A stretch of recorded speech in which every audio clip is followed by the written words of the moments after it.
Let me welcome everyone to the CFTC's Agricultural Advisory Committee meeting. This is the 34th meeting of the Advisory Committee. The CFT considers the 4 advisory committees, each chaired by a separate commissioner, to be a major element in the information gathering and public outreach programs of the Commission. I want to thank all of you for attending, and a special thanks for each of the presenters and reactors in today's panels. The panels are made up of experts from CFTC staff, United States Department of Agriculture, and knowledgeable private parties from the exchanges, the trading industry, and market users community.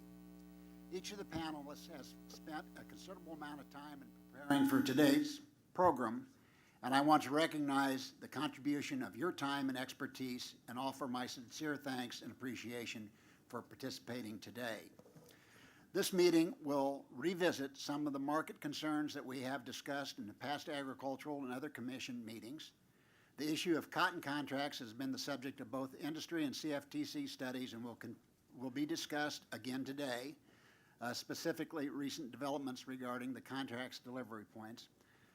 In the continuing and perplexing situation of lack of convergence in the wheat market is still with us and will be revised. In the last panel, we'll discuss livestock price reporting and livestock market fundamentals. Our format today will be the same as in the past. First, we'll hear from the presenters regarding what is going on in the specific market and what problems have been experienced. Then we'll hear from a panel of reactors who will provide expertise from the perspective of the trading and market users, and will be followed up by a period of question and answers by the Commission, the AAC, and the audience. As an added item, Don Heitman of the CFTC staff will give an overview of how the recent passage of Dodd-Frank bill specifically impacts agricultural commodities. Over the next years, the CFTC will be actively writing rules to implement the Frank-Dodd bill. The Commission values the input from the public and encourages members of the public to submit their views to the agency. To submit views on any of the 30 rule writing areas, go to cftc.gov, click the link to the OTC Derivatives Reform Becomes Law. Under the heading of a rule writing process, click on See List of OTC Rulemaking. Find the rule-making area you're interested in and click on it. From there, you will find email addresses to which you can send your comments regarding each of the rule-writing areas. If the press doesn't get anything else out of my opening statement, that last paragraph, I think, is of paramount importance. The chairman and staff is working as hard as they know how to do, and that's very hard, believe me. But we are overwhelmed with the short deadlines that we have to meet the Frank-Dodd provisions of the bill, and if the chairman has anything to say about it, we will meet those, and I'm confident that he is going to drive the staff and the Commission to be able to do that. But it is extremely important for the public to give us your input, and we're already being inundated with folks from the industry and lobbyist groups, special interest groups, trade associations, which is great. I mean, we've got to hear from them. But the best time I have found in getting your input into rulemaking is before pen goes to paper.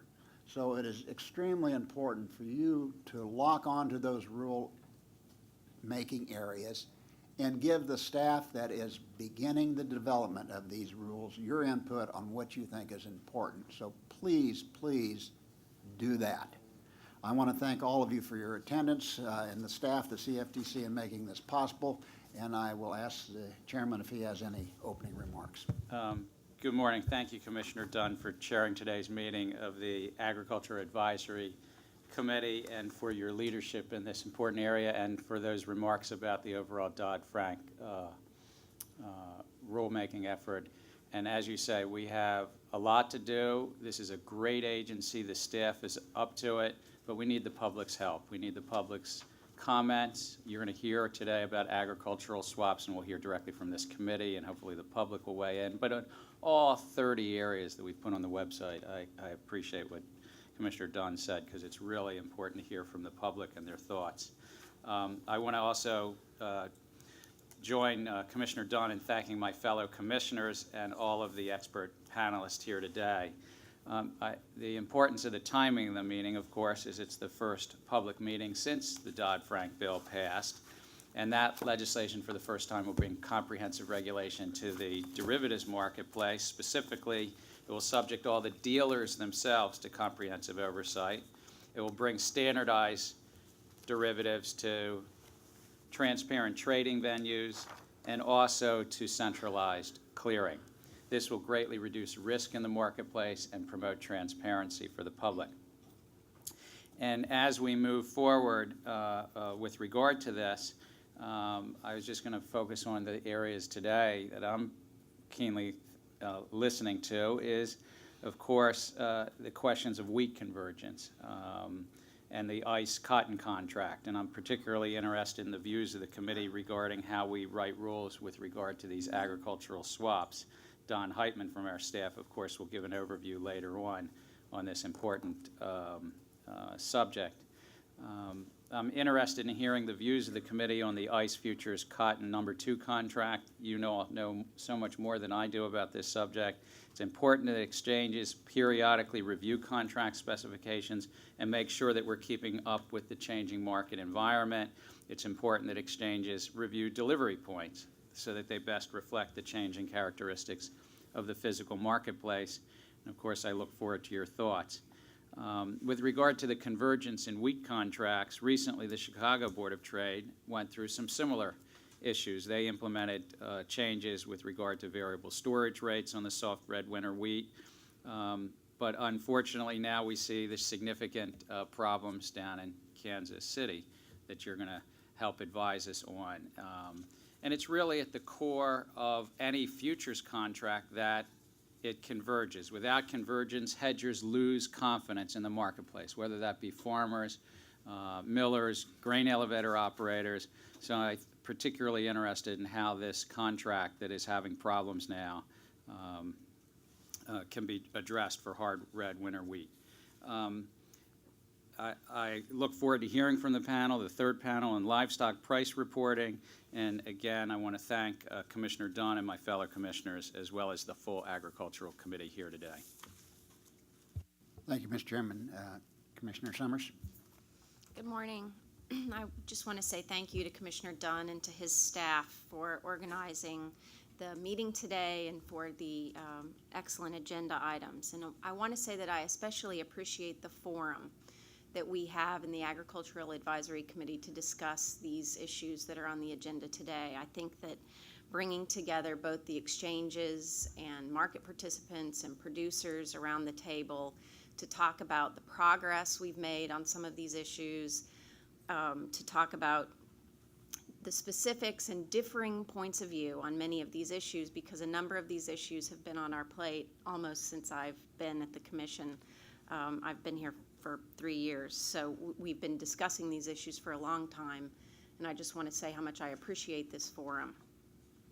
The progress, particularly on the recommendations that were in the CFTC staff report on cotton trading during the week of March 3rd, 2008, and the additional changes that have been suggested for the ICE No. 2 cotton contract, I think will be particularly interesting. I look forward to the discussion on the CBOT wheat contract performance and the changes since the VSR has been implemented, as well as discussing the Kansas City Board of Trade hard red winter wheat basis issues. Commissioner Dunn and I had the opportunity to be in Kansas City on July 1st and look forward to the updates since then. And additionally, the livestock futures contracts and the price reporting that are on the agenda today, and I want to say how grateful I am to USDA for being here to help us discuss those important issues. And finally, the agricultural swaps have been an issue that have been, of interest to me in my background. Agricultural swaps have been something that we have talked about as well for almost 3 years. So appreciate Don Heitman giving us an update on how Dodd-Frank will treat those issues. So thank you all the members of the committee and the panelists that are here today for giving us an opportunity to discuss these issues. Thank you, Commissioner Summers. Commissioner Chilton is going to be joining us by telephone. Commissioner Chilton, are you on the line? He's not joined us yet, so I will go to Commissioner O'Malley. Thank you very much. Good morning, everyone. I'd like to thank Commissioner Dunn for organizing the meeting and your leadership on these issues. Growing up on a very small family farm, these issues are very interesting to me. Growing up in Michigan, cotton was never a concern of ours, but I do have a soft spot in my heart for this red wheat contract. And I appreciate everybody's willingness to participate here today, to share your views with the Commission regarding the current events in the agriculture markets and hopefully some positive solutions that can bring convergence and price discovery back to these markets if there's any concerns about that. I'm interested to hear from the cotton market participants regarding the CFTC report on the March 8 cotton market events and the Informa study regarding delivery points. As physical markets evolve, it is critical that the related futures contracts with physical delivery evolve in order to ensure that the price discovery process for hedging remains intact. I would like to know if the cotton market has evolved both in response to the changing market events of March 2008 and whether these contract changes will address those problems. Further, I'm interested in receiving a report from the CME Group regarding the results related to the contract modifications in the CBOT wheat contract. I believe these modifications can inform the Commission on issues related to the lack of convergence in the Kansas City hard red wheat futures market. Finally, I'm interested to hear about the current state of price reporting in the livestock market and concerns about price transparency. We must ensure that the data underlying futures and futures contracts is the best available data so the contracts perform its vital price discovery function. I'd like to thank staff who have worked many hours putting this together and everybody's participation here today. Thank you. Well, thank you very much, Commissioners. I'd like quickly to have the members of the Ag Advisory Committee to introduce themselves.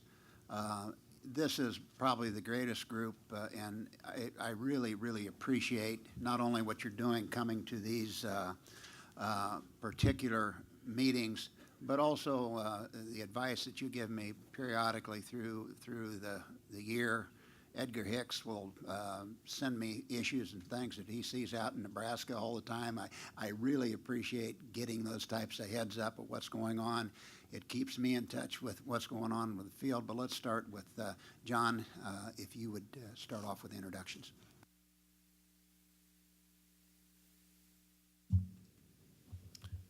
Kevin Natz with the National Council of Farmer Cooperatives. Matt Bruns with the National Grain and Feed Association. Edgar Hicks, National Grange. I'm Roger Crine with the National Milk Producers Federation.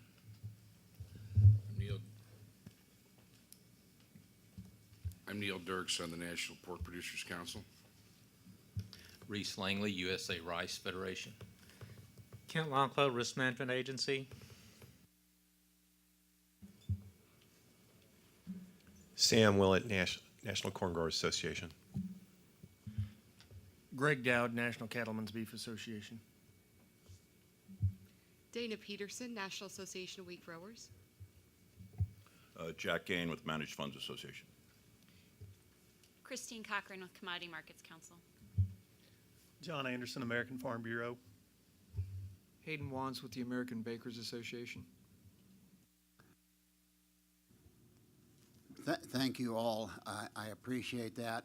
I understand we had a little technical glitch, and Commissioner Chilton may be online now. Bart, are you on? The wonders of technology. We'll let him address us when he gets here. Our first panel today is going to be on the cotton contract, and it's one that we've heard a lot about since March of '08, when we had a great deal of upheaval in that contract and a great upheaval in the industry itself. We're going to hear from Marshall Horn from CFTC and Tom Farley from ICE on studies that have been done by both the CFTC and ICE. And then we're going to have reactions from Jordan Lee, John Burnett, and Woods Eastland, who represent various sectors of the cotton industry. Before I do that, I need to read something to you, and we have received an appeal from the Port of Corpus Christi, who has filed an appeal with the Commission concerning certain procedures followed by the Intercontinental Exchange in dealing with the port's petition to be designated as a delivery point. The purpose of this meeting is not to address the current appeal. I therefore ask all of you not to discuss the specific procedures followed by ICE in dealing with the port's petition. Nevertheless, to avoid any possible appearance that the Commission's decision on the pending appeal could be based in part on material outside the appeals record, I intend to ask the Commission to incorporate the pertinent parts of the record of this meeting into the records of the appeal process. All right, thank you very much. And Mr. Chairman? Mr. Chilton, Commissioner Chilton, please. Thanks, Mr. Chairman. I'm sorry, just like yesterday, Mike, I was on, but couldn't do the audio, so I apologize for that, and I won't be long. These markets have changed dramatically, and I think it's a good thing that we look at it. I mean, they've changed over the years with technology and with traders. It's not like they changed overnight and took some BP magic beans, but they've changed, and this is something that we need to be looking at. And in particular, the chairman mentioned a couple of areas. I'm particularly interested in our new authority with regard to position limits to make sure they're fair and calibrated in a real way that makes sense for markets. I'm also interested in our disruptive trading practice authority. For too long, I think, these markets have been subject to commodity roller coaster rides, and we want to make sure that that's not happening, and they remain legitimate hedging tools, not just for participants and not just for our economy, but for consumers. So I look forward to hearing what everybody has to say, and I thank you for your indulgence with the technology, and thank you all for participating. Thanks, Mr. Chairman.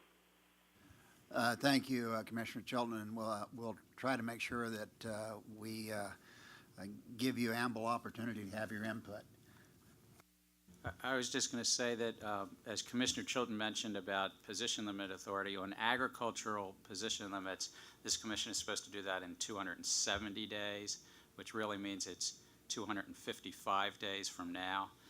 So most of the rules are a year, but agricultural position limits is 270, and oil and metal are actually 180 days.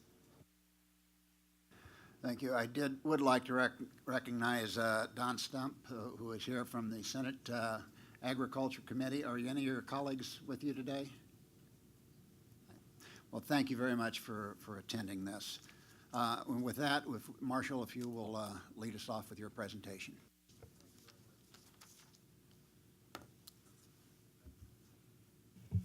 Thank you very much, Commissioner. Thank you. I'd like to do a brief overview. There'll be more detail, of course, from other participants, just to indicate what I'm going to cover, the current market situation in the cotton market at this time,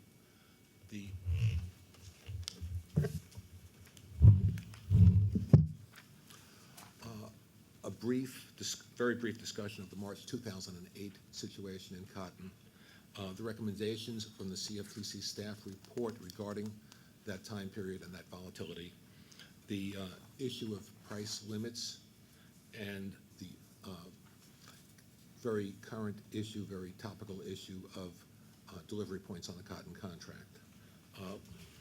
Starting with the current cotton market factors and using basically some USDA numbers, since May, the nearby cotton future, which is 1st of July, then the October, ranging between about 73 cents and 84 cents per pound. The new crop, which statistically started August 1st, looks like it could be a very large crop. More acreage was planted, and growing conditions are very, very good.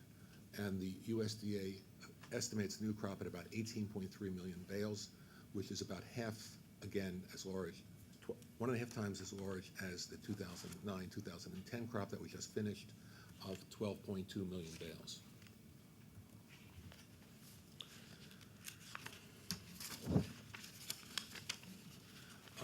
Although we have a large crop expected, demand appears to be strong, and that is keeping prices at a fairly high level. We expect usage of the crop, both domestic, to increase from last year. Domestic consumption is going to stay about the same, according to USDA, while exports, which are the heart of the consumption of cotton, are expected to increase to 14.3 million bales, up 2 million from last year. And season-ending stocks for next July are projected to be up to 3.5 million bales versus 2.9 this time. Currently, the October contract is trading at a premium to the December contract, and this is unusual historically. The October contract, however, is thinly traded. It is a new crop contract and tends to represent the earliest harvested cotton in the U.S., which is South Texas. And part of the reason for the inversion of October over December is that certificated stocks for the ICE exchange have declined tremendously. On June 2nd, they were about 1,080,000 bales, a very relatively high number historically. Now the slide says 44,000, but the last number I saw was 41,000. So they've almost been decimated. A lot of that is due to the strong demand for U.S. cotton, and China in particular, the largest consumer of cotton for its mills, has been a very active buyer recently of U.S. cotton and has very strong demand for its textile products. And what we hear from the trade and from everyone really is that most of the remaining cotton stocks are already sold. Continuing, the December contract is a true new crop contract, and it's a very liquid contract, much more so than the October. And recently it's been trading at a premium to March, which suggests some tightness. A premium of about 2 cents lately. We expect a big crop, and the inversions do suggest that the marketplace views available cotton stocks at this time as tight, but then there will be a large crop. The next topic is the March 2008 cotton situation. 5 points to just mention. It was a time period of extreme price volatility. There were very large margin calls to cotton merchants and other traders in the market. It was a time of extreme volatility in many commodity markets, many agricultural markets, including crops that compete with cotton for acreage. It was also the first time that floor trading was no longer permitted for cotton futures. It went to all electronic on the future side. Options still traded on the floor as well as electronically. And at that time, the futures price movements were restricted by price limits, and it frequently hit the limit, either up or then down, whereas margins were determined based on synthetic prices derived from options, which were free to move without limits. And that relates back into the second point about the very large margin calls to cotton merchants and others. The CFTC staff investigated the situation in March 2008 and published a staff report in January, I believe, of 2010, this year. One of the main things that was looked for, given the tremendous volatility, was possible price manipulation. It was looked at for several possible scenarios of how one could have or there might have been manipulation, and the investigation turned up no evidence of manipulation. The staff report had several recommendations, even though manipulation was not a factor. First, that ICE US analyze, in the light of the historic price volatility, the expected frequency with which the current price limits will restrict trading.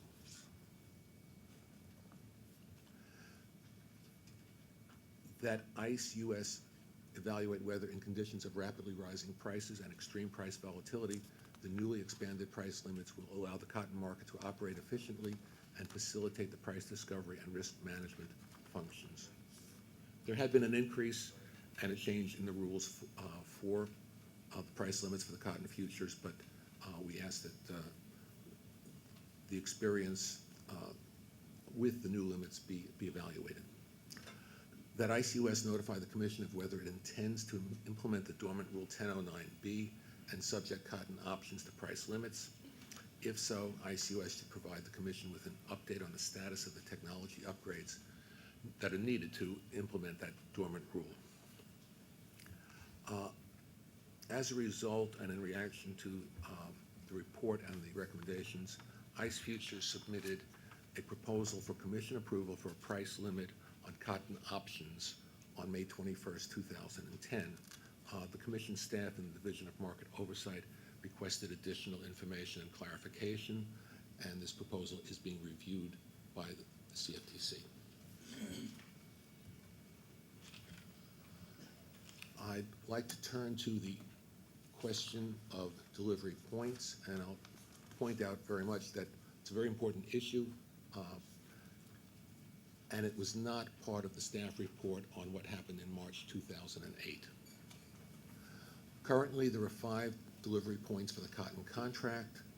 These delivery points have remained the same for many decades. They are Galveston, Texas, Houston, Texas, New Orleans, Louisiana, Memphis, Tennessee, and Greenville/Spartanburg, South Carolina.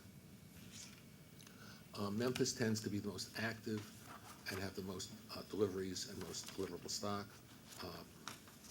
And Galveston is often in second place. Houston and Greenville somewhat less, not having a lot of cotton sometimes and having a decent amount other times. New Orleans very occasionally. And over the years, the production of cotton has shifted from one state to another, so it's not what it was decades ago. In regard to delivery points, ICE commissioned the consulting firm Informa Economics to, and I'll quote, analyze the adequacy of the 5 existing cotton futures delivery points and determine whether there are other locations that would serve as commercially relevant delivery points, unquote. And on July 16th, ICE announced the recommendations of the subcommittee of the Cotton Committee studying the delivery points. They did not agree with everything that Informa said. They unanimously recommended to the Cotton Committee that committee should recommend to the Board of Directors, which is the determining body, of course, to add a new delivery point for cotton, Dallas-Fort Worth, Texas, and eliminate New Orleans. And just a couple of days ago, the Board of Directors of the ICE Futures adopted that recommendation, and it will go to the CFTC for approval. Marshall, just a couple of quick things for clarification on your presentation. The ending stocks here are 44,000 bales. How is that historically? It's the lowest in years. I don't know if it's how many years back, but it's a very, very low level. It's 440 contracts. Actually, I think it went down to 410 or something like that the other day. It's going down every day. And for the proposal for commission approval on the price limit on cotton options, and given the fact that we're trying to implement the Dodd-Frank bill, do you have a timeline or a time frame on when you might see something coming to the commission for that approval?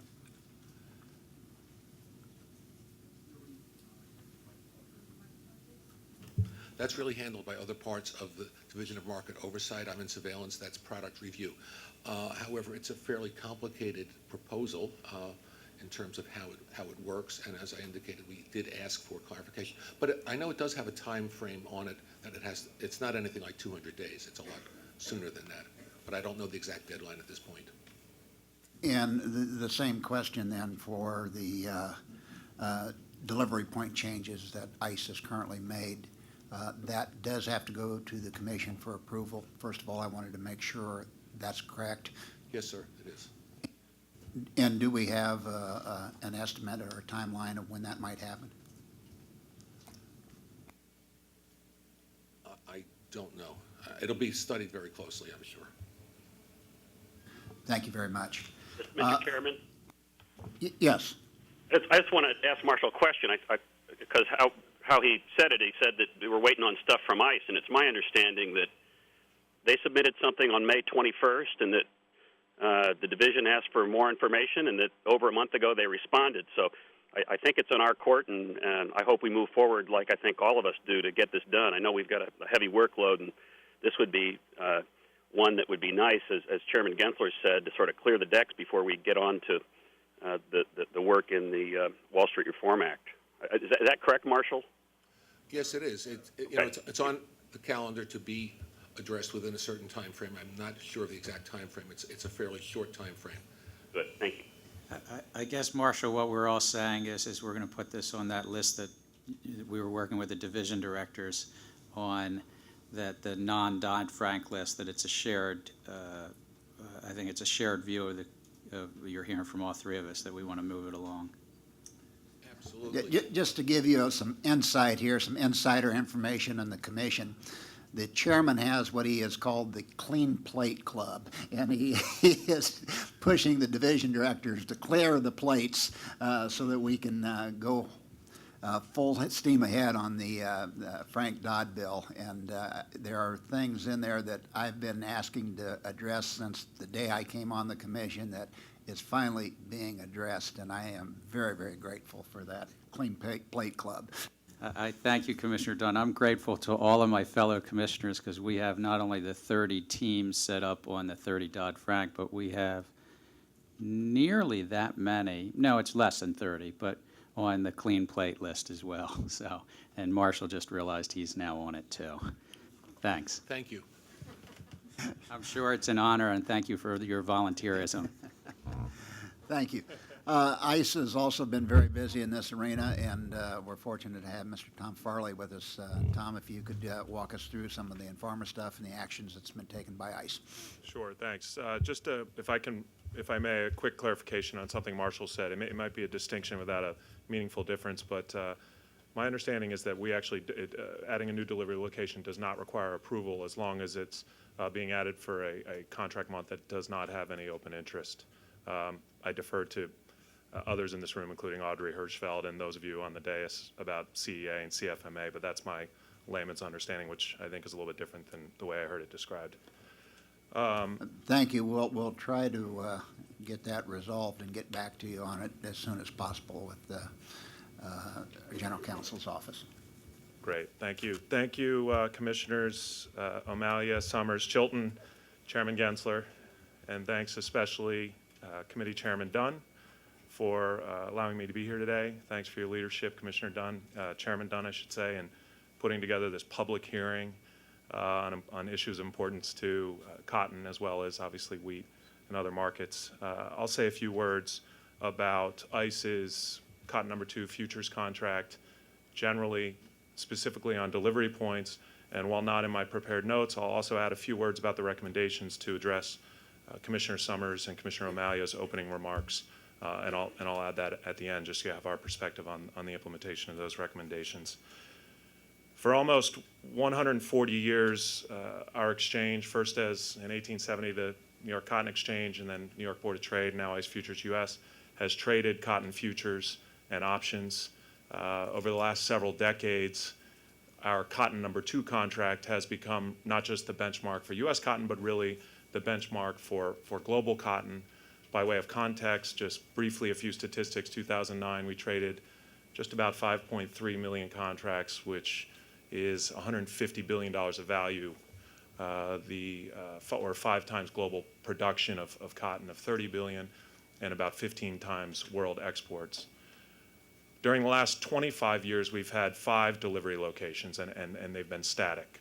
Houston and Galveston in Texas, New Orleans, Louisiana, Greenville, South Carolina, and Memphis, Tennessee. And during that 25 years, we've had many petitions to either expand an existing delivery location, one of those 5, or to add new delivery locations. And in each of those instances, the answer has been no after careful consideration. We, just by way of background and how those types of decisions are made at the exchange, and a little bit of background on our governance, the Board of Directors of ICE Futures US has sole governance and sole decision-making authority over all rules, including cotton contract delivery locations. Just to tell you a little bit about our board, we have 9 members. Our chairman, Fred Hatfield, is sitting here in the audience today, former CFTC commissioner. Fred, like 5 others, is a public director under the CFTC guidelines. Fred and the 5 others would qualify as independent directors under the New York Stock Exchange public company listing requirements. The other 3 board members at ICE include 2 executive officers of ICE Inc. and me as the president and chief operating officer of ICE Futures US. One final note, none of those board members, none of us are cotton market professionals, and so we don't have conflicts of interest in that regard.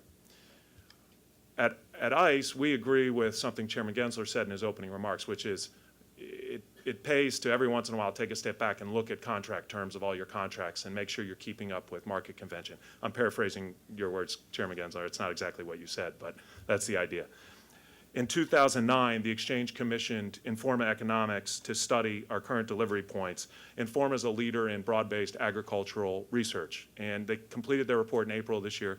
It was a very thorough, very thoughtful report. It included multiple sets of data on cotton, cotton production statistics, consumption statistics, market export statistics, and it also included a series of recommendations that Informa made about what we should do with our current slate of delivery locations, whether we should change those, modify those, add new ones, et cetera. That full report is available on our website. After that report was published, we drew a subcommittee from our full contract committee and charged them with studying this issue. We charged them with making recommendations on any necessary changes to the current locations. And their decisions were to be based not only on the Informa report, but also on their collective and individual wisdom, experience, expertise in the cotton market, and any other available information, including but not limited to information contained in the applications from the Port of Corpus Christi and Dallas, Texas, to become delivery locations on the cotton contract. If I can take a step back, our full cotton committee that I referred to comprises 21 industry professionals, producers in the form of farmer cooperatives, merchants, futures commission merchants. So it's a broad spectrum of customers, domestic and international. In order to make sure the subcommittee was balanced, because these are customers and they have a view and they have a vested interest, we took a wide cross-section in constructing that subcommittee. And it included, the subcommittee included 2 farmer co-ops, a Texas farmer co-op and a Memphis Eastern farmer co-op. It included 2 domestic-based global merchants, 1 international-based global merchant, and me as a representative of exchange management.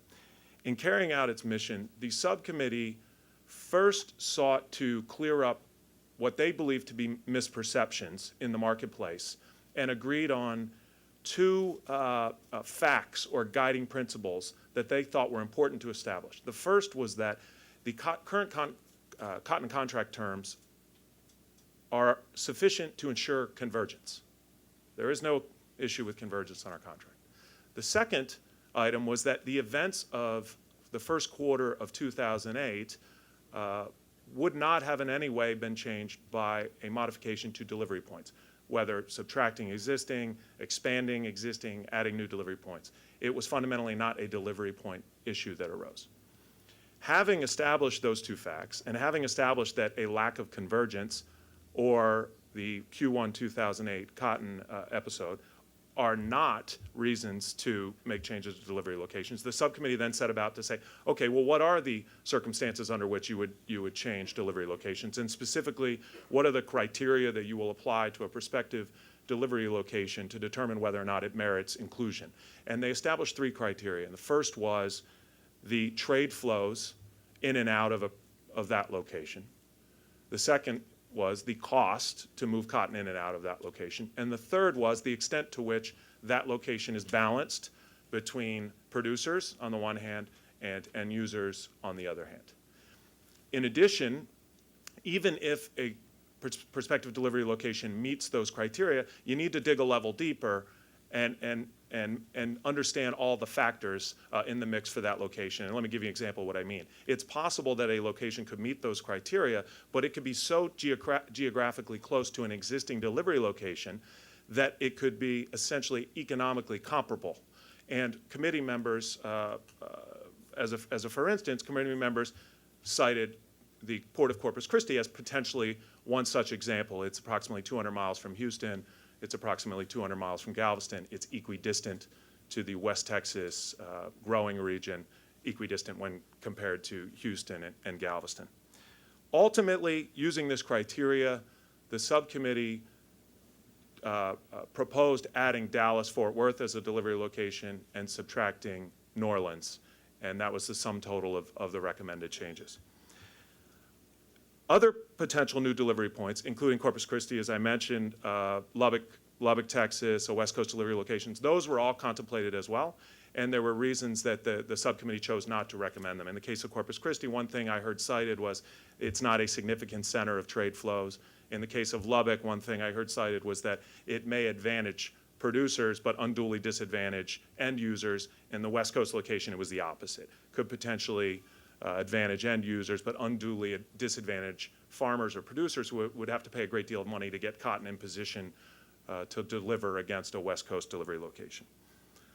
Ultimately, after considering the recommendations of the Informa report, the subcommittee, the Cotton Contract Committee, and the applications from Dallas and the Port of Corpus Christi, the board of ICE Futures US unanimously resolved earlier this week, which is the reason, by the way, we don't have, we didn't submit a written record. This is breaking news, and we've been working diligently on this right up to the date of this hearing.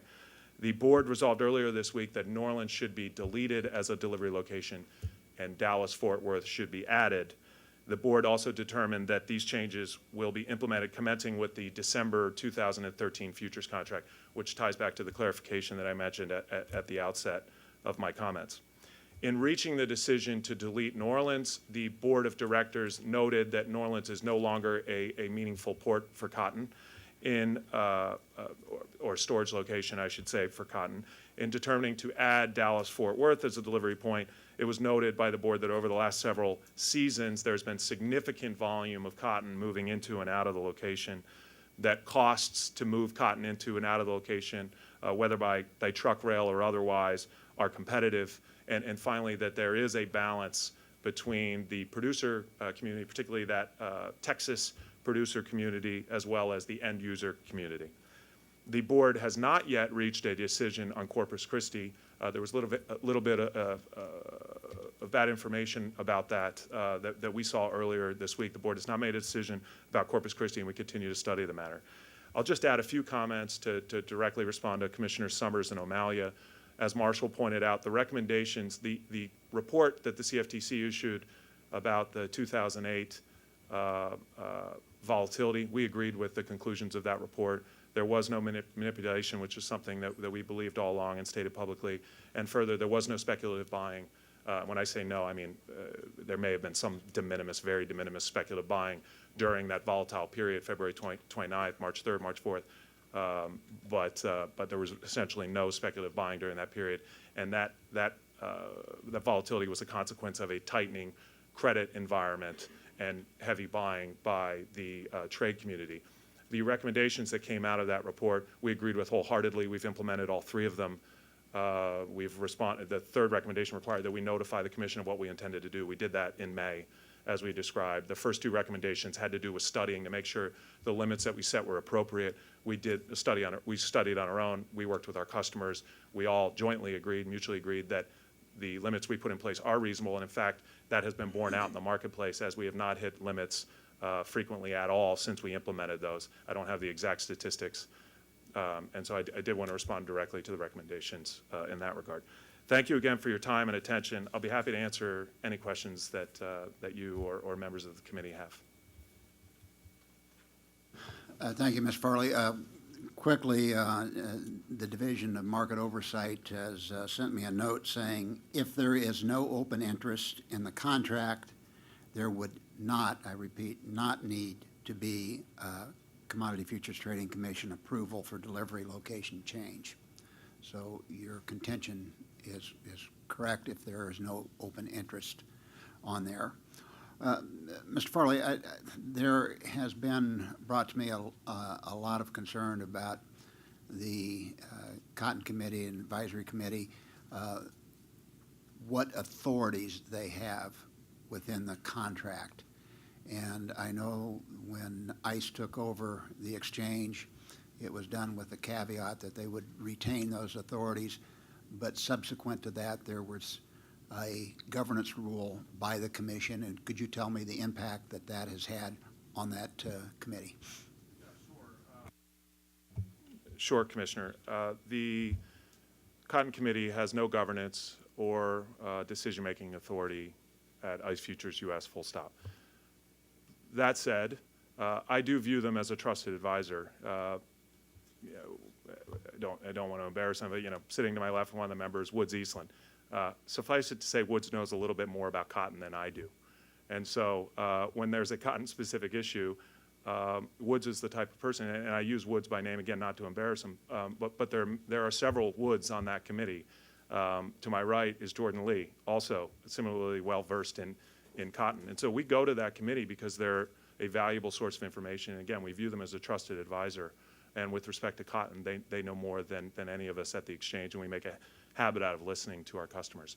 But that committee has absolutely no decision-making authority or governance at the exchange. There was, as an artifact of the acquisition by ICE in 2007, there was some decision-making authority at that committee level, but that's been eliminated and it's no longer a factor. Thank you. Other commissioners have any? If not, if we could get the reactor panel, please, and if we would just start as we have you listed, Jordan Lee first.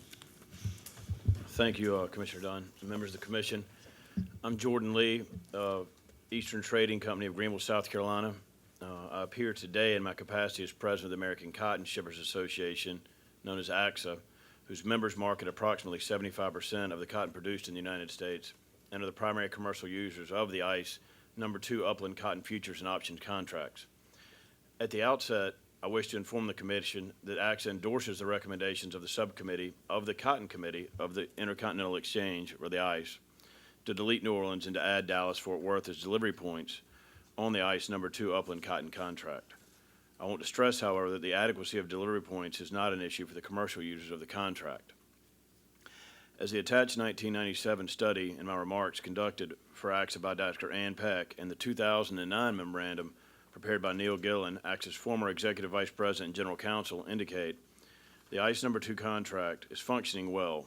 There is full convergence, adequate storage capacity, and most importantly, it provides accurate price discovery for producers and adequate hedging for its commercial users. I appear today in response to the Commission's request to provide AXA's critique of the Informa study and not the recommendations of the previously mentioned ICE subcommittee. Let me begin by stating that AXA agrees with the recommendation of the Informa study that Memphis be maintained as a delivery point. We do, though, respectfully disagree with other recommendations for the reasons discussed herein. In brief, Informa would add a new location, Texas, and discontinue New Orleans, Galveston, and Houston, as well as consider dropping Greenville.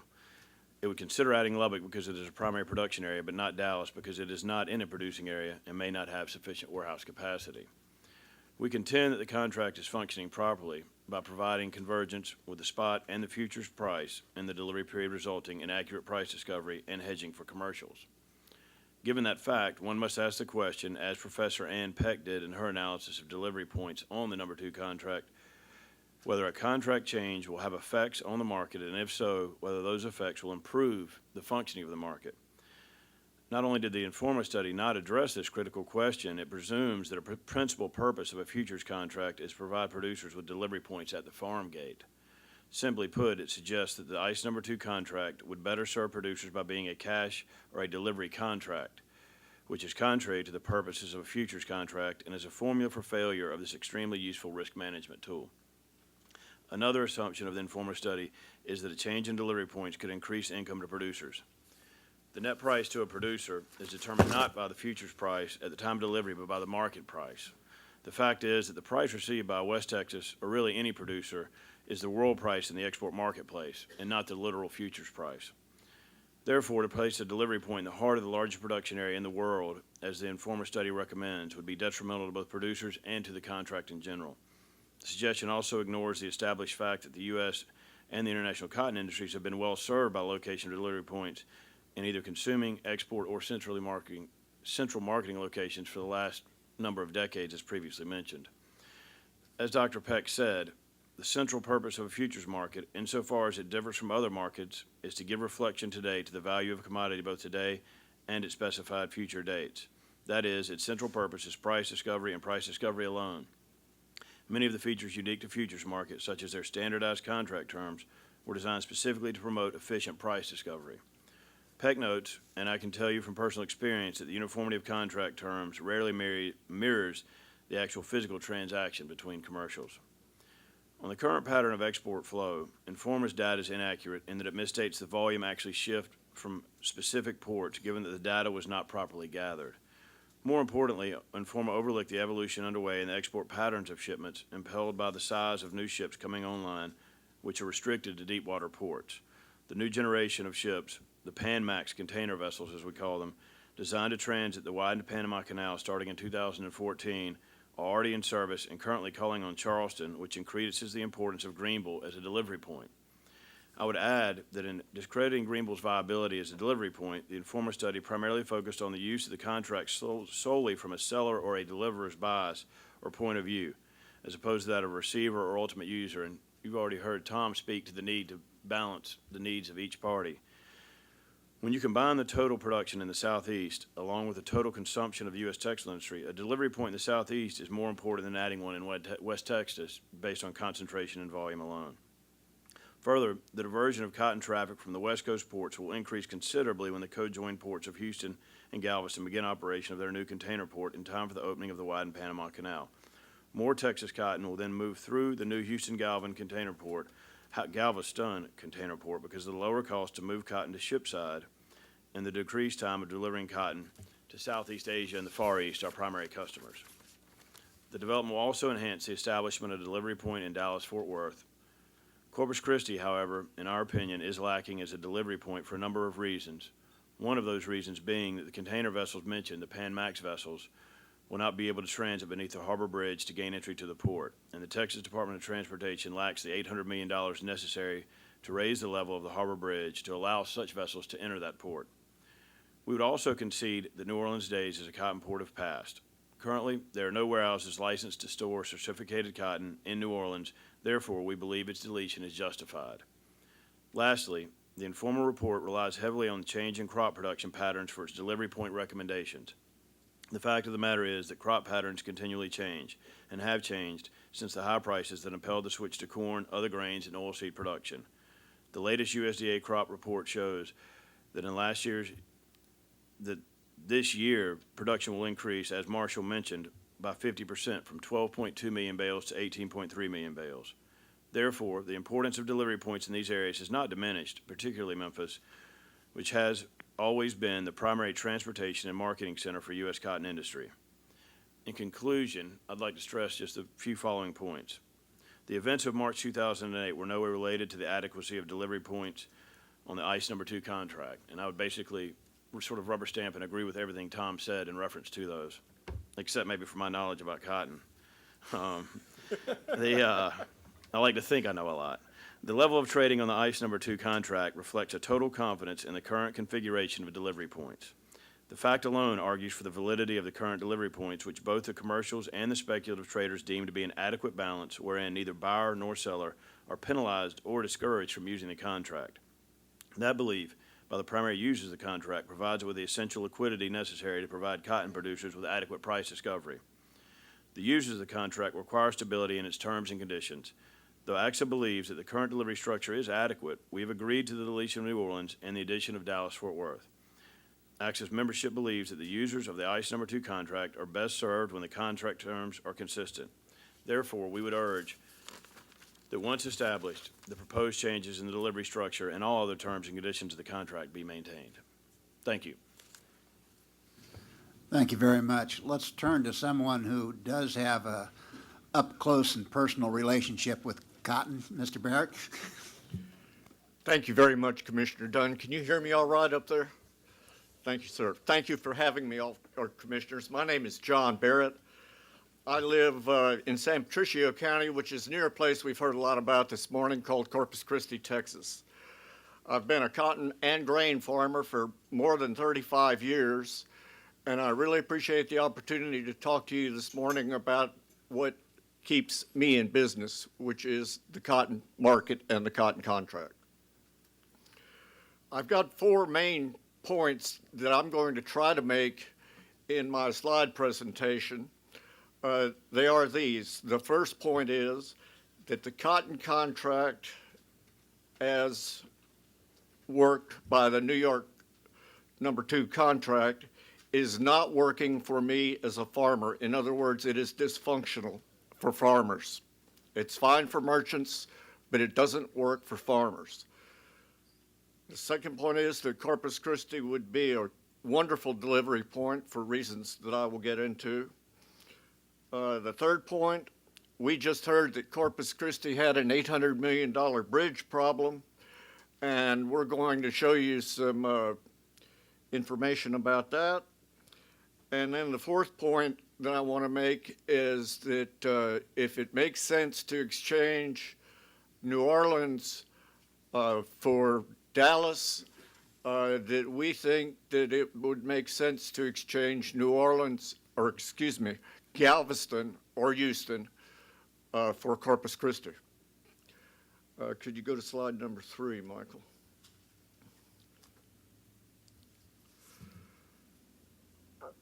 Because of the events of '08, there is very little forward contracting in South Texas. In times past, the majority of the South Texas crop could be forward contracted at a price off of the New York contract, but that has been severely restricted because of losses incurred by the merchant community. A second important reason why the contract is dysfunctional for farmers is the widened basis between the cash market and the futures market has caused the price of options to become unaffordable for a farmer, and we cannot use the New York market to hedge any longer. We've learned because of the events in '08, farmers were unable to use the contract, the futures contract, to arbitrage the wide difference between the cash price and the futures price, because we could not get, myself, for example, I could not get access to an approved delivery point warehouse. I tried to move cotton during February of '08. I tried to move tenderable cotton into the Galveston warehouse facility that at that time was owned by W.B. Donovan Company. And I was told that they were full of their own company cotton and they had no room for my cotton. At the same time, the warehouse that's owned by me as a farmer in Corpus Christi, Texas, had plenty of space. And if it would have been a delivery point, there are a number of farmers that could have certificated cotton and used that cotton, to arbitrage the positions of the merchants that were trying to get out of the contract. There's been some talk made here at the table about the fact that the contract converges with the cash price at expiration. And that's true. It generally does, except for some transportation differences. The problems I have as a farmer, and given the fact that I just mentioned that the forward contracting has almost become a thing of the past, is that during the year when I invest my money in the crop, in the ground, the seeds, the chemicals, the fertilizer, all of the things that we have to spend a lot of money on, There'll be times when the basis between the cash price and the futures price is this wide. But when I get to the point at the end of the contract, when I actually have cotton, the basis might be this wide. And I lost the opportunity to, at one point of the, or whichever point of the year I wanted to attempt to lock in that spread, I didn't have an opportunity to do so.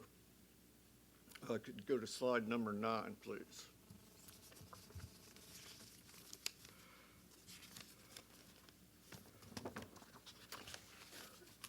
This talks about my second point as to why Corpus Christi would be an excellent delivery point.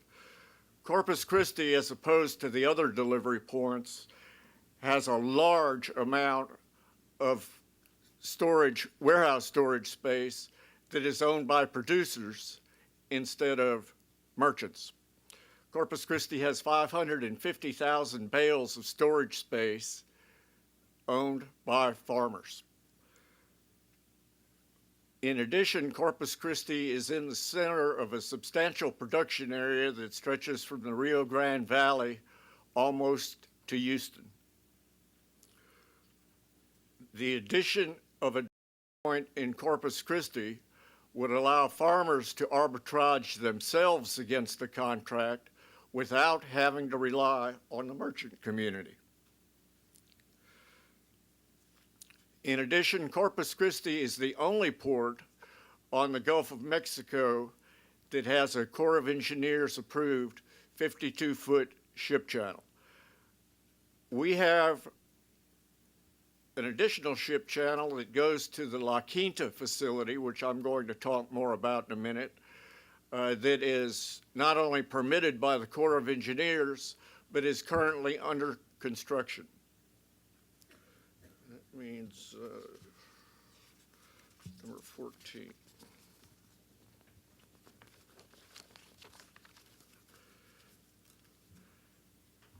This slide is a list, or the first 3 bullets are a list of the reasons that current shipping trends make Corpus Christi particularly attractive. And I appreciate the fact that the AXA representative that just... Okay, I'm sorry, I've got the wrong slide on here. That was my mistake. We need to go to slide 12. Let me start over. This is a list of the reasons that current shipping trends make Corpus Christi particularly attractive, and I started to say when I had asked for the wrong slide that these first 3 reasons are very similar to the points that the AXA Mr. Lee before me just made.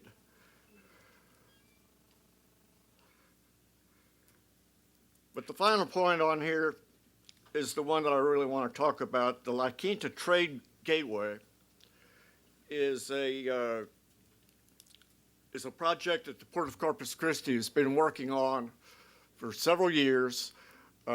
It's coming to fruition. I mentioned that the dredge is out there working right now.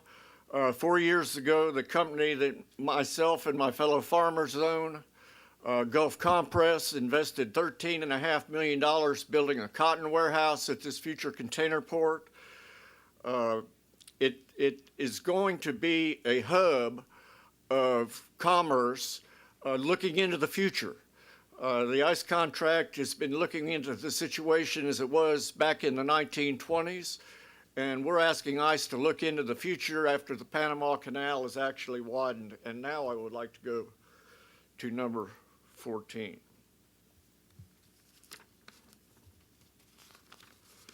I didn't want to get into a geography lesson when I came up here, but I found out I was going to have to.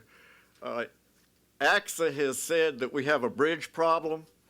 Up at the front of the room, Commissioner of the Port of Corpus Christi Authority, Francis Gandy, is standing, and he's as much of more of an expert in this than I am. But if you look on the right-hand side of the large graphic, or in the audience, the one that's up on the screen, you'll see a town of Port Aransas. That is on the Gulf of Mexico, and that's where the big ships come in.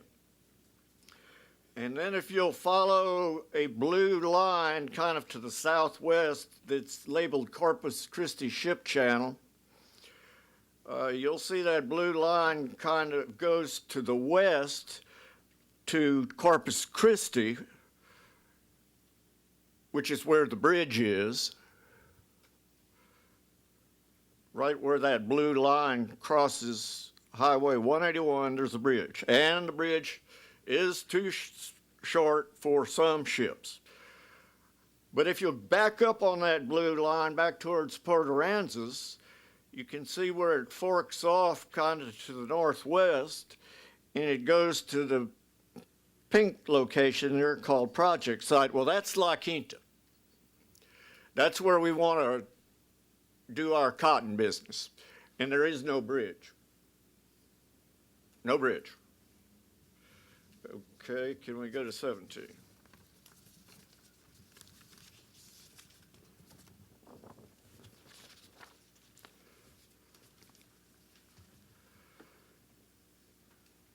I heard something earlier today that I didn't really understand. You couldn't have delivery points too close together because they'd be equivalent. But we do have, we've got a delivery point in Houston and Galveston, and as you can see, they're awfully close together. Neither one of them has much warehouse capacity, and they have very little nearby cotton production. Informa, ICE's consultant, recommended deleting both of them. But we don't go that far. Number 18.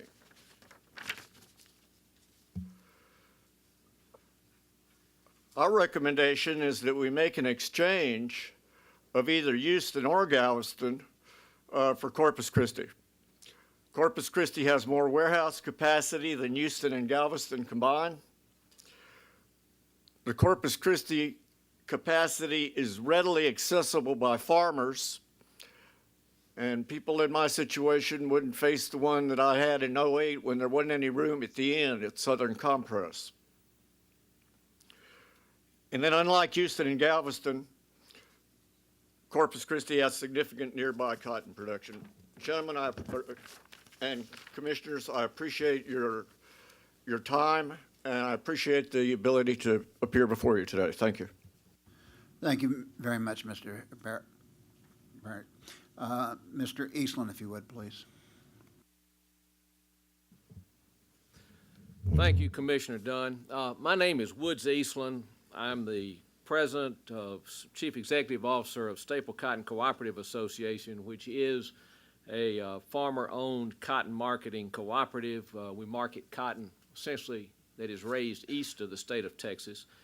Probably the most relevant thing is our position, of course, is the exact same. Our position in both the cash market and the futures market is the exact same position as a producer, because we work for producers and market their cotton for them, in that in the cash market we are always net long the basis, and in the futures market we are always net short futures, which would be the same as an aggregated position of all the cotton producers in the United States. I also recently served as chairman of the subcommittee of the ICE, of the Cotton Committee of ICE Futures, that was charged with reviewing the Informa study and determining whether or not recommendations should be made as to adding and or deleting delivery points. Commission is aware of the recommendation that we did make. In reaching that recommendation, it was the sense of the committee that 6 points should be noted. They're in my comment. I just wanted to, without detailing all 6, I just wanted to mention that it was unanimous among the committee members, and you had there 2 cooperative management from 2 separate cooperatives, one being the large West Texas cooperative, 2 merchants, as Tom said, 2 international merchants headquartered in the U.S., 1 international merchant headquartered overseas.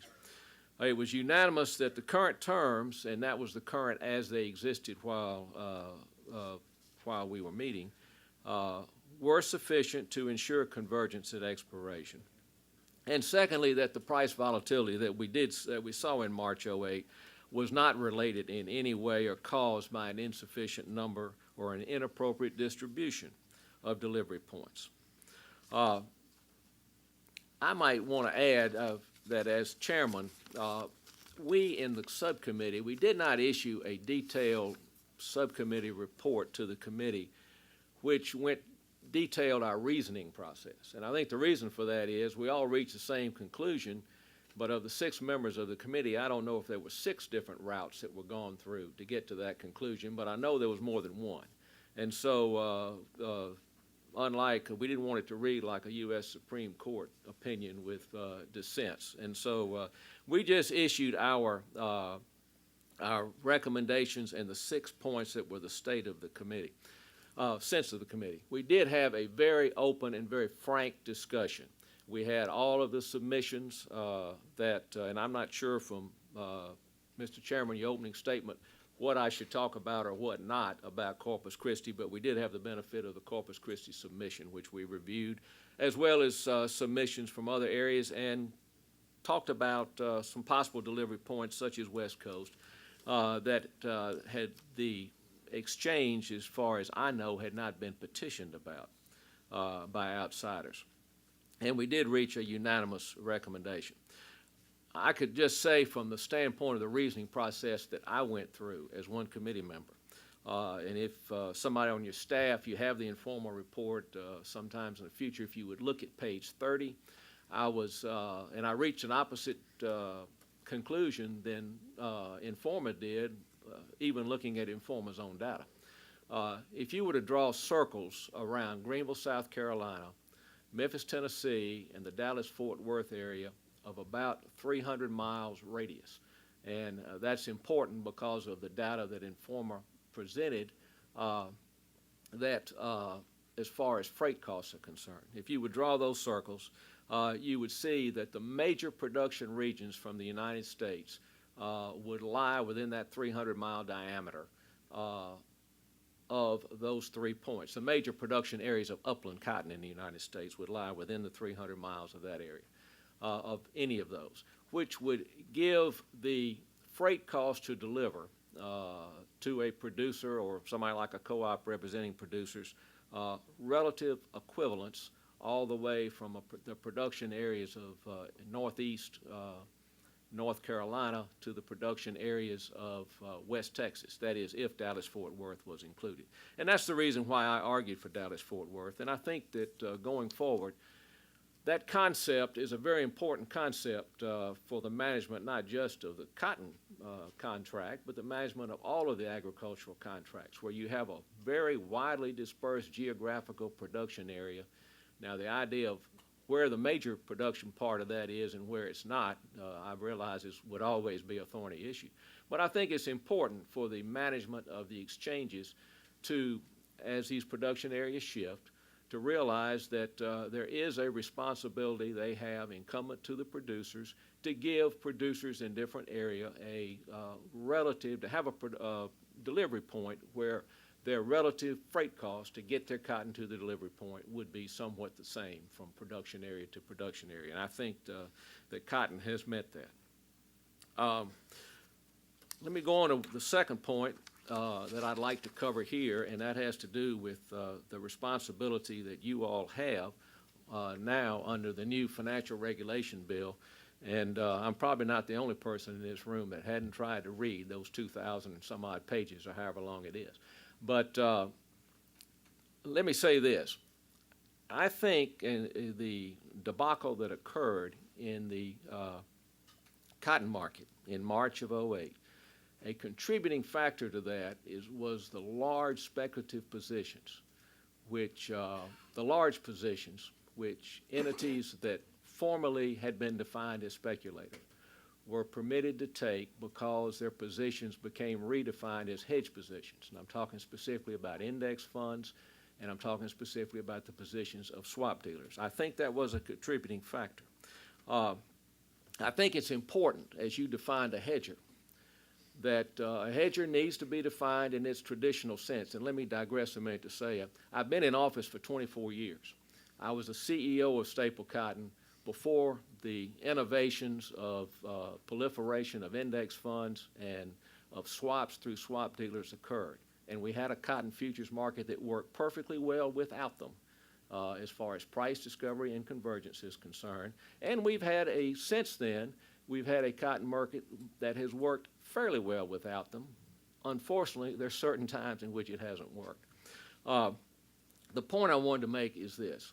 I think hedger should be defined, the definition should be limited to someone who in their normal course of business takes title to the physical commodity, and this is when you're talking about agricultural commodities, small markets, take title to the physical commodity either as a producer, a distributor, or a consumer. Now, if you follow that definition, and then you look at the activities of an index fund. An index fund has a contract with its investors. That contract is a speculative vehicle. If the index fund then is allowed to take the opposite position of it to its contract, or take a position in the contract market based on its contract and is allowed a hedge exemption in doing that, the position in the contract market is the derived position. The primary position is the contract with its investors. And yet, in allowing its derived position to be considered a hedge, what you're allowing is that the derived position as a hedge, and it's derived from a speculative position. That makes no sense to me. How can you say that a derived position in the futures and options is a hedge when the primary position is a speculative position? Look also at swap dealers. Swap dealers are used, first of all, one of the ways in which they are used by speculators is to exceed their spec limits. When a speculator reaches his limit that he is allowed to have in options or futures, if he wants to exceed that and has enough confidence in his position, one way in which he can do it is to enter into swap contracts. When he enters into swap contracts, he is expanding or extending his speculative position. However, the swap dealer then is allowed to take the opposite position in the contract market to his position with a speculator on the other side, and that's treated as a hedge. That has the exact same effect on the price level of the contract market, either futures and options, as if the speculator himself had been allowed to exceed his limit in that contract market and take additional positions. Again, you have the situation where the derived position, which is the position that the swap dealer takes in the either options or futures in a contract market, is derived from a speculative position, which is the contract he has with a speculator in the cash swap market. And again, I would say, to me, just trying to think about what makes walking around sense, it makes no sense to allow a speculative position in a cash market to be hedged and treated as a true hedge position in a contract market. So those were some things that I would hope that you and the staff would consider as you are looking at defining these definitions and setting limits going forward. Thank you very much. If I could ask a question, and I like your walking around sense. Actually, Congress incorporated a lot of that in saying that for the first time this commission will be allowed to set aggregate position limits on agricultural commodities and what's called exempt commodities like oil and natural gas and metals, gold and silver. Looking at the swaps market and looking at the futures market, and that's what we'll be working on. We have 270 days on the agricultural one. So that's not my question, but I was giving you that confidence. My question was, later we'll hear from Don Heitman of our staff about agricultural swaps. And explicitly in the statute, it says that agricultural swaps can't be done on the same way that all the other swaps can be done unless we write a rule to allow it. So Congress set up a whole regulatory structure that at least I was very much for, as you know, but said on agricultural swaps they're going to defer a bit and leave it to us. So I'd be very interested, do you think that there is a role for cotton swaps specifically in the marketplace? And the second question that you'll want to think about, maybe you'll think about it for weeks and let us know, but if there is a role for them, what should it be regulated just like all other swaps, or is there something special and unique, some additional regulation that's needed? And those two separate questions I know you might not be ready for, but it'd be helpful to know. I think certainly there is a role for them. What I would hope the outcome, well, somebody else may have a lot more intelligent solution or suggestion than I've got, but one possibility to consider would be that by regulation, your swap dealer has got to know the counterparty's position that he's contracting with, whether he's contracting with a spec position or with a hedge position. If it's a hedge position, then he should be able to lay that off in the contract market unlimited because it's a true hedge. If it's a spec position, then I think it would be reasonable if he were asked to aggregate all of his spec positions because he might be on the long side of some swaps and the short side of the others. Aggregate some of that spec position, and then the amount of that he could take the opposite position of in the contract market would be limited to one spec limit, or I would assume in this process you would probably have some sort of a special limit for swap funds, but I think the aggregate position of the swap dealer, where his counterparties are specs, there should be a limit on the number of futures and options contracts that he would be allowed to participate in the contract market. Thank you, Mr. Eastland. I think it really is important, as I said at the onset, that we get as much input as we can as we go through this frenzy of rulemaking. And I would encourage everyone here on the early panels, please stick around for Mr. Heitman's presentation because it will give you an insight of where we're going and how we're going to get there. What I'm going to do is I'll ask a question and then let the fellow commissioners ask any question, and then we'll open it up for the Ag Advisory Committee to ask any questions. We always allow a point of personal privilege for the chairman. Thank you. And if you could, simply and succinctly, tell us why it is important or not important for producers to have a delivery point close to their operation. I think that's kind of the crux of what I had heard Mr. Barrett talk about. And then if Mr. Barrett would amplify and others would comment, because I heard him say that he could not lock in the spread on his cotton. And I'm a little confused. Is that you could not access the futures market, or you could not lock in the spread using a delivery? Right, Commissioner.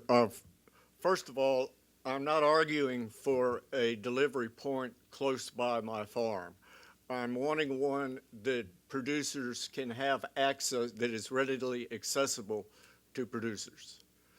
Is that storage per se? Is it because that's what you had indicated? Yes, the storage is not necessarily readily accessible if it's owned by a merchant and the merchant doesn't choose to make the storage available to me as a producer.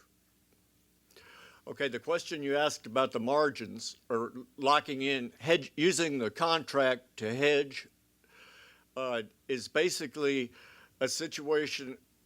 I plant cotton in or put out fertilizer, say in December, and I'm selling cotton on the December contract. And the December contract, in terms of the roller coaster that Chairman Gensler was talking about earlier, goes up and down, and sometimes it goes way up. Sometimes the cash market doesn't follow it, and I want to be able to lock in that price. I would have the opportunity, since the merchants are not forward contracting to the degree that they used to, and I can't use them to lock in a call contract, I would have the ability, if I could reliably be able to deliver my cotton, to go on the futures contract and sell the futures and then have my cotton to deliver against the contract at the time I chose to lock in the futures price. The other panelists could react to that. Mr. Eastland? If I could, because like I say, I work for 4,000 cotton producers, and I'm also a cotton producer myself. Certainly, there are times in which every cotton producer wishes that his own preferred warehouse, the one that he might own an interest in, or his gin does, or wherever he delivers cotton, were a delivery point warehouse. Fortunately also, because if it weren't this way, the contract wouldn't be working properly.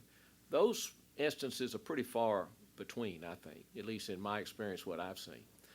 I do go back and urge the approach I took on this committee, which I think is a very reasonable approach, about just making sure that relative freight is available.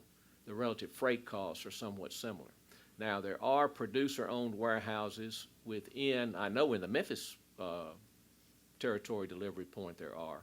I don't know about Houston, Galveston. I do know this, that during the period after the debacle of 08, the March 08, when you got forward into the July contract and then into the December contract, as far as getting additional warehouses approved at the already existing delivery points, there was not any application that I know of that was turned down by the exchange, because the standards they use, really all they want to make sure is that the cotton is going to be safely stored and is in a facility where you can get it insured, and in a facility that is approved by USDA.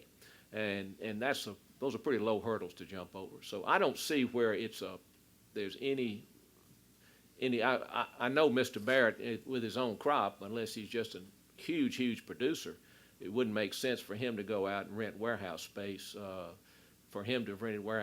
Houston, Galveston, or Memphis for his own, I guess. Only the very largest producers could do that. But there's been no problem with really expanding the volume of approved space in delivery points, and then after 08, we've seen it shrink back down again.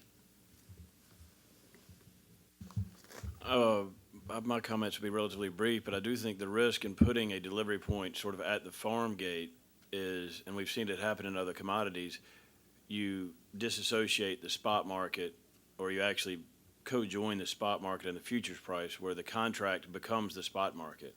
In other words, as opposed to the ability to forward contract cotton and gain excess cotton through traditional marketing methods, merchants or even cooperatives are faced with or forced to take delivery of the contract to actually create and source inventory.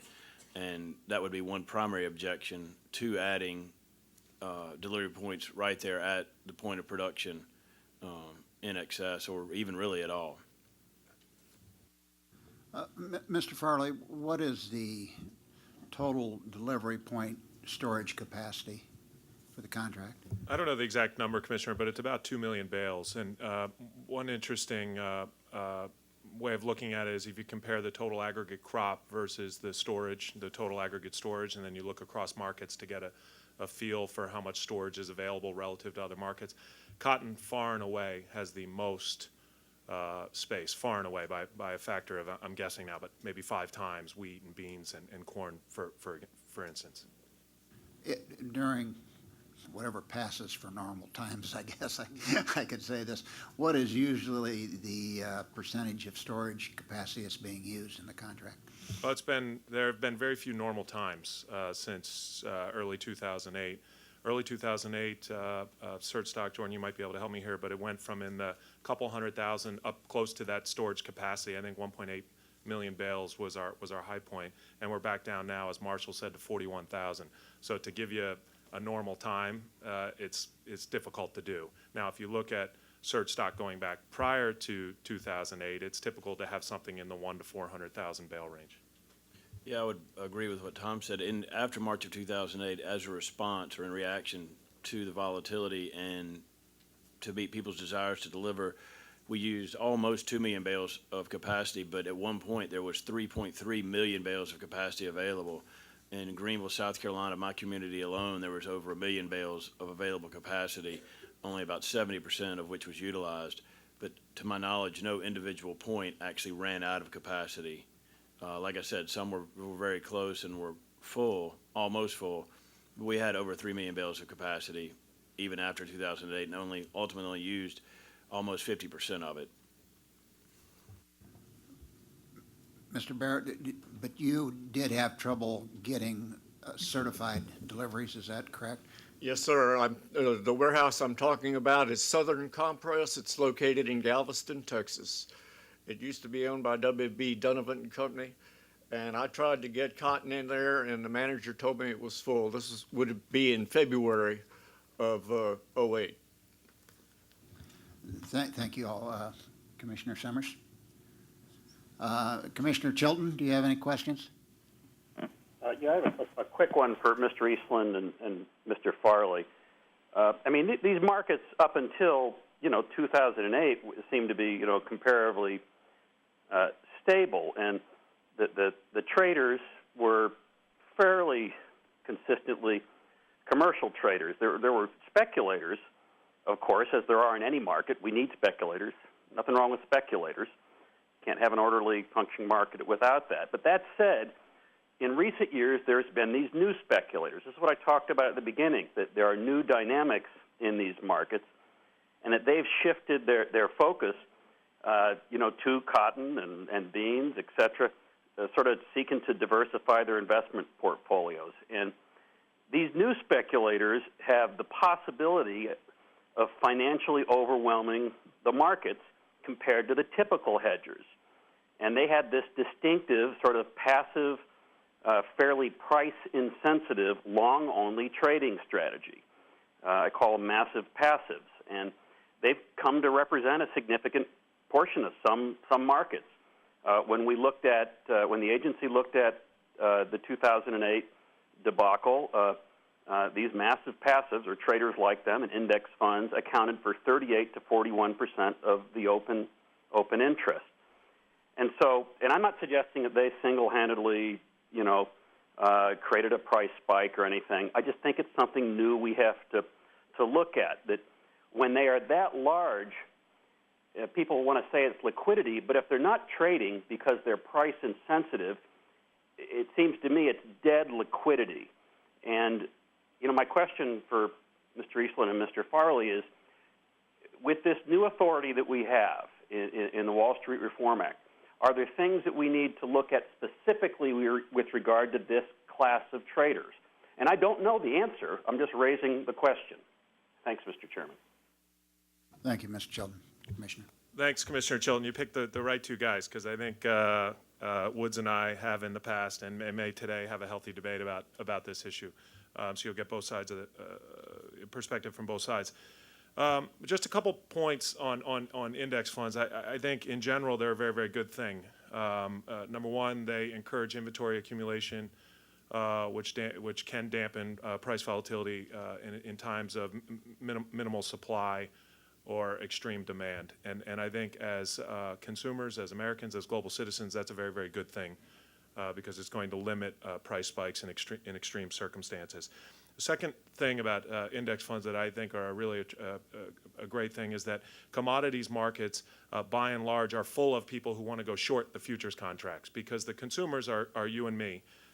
We wear cotton, we wear a cotton shirt, and we're not going to go out and hedge that cotton shirt. And so for many, many years, over a century in this country, you had a lot of people who wanted to hedge short futures, and now you had people who wanted to buy long futures. And therefore, you saw open interest grow, and you saw more longer-dated futures hedging. It enabled farmers to risk manage more of their crop, et cetera. And so I see that as a very good thing. And the third thing I'll say on index funds is you refer to them as massive passives, which I like. It's catchy. But I'll point out, we just got finished talking about our surge stock, our open interest is also down dramatically. So you tell me, if they're massive passives, why is it that the open interest deviates, and it tends to deviate that when prices go up, open interest begins decreasing? I would submit to you it's because that these massive passives aren't so passive, and they are in fact price responsive. All that said, I agree with several of the comments that Woods made about position monitoring, and I think that it's great that the CFTC now has the ability to look out into OTC markets as well as futures markets and make sure that people are not using long-only index funds as a mechanism for evading position limits. And that's not something that I or anyone at ICE would support, certainly. Well, Tom, just real quick, I mean, remember Robert Palmer said, you're immune to the stuff. I'm not suggesting they're immune to the stuff when it gets crazy. But when we had $147 oil, sure, they changed their position then. So there's some extreme position where they change. But as a general strategy, I mean, they say this in their prospectus. They're going to go long. They're going to try to mirror these prices, right? Sorry, Commissioner Chilton, what was the question? The question is, the index funds and ETFs, when they get into these markets, they say to their clients they're going to try to go long and mirror the long-term price of whatever the commodity. So it doesn't mean that they are totally price insensitive. They're not immune to huge price spikes. So when oil gets up to $140, yeah, then they may sell because it would be crazy not to. But when you look at cotton and you look at the prices then, it wasn't enough for these index traders to get back into the market. The prices weren't volatile enough for them. So they don't respond to normal market moves. Am I making myself clear? Yeah, no, I understand. I mean, I'm claiming that they are price sensitive, and you're saying they're not entirely price insensitive. So I think there's a bit-ass spread in our views, but maybe we're not as far apart as I originally thought. All right. I'll just comment that if you're going back to Q1 cotton, that was just an entirely extraordinary circumstance. I don't know how to think about index funds during that 3-day period. They were neither buying nor selling in massive amounts, and it was the only time that I know of where you had almost a short covering of an entire industry. And so, we tend to, and I think others in the industry tend to kind of look at the factors and circumstances during those 3 days surrounding that massive short covering. Mr. Eastland? Commissioner Chilton, I largely agree completely with your statement. I would say this, as far as the role of index funds, as far as the role in 08, of course, I've read the report of ICE. I think you've got to look at it over a minimum of a 60-day period from essentially 1 February through 31 March. But we're beating a dead horse if we talk about that anymore. I think as I say, I go back to my definition of who a hedger is. And the reason I take this is the true hedges that are available in any of these markets is limited. A true hedge being someone taking a position in options and futures which is opposite their position in the cash market for the physical commodity. Those true hedges in an agricultural crop are limited to the supply, which was the beginning stock, and the size of the crop produced that year, less what's been consumed. So it's just the remaining supply at any one time, and historically that remaining supply, especially in cotton, because cotton is 95% of the cotton in the world is produced in the northern hemisphere. So it is the supply varies very directly from the end of harvest, essentially major harvest over in January till it bottoms out again, till harvest starts again maybe in August. The supply continually gets smaller. I think in these markets, the Commission should be extremely interested in keeping some rough balance between hedges and specs as far as their open interest in futures and in options. And that's the reason why I say I think in order to do that, the way to do that is to define a hedger as someone who in the normal course of their business takes title to the physical commodity as either a producer, a distributor, or a consumer, and they would have hedge exemptions. I don't think index funds fit that definition, and I think swap dealers fit that definition only to the degree to which their counterparty is a true hedger. And therefore, there should be spec limits placed on the positions of the index funds because they are speculators in our markets, and also on the position of the spec side of swap dealers. Thank you. Thank you very much. Commissioner O'Malley. I'd like to go address one of the reforms proposed for the March 2008 episode, as Mr. Farley called it. I'd like to get the panelists' input as to whether they fully support the request to establish a trading halt on the futures options contract, which I believe is 2 times the market price. Can I just get everybody's input on that? I'll start. Yes, basically, we do support that. I'm not sure how successful. I think they call it a cooling off period in equity markets. I'm not sure they've been enormously successful, but I think they generally are, and I think they would be at least a substantially positive effort in at least the cotton market, if not all commodity markets, for everybody to sort of regroup, see if sort of cooler heads might prevail, if we can get a grasp on what market condition might be creating the volatility. I think if we'd had something like that in March of 2008, possibly some of that might have been avoided.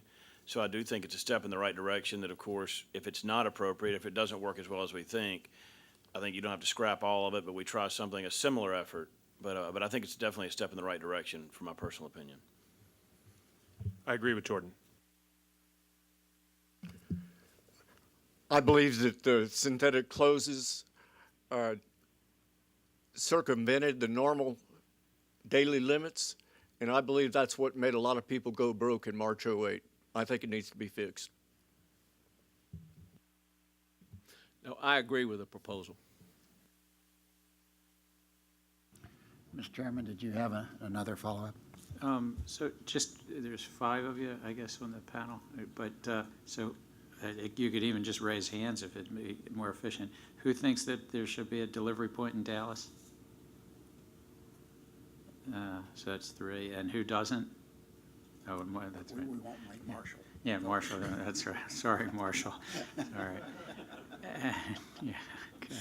So and then I think it's Mr. Lee. You said something in your comments about it's not good to have the futures contract be the spot market, right? I didn't quite follow that, and I'm thinking about this in wheat and other markets as well. So, because to me, one of the fundamental things in our marketplace is to make sure and assure there's convergence.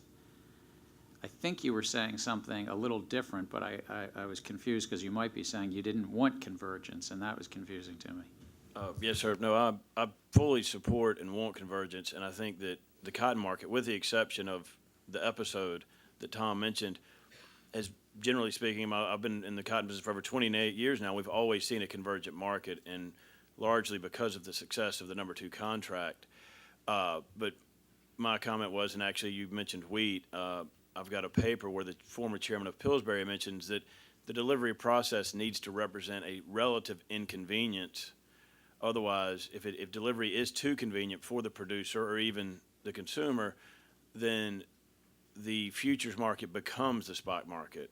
In other words, cotton's not traded on a spot market outside of the futures market. And that's what I was suggesting, was that by not putting delivery points at farm gates, we will successfully be able to avoid turning the contract into a spot market.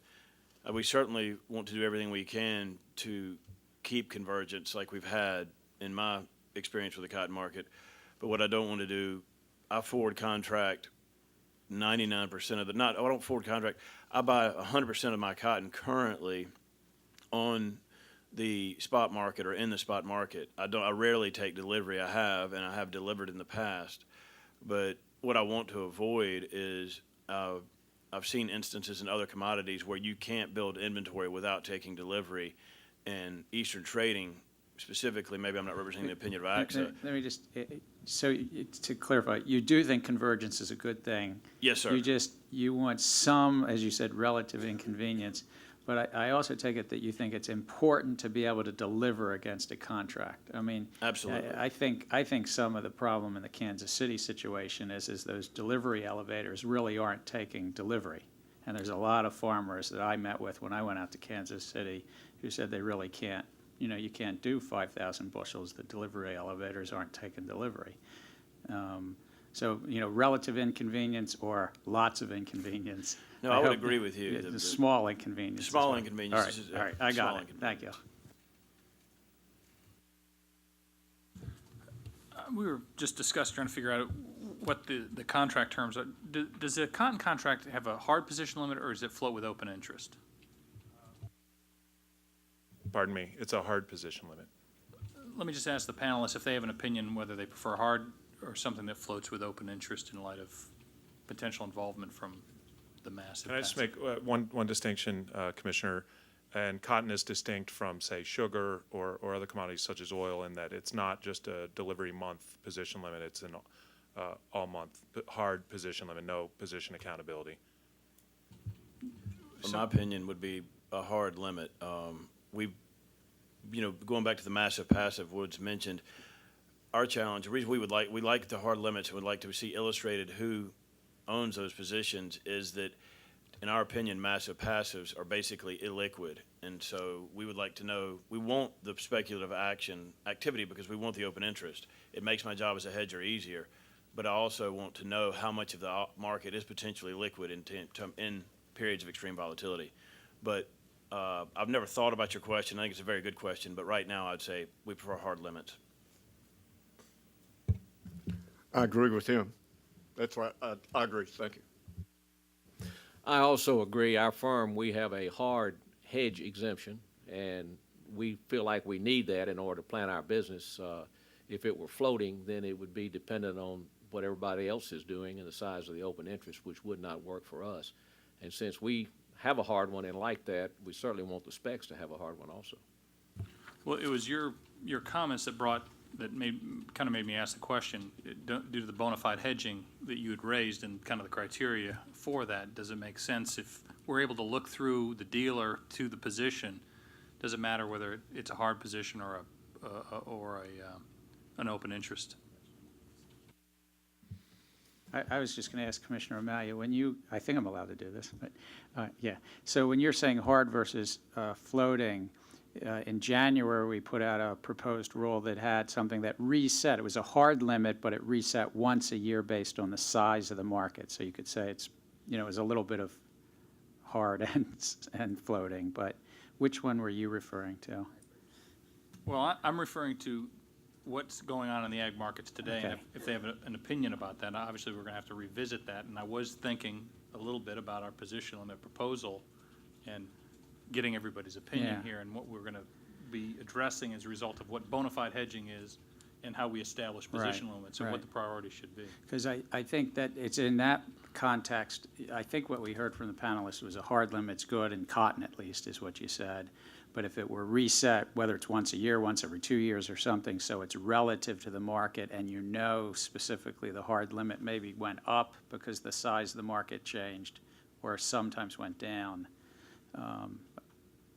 whether that would be acceptable in a sense that it would be known in advance, but it might adjust once every year or 2 years or things like that. Mr. Chairman, I think the difference might be in what Commissioner O'Malley is saying is our proposal on energy was 10%. So if it's 10% of open interest, it fluctuates with the size of open interest.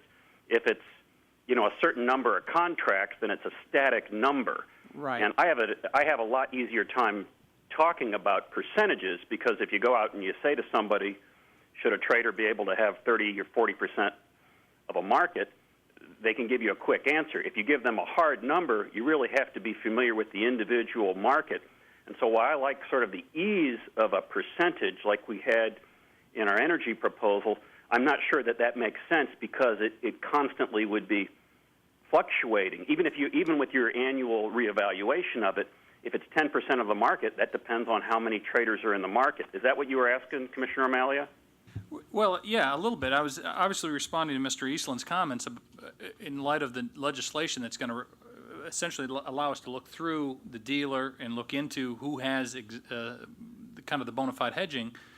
We'll have the fidelity and the granularity of those understanding who's in that market. Does anybody have an opinion? I'm just trying to understand what everybody's thoughts on this, and I think it'd be a good topic for this committee here to discuss and get everybody's opinion on this. I think that, obviously we're going to be dealing with it in how many days, Mr. Chairman? 250 counting? 255 in this one. And we have to put a proposed rollout well before that. So any advice you have, I liked Chairman Dunn's words. What we put out in January is really a hybrid. It was fixed for a year and then it readjusted, and then it was fixed and readjusted.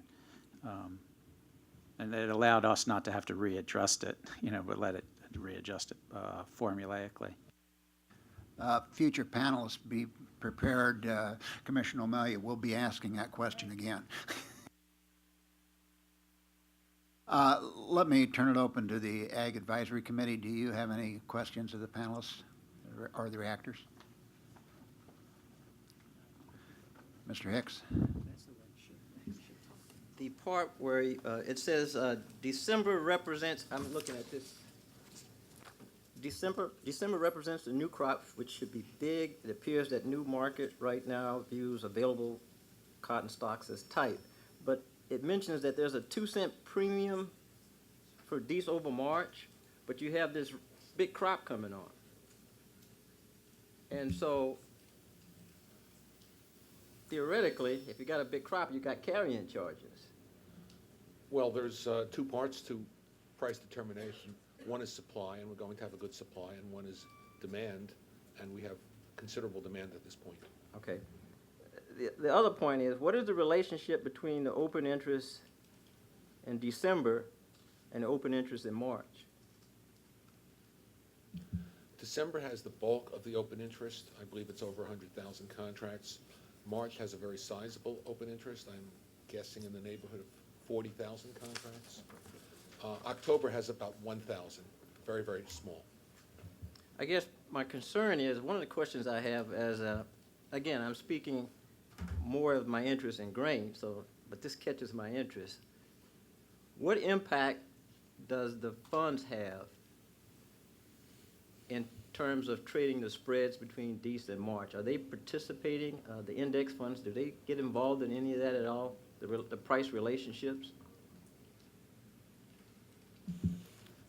Index funds, in my experience, tend to stay mostly concentrated in the most active month, most of the index funds, and roll over on a set schedule. And some firms do it very mechanically, and some firms do it with more discretion based on their possible impact on the market and based on opportunities to roll over either ahead of the big roll or in a better way than doing it mechanically. So they tend to be 1-month traders. Yes, Mr. Hicks. I think the issue of convergence is one that's also tied to the confidence in price relationships. You know, cash and futures from 1 month to other, the relationship between Chicago, Kansas City, Minneapolis. And I just give you an example.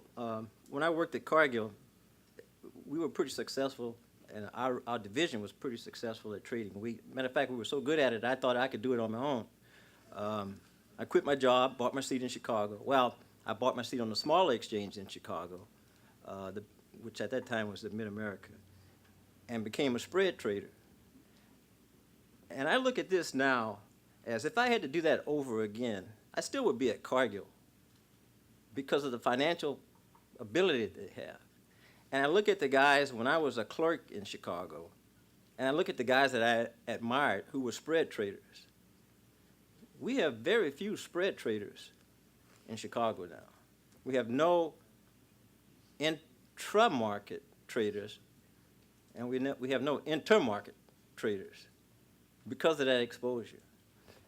And it's my contention that this weakens, that this lack of confidence of traders like myself who will not trade that spread cause the elevators to widen their bases because there are no spread traders to lay that risk off who will take that assumption like we're talking on this spread between the decent and March and cotton. Now I'm speaking as a grain trader, not as a cotton trader.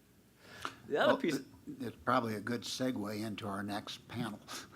The other point I want to make is, as an observation on cotton,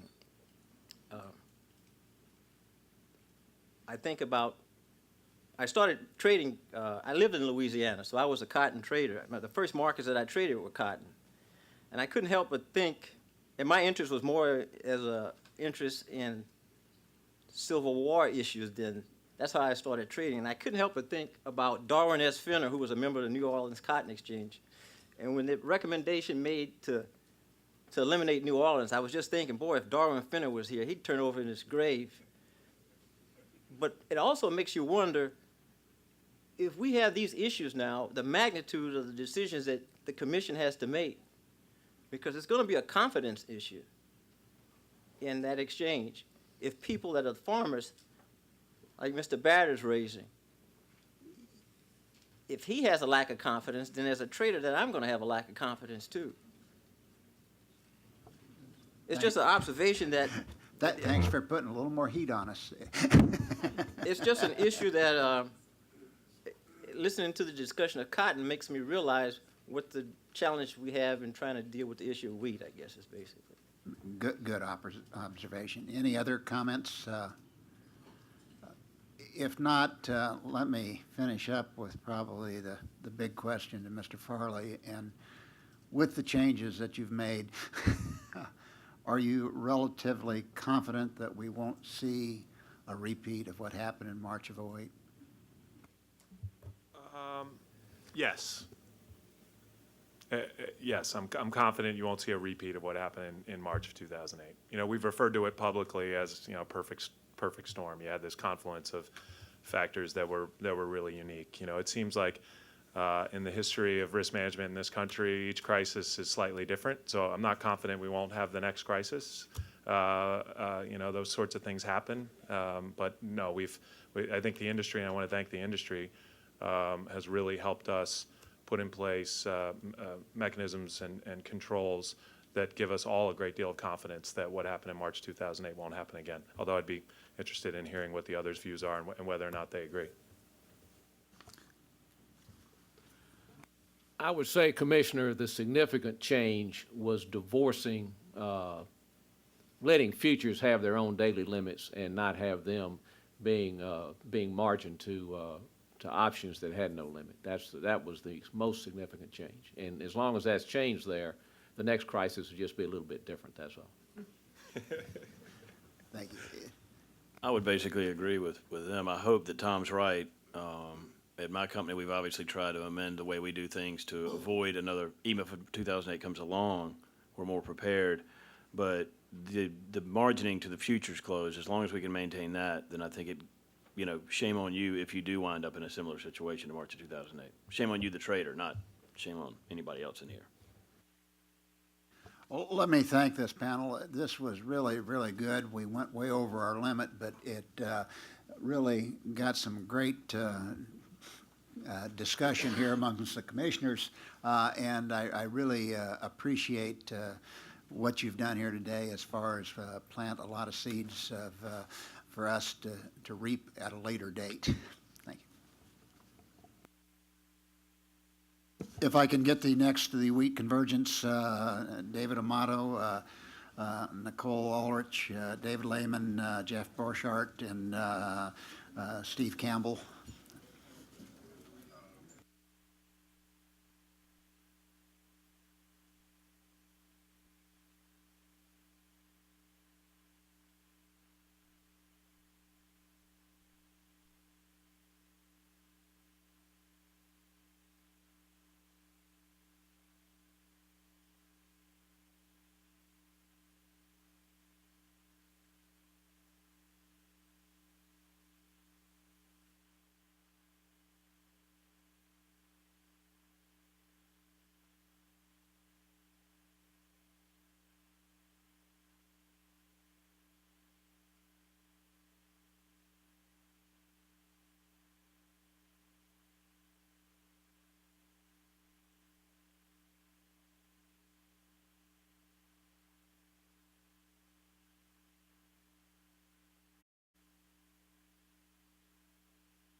Are the panelists ready? We are. Yes. All right, just as soon as I get two other commissioners in here, we'll get started. And here comes one now.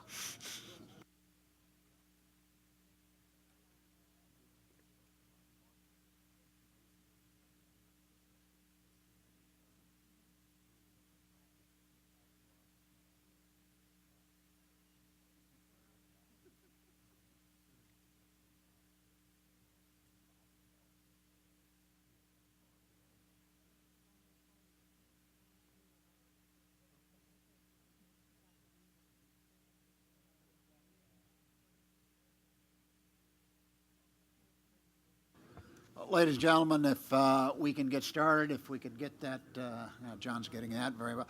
If we get started with our next panel, and we'd like to start off with Dave Amato from Division of Market Oversight.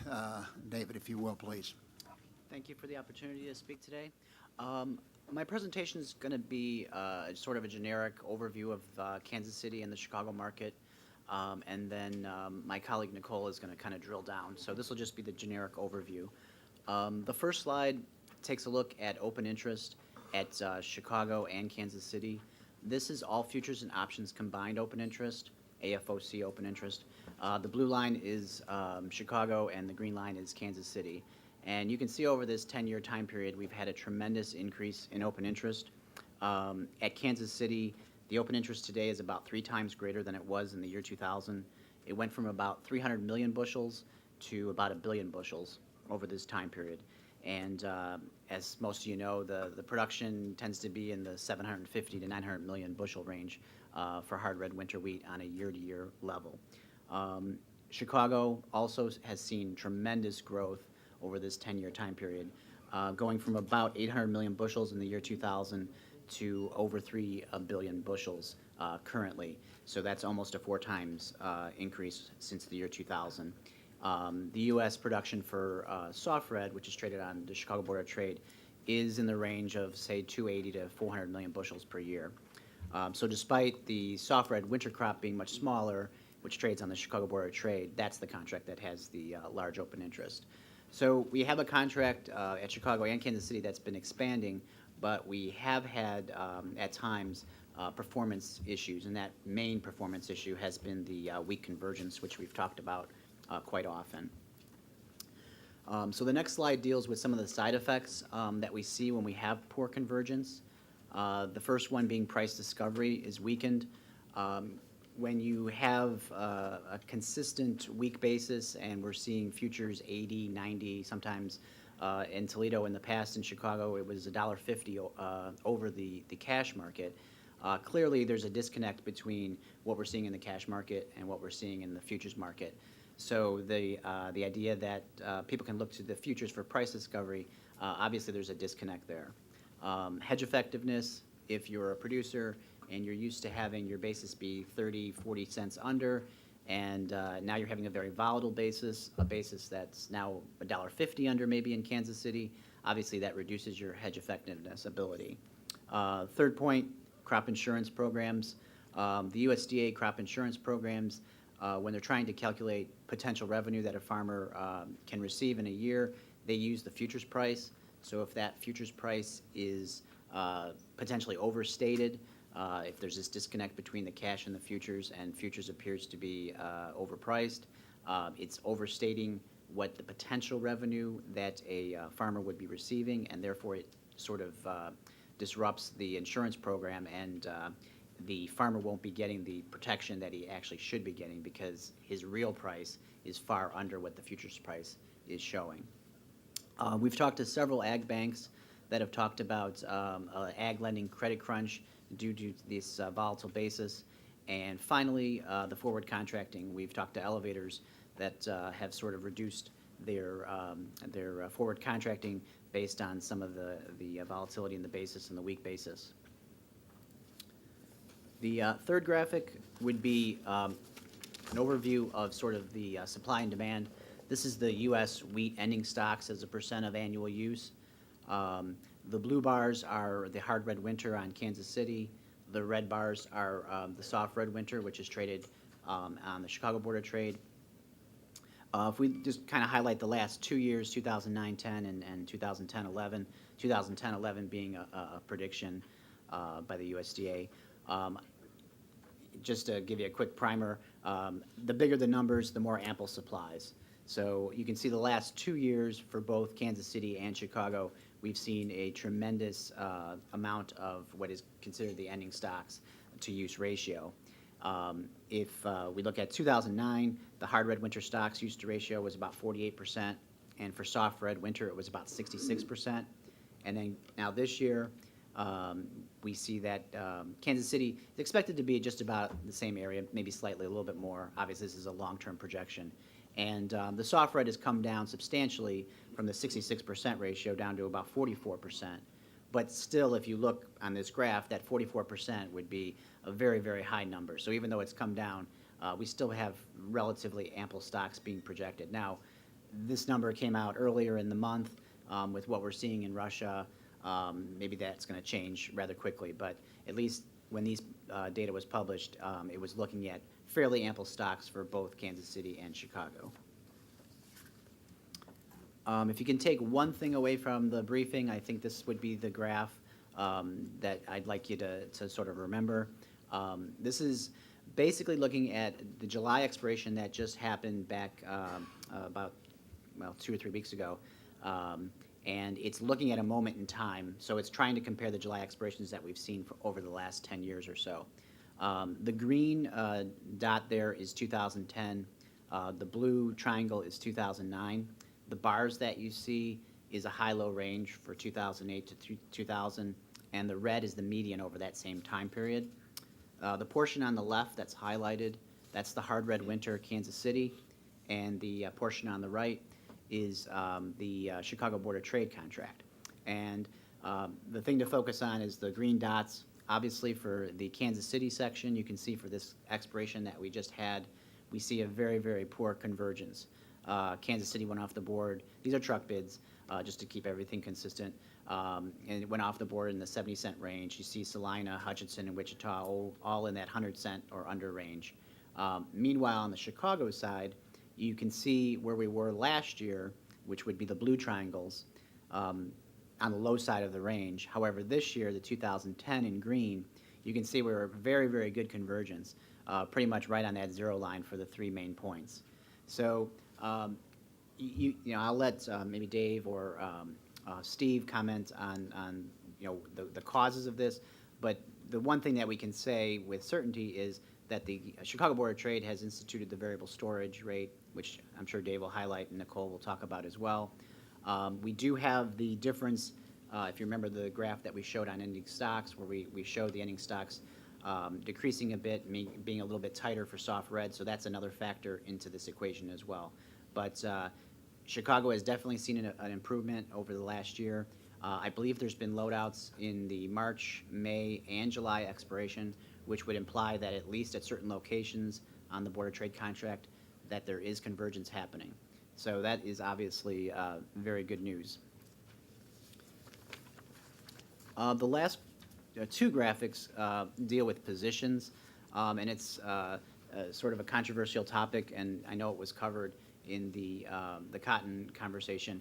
And what this graph is trying to show, it's a little busy, so hopefully I can make it a little clearer. It's actually 2 graphs on one sheet here. And what we're trying to show is the Chicago Board of Trade commodity index traders. I'll refer to them as CITs. And this would be looking at their all futures and options combined positions and their percent of open interest. And on the bottom of the graphic here, we have the nearby price and the basis. So just to kind of further give you a little bit of idea of what the graph is showing, the blue line is the CIT positions in net contracts, and that refers to the y-axis on the left in blue. And the more yellowish line is the CIT percentage of AFOC open interest. That's also a net percent, and that's the axis on the right side in percentage. And then again, on the bottom, the green is the CBOT nearby wheat price, and that bleed that you see coming off of the wheat price in red, that's the basis under the future, cash basis under the future. we've heard many people target the commodity index traders as one of the main culprits in causing this disconnect between cash and futures. As the conversation that we heard previously, people talking about a massive passive traders that just have gigantic positions, and no matter what the price does, they don't necessarily change their position very much. Looking at this data, we don't really see the smoking gun. If I wanted to highlight a section, if we take a look at the 2008 period, you can see a very weak basis. You see that red bleeding off of the green line, and you see very poor convergence in that section. But then if we go up and look at what the CIT actual positions were doing, for a good period of that time, they were drastically reducing their percentage of the open interest and drastically reducing their actual net contracts. So the idea that it's a cause and effect, at least in that 1 year that on this graphic, you don't see that. And then again, if we highlight another section, the 2010 period, you can see as that green line basically makes the red line disappear, you're not seeing a weak basis anymore. And the CITs, in terms of net contracts, have basically close to record positions. Their percentages on the high side as well. So it's a mixed bag. We're not seeing exactly that sort of cause and effect that some people have postulated in the media, and maybe this requires further study. I think it's pretty obvious that someone being this large, traders being this big, they're going to have some impact on prices. But in this rudimentary type of analysis, we're not seeing it, at least in the Chicago market, and I'll get into the Kansas City market here now in a second. If we look at the Kansas City market, it's the exact same setup in terms of the graphic, the positions on the top and the basis bleed on the bottom. Now here, one could say that there is this cause and effect possibility.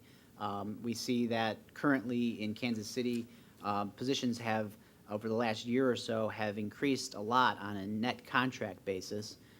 Percentage, though, has remained relatively the same over the last couple of years, anywhere from the low 30s to the mid 20s. But definitely you can see that starting in about 2009, we started to have this weak basis start to occur. So that part, people would say, oh, there's your smoking gun. However, if we look at other sections of the graph, namely the 06 period to say the 08 period, there were at times where we had very large net contracts in a relatively high position, and the basis was working wonderfully.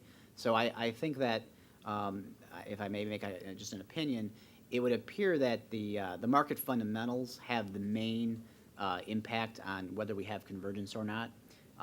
Obviously, like I said earlier on the slide previous, people that have positions of this size are going to have an impact. But I think overall the market fundamentals overpower the size of these positions. And that concludes the presentation. If there's any questions, I'll be happy to try to answer them. Thank you, David. I think in order to expedite things, I'm going to let all of the panelists go forward before we do any Q&As. And with that, Nicole, if you could give us your presentation.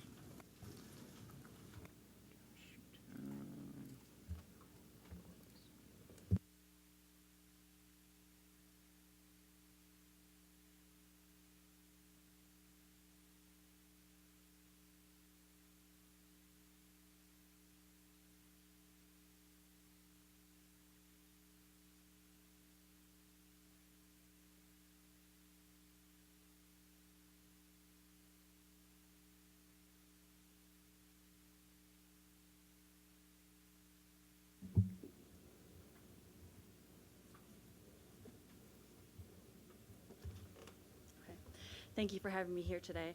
I'm going to continue talking about the hard red winter wheat futures contract, and specifically about the convergence problems that Dave just addressed.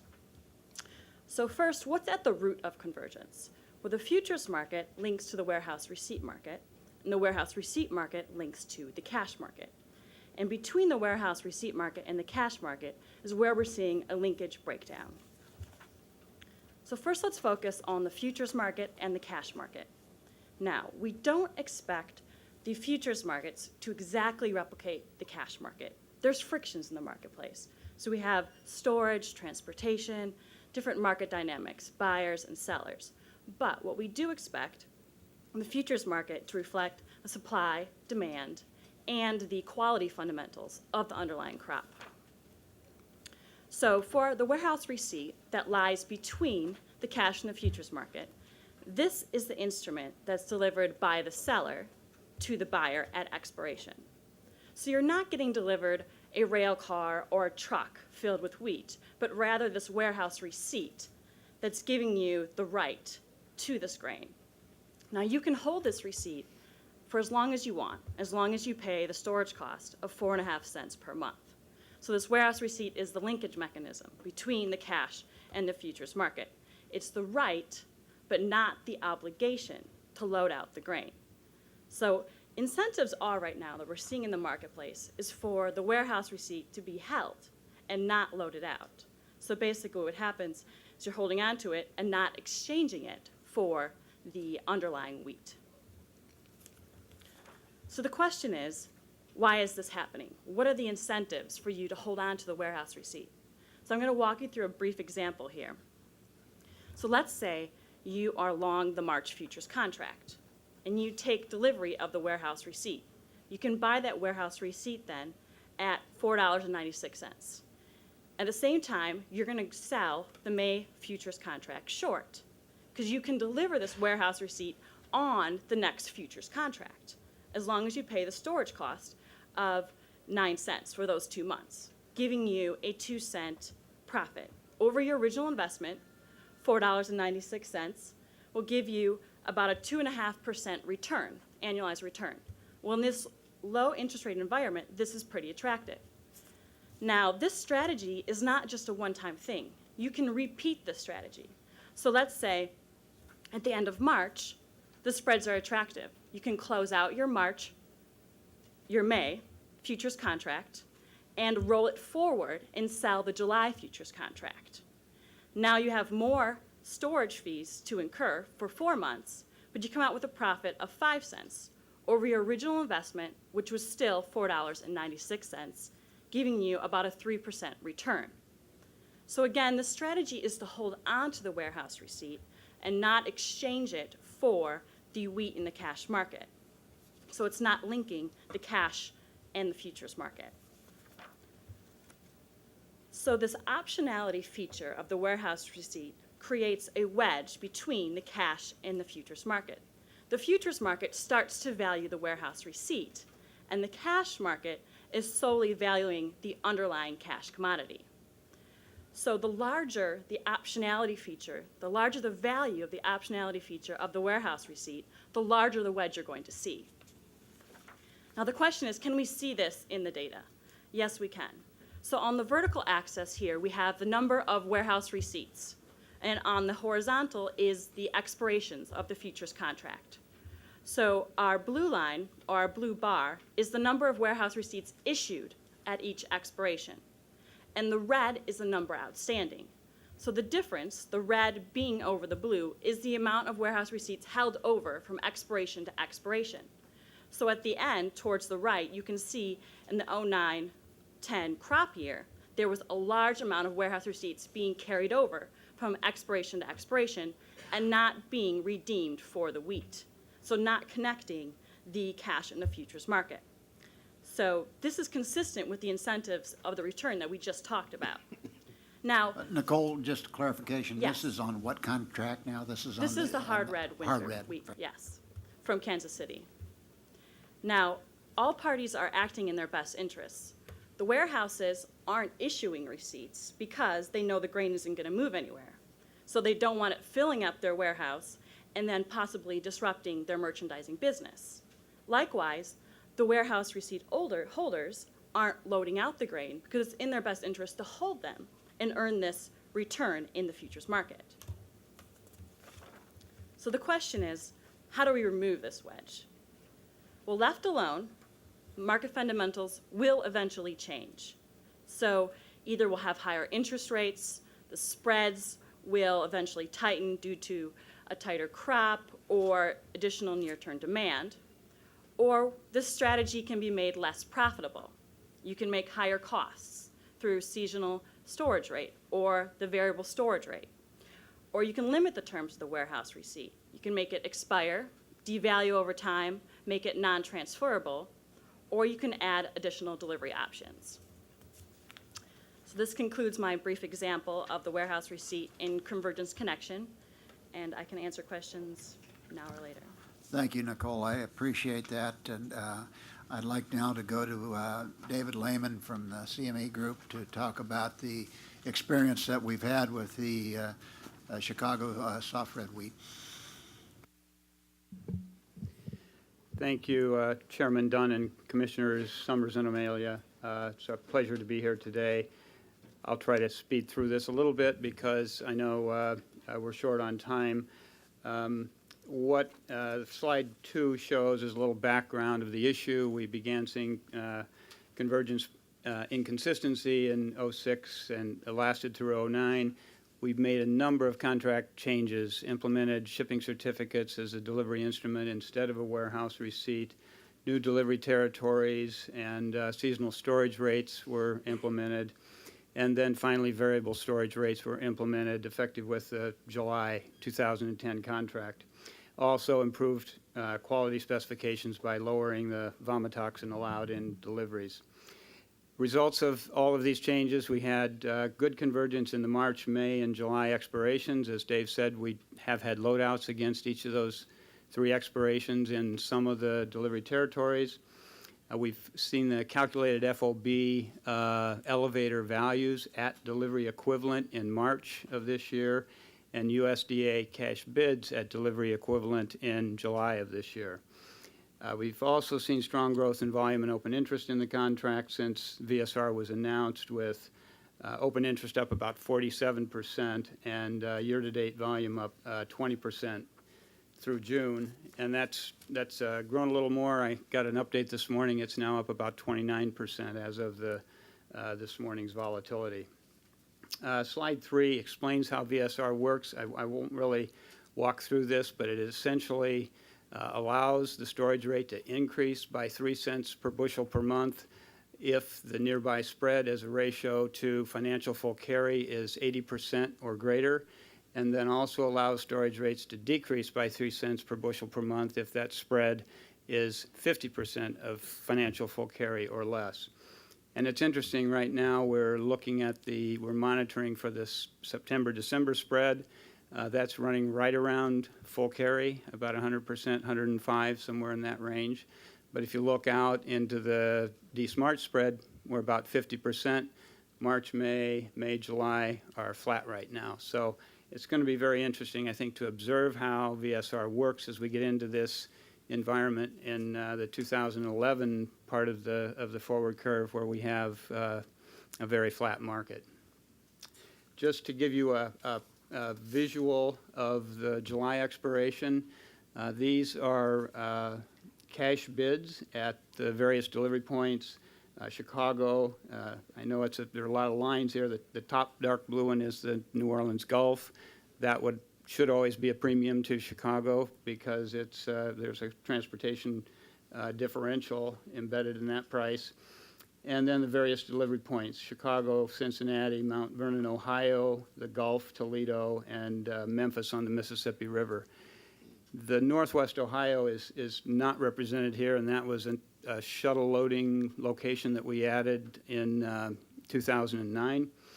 And that's a location that we've seen very active deliveries and also loadouts against canceled certificates in that location. But as you can see, we have a few points above delivery equivalent value and a few points, delivery points below delivery equivalent value. And what we expect, and as we go through an expiration, is that we'll converge to the cheapest to deliver location.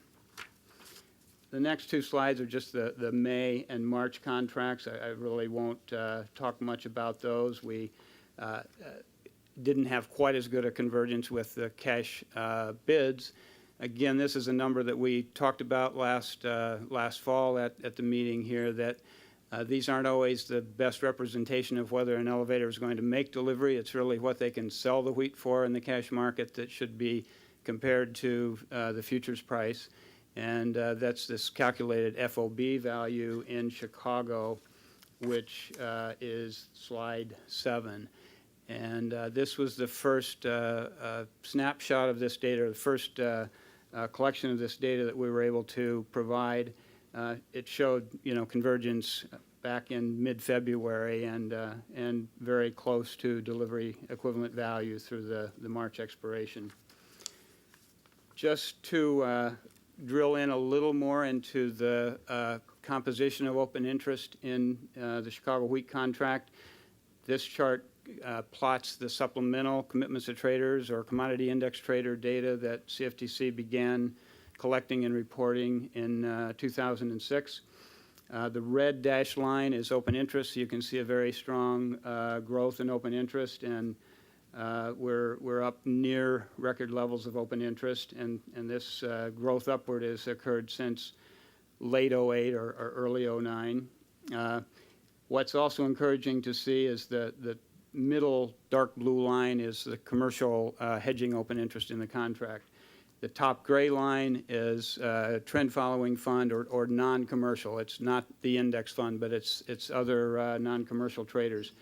They're beginning to converge, and that's what we want to see. We want to see a even distribution of open interest between non-commercial traders and commercial hedgers. The index portion is the lighter blue line, and it has stayed relatively constant in terms of its percentage of open interest. Just another snapshot to see that our open interest is maintaining or growing actually since VSR was announced, and year over year. We looked on July 20th of this year.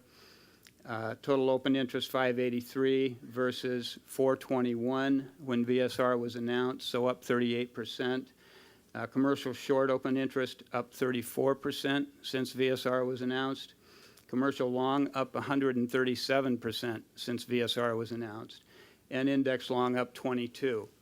So I think the most encouraging number here is the commercial long open interest that's really come back into the market since VSR was announced, and VSR is thought to perhaps benefit the short hedger or the seller who may earn greater carrying charges as a result of increased storage rates. But yet commercial long traders are embracing the improved convergence, it appears, as well. Another concern that we've heard about VSR is that it's making the deferred spreads more difficult to trade and more difficult to price because of the uncertainty of what storage rates will be in the future. So what we've done in slides 10 and 11 is look at, we've calculated a ratio of deferred open interest to nearby. And we've gone back 5 years with that data, and are showing the 5-year average as the purple line. The 2010 number is a light blue line that stops over here in May. When we did this analysis, we were only through May. And then the 2009 number is the orange line. So that chart's a little hard to read, but the next chart gives a table of the actual data points behind the chart. And what I'd like to point out is that since VSR was announced, this ratio of deferred to nearby open interest is at 58.9%. And the average over the 5-year time period is 41%, so we're well above that average. And we're almost at the maximum with the exception of 2007, 2008. And these are looking at the same time periods, December 1 through May of each of these years, since that's the time period that we've had since VSR was announced and the period of time that the market has possibly had concerns about how to price deferred spreads. So just another indicator that looks like we're tracking or we're holding and, in fact, growing the open interest in those deferred months. This is the same chart that Dave showed, only this is just the softwood winter wheat. In addition to the stocks to use ratio, it also includes ending stocks themselves. So We have seen a significant drawdown in ending stocks in the soft-red winter wheat market. We think that certainly has been a big factor in why we've seen this improvement in convergence. We had lower planted acreage last fall because of wet weather during planting period, and as a result, lower production. So to kind of sum it up, to give what our view is in terms of improved performance of the Chicago contract, we think it has a lot to do with the additional delivery points that we added that are more in the primary production and flow of wheat. We think it also has a lot to do with the changes in the fundamentals of the market. And we think variable storage rate has contributed to that as well, but it's really too early to give much of the credit, I think, to VSR. Commissioner Dunn, I know we're running behind on time. I included a slide that you suggested when we last spoke that I might about what our current activities are with regard to the swaps market, and we look forward to providing comments and to Mr. Heitman's presentation. But as you know, and I'd just like to let the committee know that we have a pending or a petition submitted to the Commission in April of this year to list another 12 agricultural swaps in addition to the 9 that we already have listed. We also have submitted a petition to the Commission to request an exemption from the ag trade option rules for cleared OTC ag options. So if OTC ag options are brought into a clearinghouse and in the same conditions that are applied to ag swaps, such as reporting daily settlement prices, mark-to-market, daily mark-to-market, volume and open interest, market surveillance, we think those conditions would actually provide just as much security, if not more, than the Commission's ATO program does. And so we have those 2 petitions on file. Thank you very much. Thank you, Mr. Lehman. Mr. Bouchard, if we could get you, and then we'll go right into Mr. Campbell, since you're tag teaming us today. Sure. Mr. Chairman, Commissioners, and committee members, the Kansas City Board of Trade appreciates the opportunity to come before you today to discuss the weak basis issue on the hard red winter wheat. My name is Jeff Borchardt. I'm president of the exchange, and with me today is Steve Campbell with Lewis Dreyfus Corporation. Steve is also our vice chairman and a member of the Wheat Contract Committee as well. Over the last couple months, we've had many visitors and guests where we've had discussions and input has been received from interested parties concerning the weak basis issue in hard red winter wheat and lack of convergence, including CFTC commissioners and staff. We've had National Grain and Feed Association in, the Kansas Grain and Feed Association, Kansas Association of Wheat Growers, and we've also had some discussions with members of the American Bakers Association. The exchange understands the concerns that have been expressed by all these parties regarding the weak basis issue and the lack of convergence at the delivery during the delivery month and here of late. And we've tasked our Wheat Contract Committee with coming up with proposed solutions to foster better convergence. The Exchange Wheat Contract Committee is made up of a balanced, diverse group of industry commercial market participants. We have millers, we have exporters, we have grain merchandisers, we have elevator operators, and we also have Futures Commission merchant members with commercial grain customers. This committee has for many weeks now been actively and deliberately reviewing the Kansas City hard red winter wheat contract for consideration of structural changes to the contract to foster better convergence during the delivery period. Many weeks ago, the committee came to the decision that doing nothing was not an option, that something had to be done with under these circumstances to foster better convergence. The committee is aware of and has been looking at many different options available to them to foster convergence, and many of those have been discussed in prior years relating to the soft red winter wheat contract with their convergence issues. So they're looking at those proposed alternatives that were discussed as well as others. Some of the more material potential fixes have a common theme, and that is it moves the basis volatility into the future spreads. You can do that one of 2 ways. You can come up with more immediate convergence types of fixes that drop it into the front month spreads, or you can come up with more gradual fixes that feather in over time and achieve convergence over a longer period of time. What the committee is endeavoring to achieve is a balanced solution that fosters convergence during the delivery period without creating unintended consequences for market participants either on the long or short side of the market. The committee has, and I've sat in on committee meetings since 1993 when we first added the Hutchinson delivery point in 96. The deliberations began in 93. And I can tell you over the years, their primary focus, and think correctly so, has been to offer packages of changes, structural changes, that provide the requisite balance to the contract so as to equally disincentivize longs and shorts from making or taking delivery and incentivizing them to liquidate their futures positions and foster that convergence. We've received quite a few questions here of late about the deliberation process that the committee goes through, and I wanted to kind of expound on that a bit. Historically, the Wheat Contract Committee has met in private to deliberate and hash through the different alternatives, which is the process that they're going through right now. What they're trying to do is come up with consensus, or at least near consensus, to be able to offer thoughtful recommendations to the Board of Directors for implementation of structural changes.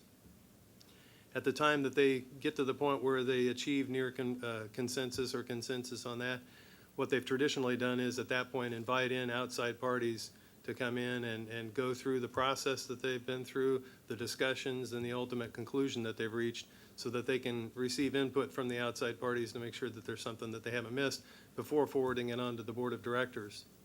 At the time they forward it to the Board of Directors, that proposal then goes public in the form of a circular that we put out that lets the market participants know that the Wheat Contract Committee has made a set of structural change recommendations to the board, and they have an implementation date proposed, and it's to put all market participants on notice that if you intend to transact business in that effective contract month forward, that you'll be subject to the new terms and conditions, assuming membership ratification and then commission approval. So that's kind of an overview of what we're facing right now, the committee's challenges, and what the process is. And what I'd like to do now is turn it over to Steve Campbell, who can, for the benefit of the committee members who we haven't had one-on-one discussions with, can maybe enlighten you a little bit as to the factors that influencing the weak basis situation right now. Thank you. Thank you, Jeff. I too would like to thank the commissioners, Mr. Chairman. Thank you for visiting us in Kansas City, and certainly Commissioner O'Malley and Commissioner Summers as well. Honestly, I think today that the market has, whether we're talking about cotton or wheat or Kansas City hard wheat, has in essence covered the generic, the basic foundation of where we are in the market today. We are in a marketplace that is in transition. We are in a marketplace that has seen massive investment into our, into the marketplace over the last 4 to 5 years. We are a marketplace that has gone from serving a traditional producer with a traditional consumer, with a speculator that would ease the price transfer between the two, to today, which we've all discussed and or had discussion about, to today trying to also serve an investor that has created commercial demand and wants a place to hedge that demand, that risk. And so he's come to our markets in the commodity markets to lay that off. So we are in a transition. We are 150 plus exchange that is slow to necessarily at times respond to transition, to those changes. But that is also with some understanding that unintended consequences can come about by making irrational changes subject to, certain fads in the marketplace, so to speak. Again, sort of in the interest of time, I think David did a good job of illustrating the marketplace as it is today. I think Nicole did a good job in saying where's the breakdown. We understand that, the that the delivery economics link the cash market with the futures market. Today we have strong, massive growth in our futures market, and in the hard wheat specific market, we have free stocks growing to historical levels. In past years, when we had those same surpluses in the market, we had the farmer moving towards a loan program that would maybe then go to this commodity credit corporation stocks, and a lot of those stocks would be held off the market. The farmer could still get operating loans and get his loans and move forward. Today, that's not in the case because prices aren't allowed to break that low because of this massive influx of. So we have a divergence going on between our demand for our futures contracts and that balance sheet in conjunction with the overall demand of the balance sheet and the supply-demand situation in the real physical market. So delivery economics, we understand that delivery economics allows us to cap the upside to premiums. That is to say, I can always buy option price, my freight to the location I need it, caps the high side of where premium should go. We also understand that delivery economics should cap the downside to premiums, meaning I can sell option price. My freight to Kansas City market, for instance, is 50 cents, so therefore premiums at my location should never go below 50. Now, we have also, any of us who have traded cash markets, any of us who understand those markets understand that there's an asterisk on the capping of premiums to the downside. And that is to say, when my elevator is full, where do I go with the next bushel? So we look at it and we say, well, we need to clear it. So wheat has to go and find the next home or the next place where it can go. So delivery economics, while we understand their function, they also, have some, the downside premiums have some linkage problem there naturally. We've seen that before in other years, but again, the futures market responded such that, such that the effects of that break in the linkage weren't felt as bad. So the cause really, I think the cause for lack of convergence under the current contract design is due to the fact that the wheat markets have experienced a structural demand shift in the balance sheet for futures without a corresponding structural shift in the consumption of physical wheat. So we have this strong growth in the futures. We have this strong growth in our free carryout of hard red winter wheat. The farmer, is selling it, and he wants a place to go with it. So we've got a huge, massive storage issue throughout the Midwest this year.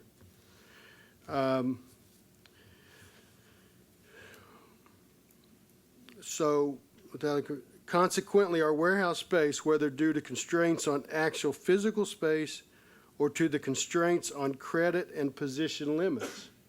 It's not just that my elevator's full, it's that I'm at my maximum credit exposure with my bank because, I've got the future sold, but I'm getting margin calls. He's wanting to know if it's going to work. We got a problem with convergence. All that's tied together. So it is definitely a stress on the system because of the overall space. If you look at Kansas, Colorado, Nebraska, all the surrounding space, for this year we're projected in the fall to be 115 to 120% of the total space. Now, we can always, say, well, we'll take Milo and put it on the ground temporarily, or we'll do some other things. But the market becomes a bit concerned about that because really, are we comfortable with convergence? So there is a breakdown. It is pressed on us because of the space utilization. In previous years of surplus, future prices have responded. Wheat was put under loan, maybe forfeited, and held by the CCC. That situation is not there today because of the strength in the futures market and the break in the linkage. So, we have this structural change, a massive demand for our futures. We have this year a very high growth in our free stocks. We have a great deal of pressure upon the space, elevator space in the interior, and we have a market that's concerned down the road, are we going to take care of this lack of convergence and actually fix it? So that is also putting pressure on the markets today.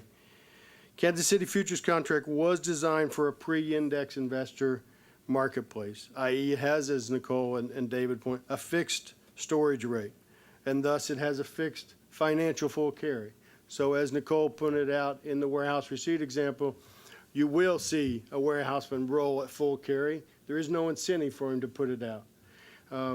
Now, that was, you know, the idea, the optionality behind that was to understand that, you know, if I sell boats today, if I sell vessels today for Hoc Nov Dis, where do I put that hedge? If I put a hedge in the SEP, and then I actually cannot cover the cash and need to execute the September, it's going to take, I can't take it all out in the next day. I need some optionality to carry that.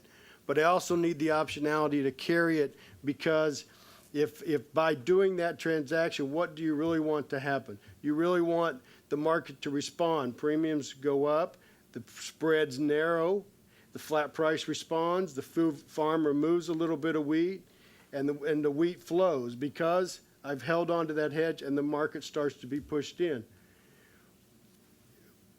But the market on the warehouse receipt is the market of last resort. So if the dynamic relationship between the cash markets, the spreads, and the futures are working, that's why you should never have to really see a great deal of taking or making delivery. But if you have no optionality and you want to just take and force it onto the market and say you've got to move it out, well, then that becomes burdensome on the other side. So when you look, it is a balanced contract that we're seeking, and so today this leaves the cash market, i.e. the basis, to compensate because of the fixed storage rate and because of the high amount of free stocks in our market. It leaves the cash markets the basis to compensate for the increasing demand for space over and above the fixed rate on the futures market, and has led to a lack of convergence facing the Kansas City wheat contract the past 12 months. The committee does understand the concern. The committee is working overtime to try to come to a consensus resolution on it, to provide a balanced contract, to not not make an irrational move that will have the unintended consequences that we fear. I'll just stop there, Mr. Chairman. Thank you very much. I appreciate that.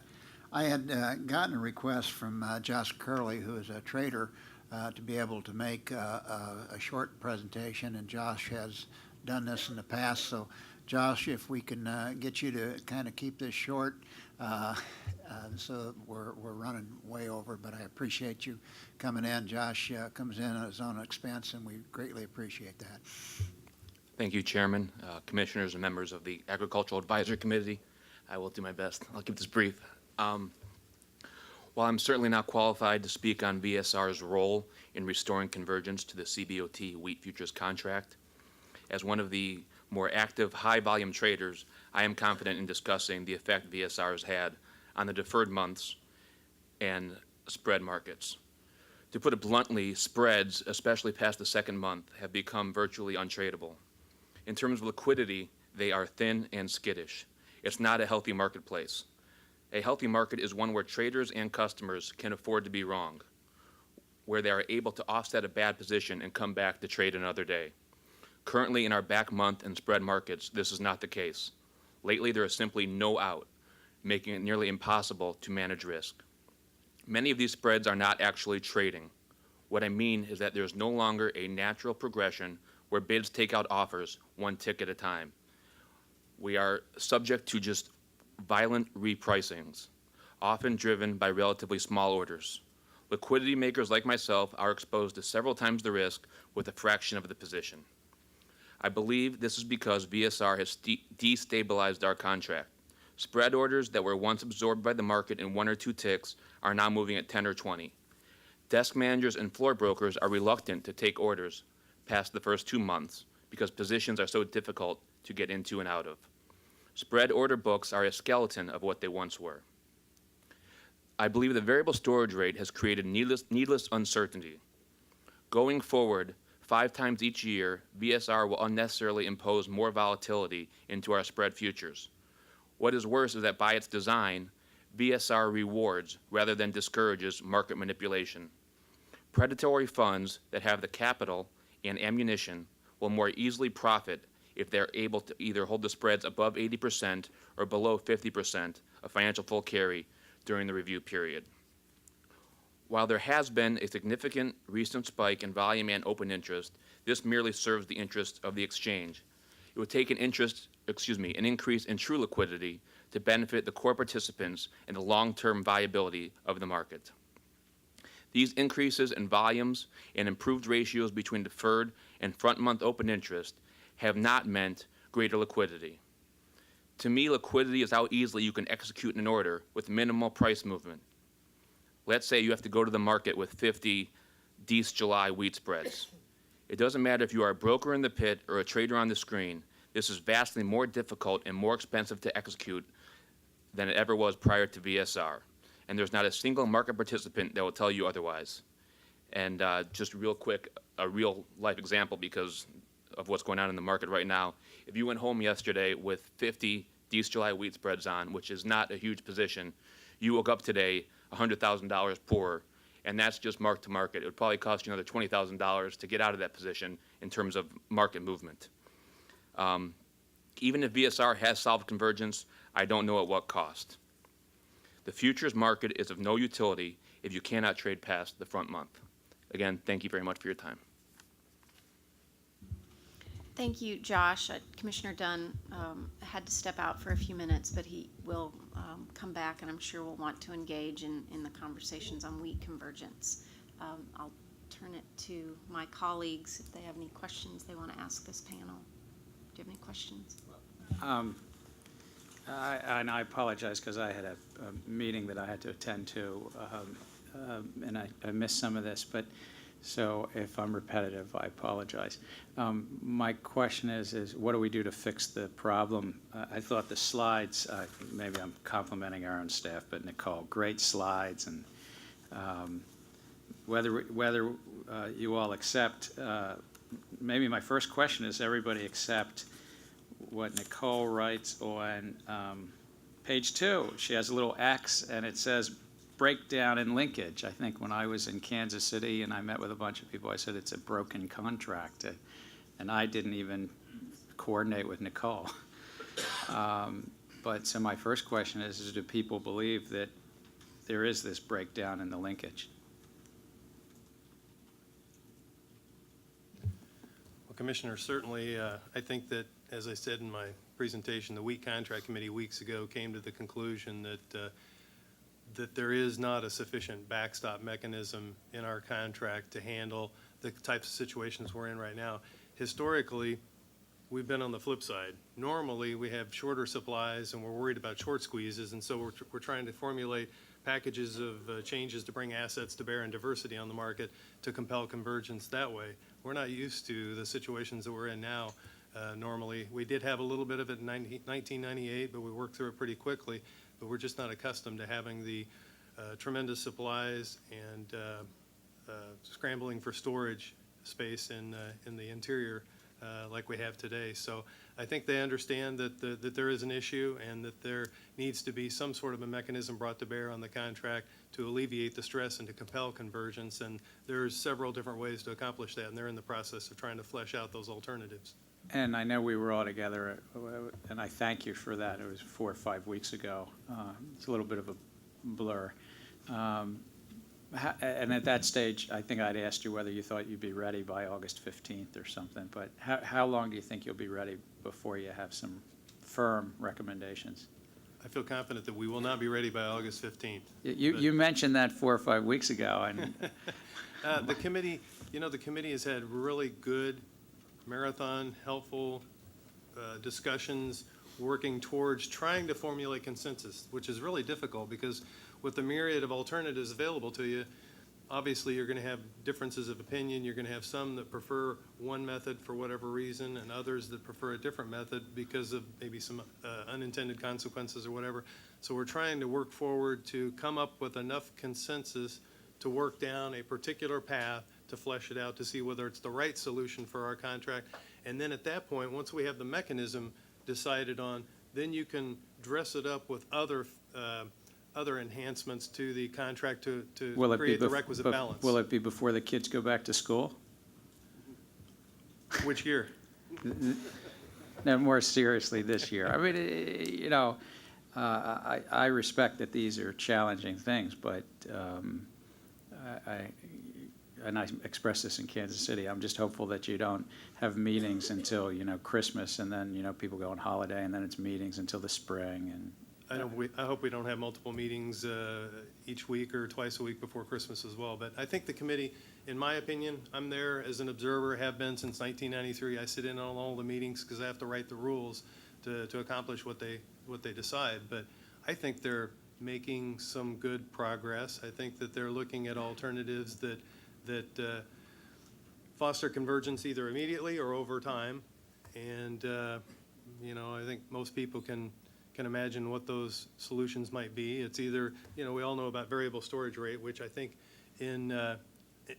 taken by itself without the influences outside of the market, like the Russian deal or whether you're going to have a short crop or whatnot, taken just by itself would be, in my opinion, a more gradual solution over time as the spread widens out to accommodate. There are more immediate solutions, one of which I think the NGFA toiled for a couple years in putting together and recommending, and that was modified compelled loadout. I mean, compelled loadout or a modified compelled loadout or some variation thereof will effectuate convergence immediately. Yeah. So I thank you, and I don't have any other questions really, but I do think that it's important for each of the contracts that the CFTC oversees that convergence works. I think it goes to the heart of the market mechanism in that wonderful chart that Nicole put together,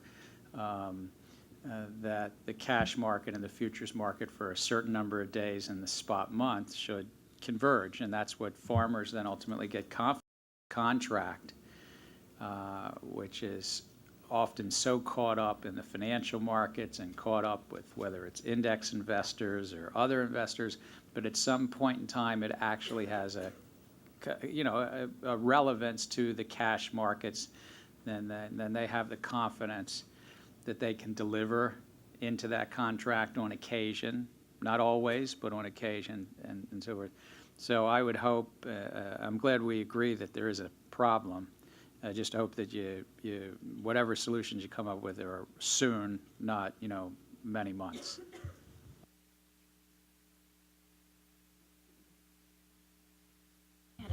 I had a question actually for Mr. Curley. Thank you so much for being here and for your comments on the VSR. And I want to make sure that I understand correctly what's going on. And this is probably a little bit of a question for Dave too. The way I understood Dave's presentation is that as we look towards the future, the spreads are showing us that the carry, it may be less than 80%, so this variable storage rate actually may lower in the future as we're looking forward. And so my question for Mr. Curley is that helpful? That you're saying that the fluctuations in the VSR is the problem, or just it in general? It's a problem because the greater the variability, and the variability increases the further away you get from the spot month, the more difficult it is to price spreads against that front month. If there is a static full carry, it's easier to price markets going forward in the second, third, and fourth option. If there's the possibility of it increasing every time or decreasing every time between now and then, it's much more difficult to price for someone like me that has to do rough math and price something, say July 11 against D's in 2010. So it makes our job more difficult, and you can see just by looking at the screens, and since this is passed, they're not as deep. Spreads that used to be a few hundred on the bid and offer and a tick wide, now maybe 10 on the bid and offer are now a penny wide. So even though people have this greater open interest in the back months, when they go to get out of it, it's going to be very, very difficult. Whether they're taking losses or profits, it's going to move the market more when they go to get out of anything that's not in the spot month. We talked for a very long time on solutions to the convergence issues in Chicago, and this was the solution that was put forward by the exchange. Do you have other suggestions? If the BSR isn't working for you in the market, but it is causing convergence, I mean, what are our other choices? I have no idea. There's probably 20 PhDs in economics in this room, and I barely got an undergraduate in Irish history. I really don't understand all of the abstract economics behind what's going on, but I can see the effects in the actual marketplace. As somebody that stands in the pit and bids and offers and goes to the screen and looks at these markets, 16 hours a day, 5 days a week for the last however many years, these are the worst, unhealthiest markets I've seen in terms of if you have a position and right or wrong, there is no getting out of them. But I don't have an alternative proposal, no, sorry. Mr. Campbell, you'd mentioned, you kind of pointed to strong problems with storage, fixed storage rates, and the massive demand for storage. I'd like to get your impressions of what Nicole's thoughts, some of the options that she presented in her paper, specifically the expiration or reevaluation of the certificates. What impact might that have on your market? Yeah, honestly, that works in cotton, because cotton actually does devalue over the course of lifetime. In the course of wheat, from 1 year to the next, you really don't lose if it's properly stored. You really don't honestly lose much value vis-a-vis quality degradation. So, to just lose value in a financial sense, I guess, I don't know how one would measure that, but in applicability from futures to cash. Well, I mean, the chart she put up there, played out the incentive to carry this. If we took away that incentive, how would the market function, in your opinion? If you took away the incentive. Reduce that wedge. Well, if you can reduce the wedge, yeah, I mean, it would perform better. Well, she had proposed a couple of solutions, or not proposed, but she outlined a couple of solutions that might do that. Do you have an opinion about that? Look, anything that moves the volatility from the basis to the spreads is going to aid in convergence. There's, as Jeff mentioned earlier, there's several perhaps tools. VSR is one way. Whether it's the perfect way is questionable. Compelled loadout would certainly force convergence in a heartbeat. Would it have unintended consequences that would be, Do you have a preference for either one of those? Probably not as a representative of the Kansas City Board of Trade, Wheat Contract Committee. You have no opinion, or you have no preference? Well, I'm sure he does, but I guess what he's trying to say, and I'll answer since I'm not a member of the Wheat Contract Committee, is they're right now in the fleshing out process of trying to drill down which is the most preferred, and some have differing opinions from others, and it might not be proper for Steve to voice his particular Well, I wasn't going to put you on the spot. I thought I might get an answer out of him, though. Well, I read these presentations, online yesterday in the Reuters article, and so I'm a bit hesitant to put that out there today, as I am a member of the committee, and that we are in the middle of the deliberations. Can I say that? With all respect, I don't think that's real. I mean, you're a member of this advisory panel too, aren't you? You're not a member? I'm not a member. We have, Oh, no, all right. I'm not a member, but All right. I understand what you're saying, Chairman, and I do have an opinion, but If you can share with us, we'd love to know it. look, the bottom line is, if you want to force, if your single goal is to force convergence, is to impact convergence, there's absolutely no question some form of compelled loadout will do that the most efficiently, pure and simple. You have a preference over VSR over compelled loadout? I'm trying to figure out how severe this problem is and what the appropriate solutions are. And we're going to have a responsibility, whatever solutions you all develop, we have to enforce them and oversee them to make sure that we get the markets. We're going to be back here again. We're trying to get a better understanding of what you think is the preference, and happy to have the committee's impression as well. Again, Commissioner, I appreciate your question, and I understand it, and I'm not sure that it would be appropriate at this time for Steve, as a member of the committee, to voice his particular bias or preference with respect to the alternatives available. Like I said, there's VSR, there's shipping certificates have been mentioned, there's and forms of compelled loadout. I mean, there are multiple different forms of variations of compelled loadout. So I think that's really the circle of alternatives that we're looking at right now. We're not looking at cash settled contracts, so we're looking at, the VSR shipping certificates and some variation of compelled loadout, which would be I would guess would be the population that they're really focusing in on right now and trying to flesh out which would be the best alternative and the most balanced alternative in connection with maybe some other changes that could be made to the contract to provide that balance for the Kansas City Board of Trade.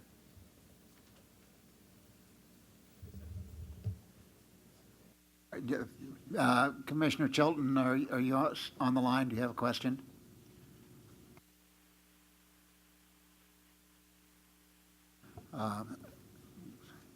Apparently, let's go ahead. Commissioner Dunn, I'm sorry, I'm here. Sorry, Bart. Go ahead. Sorry about that. I wanted to follow up on Commissioner O'Malley and the question and what Chairman Gensler said for Mr. Borchardt. I mean, I know you all take this very seriously, Jeff, and I want to give you a chance to talk about it a little bit more, because there are a lot of pissed off farmers out there and a lot of people who use this contract and are upset. They've contacted us, and they want us to work as hard as we can. Obviously, this is your contract, and you guys got to figure out how you want to go forward, but they don't care if you work every day from now until Christmas and beyond. They want it fixed. So I want to sort of impart what I think what the chairman was getting at, too, Chairman Gensler, is that there's some urgency to this. Obviously, you want to get it right, but this is important stuff for a lot of people out there who rely on this. And so I don't know if you had anything further you wanted to say on it, but No, I hope appreciate you move forward expeditiously and thoughtfully. No, and I appreciate those words, Commissioner. Believe me, you're not the only ones receiving the phone calls. We're hearing it from the production community. We're hearing it from our legislators. We're hearing it from, obviously, the commission, and as well as associations that have people that are involved in the production side of the business. So the committee absolutely gets it. We understand that, a mechanism needs to be put into place to avoid the types of basis extremes that we've experienced over the last year. So, no, they're working very diligently, but, you have to also remember that this is our contract that we've had for 150 years. It's really the only contract the Kansas City Board of Trade trades, and we've done, I think, a spectacular job over the years of handling it. The key for us is to get it done right. like Steve said, a knee-jerk reaction, putting a mechanism into place that you're going to end up having to replace with something else and create more confusion down the road is probably not the best way to go. It probably would be better to take just a little bit more time, as you know, as painful as that might be, to get it right the first time. And you know, they're working diligently on it, and as soon as they come up with a consensus and we invite people in to discuss that, then I think maybe we'll be in a position to try and working with the commission to try and determine an implementation time frame for those changes. Yeah. Thank you. Do you have a time frame that you may come up with a proposal, contract-wise, or?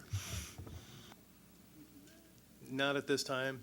They're in the process of, you know, fleshing out proposals, going through the pros and cons, trying to formulate consensus on one in particular to be able to flesh it out, and at that point in time, try and garnish consensus along with other changes to the contract. So, at the rate they're going, there's a lot involved here. I mean, I sit in on these. There's a lot of discussions about impact, about time frames and whatnot. So, I'm guessing 8 weeks or so, 6 to 8 weeks probably, because some of these have a lot of moving parts to them. So I mean, there's things that have to be taken into consideration that you would definitely want to get right if you implemented them. Thank you. Mr. Lehman, just so you don't think you've escaped everything, on your slide number 4 on the CBOT wheat basis at selected locations, I thought I heard you say that you did not include some of the new delivery points that you had, and there were a lot of activities in one of those. Could you expand upon that a little bit? Sure, Commissioner Dunn. The location that we didn't include is the Northwest Ohio 12-county territory. That's a new territory as of July of last year, and it's simply that we don't have a USDA cash bid for that location specifically. All of these other locations, we're using a USDA cash bid that USDA collects and publishes to the market. So we don't have that data for the Northwest Ohio territory. My comment about it being active is that we have had active deliveries in that location, and we've actually had loadouts of unit car trains from that location in a couple of the recent expirations. Thank you. I'd like to open it up now for the advisory committee for any questions or comments that they may have, and we'll start here and work our way around. Well, again, thank you for allowing me to speak. I'm representing the American Bakers Association, and we are users of all three of the exchanges, Kansas City, Chicago, and Minneapolis. And I think what the trader, the gentleman, the floor trader of the Chicago Board of Trade, I think was alluding to is the problem that we have with the marketplace is not necessarily conversions of the cash and futures price.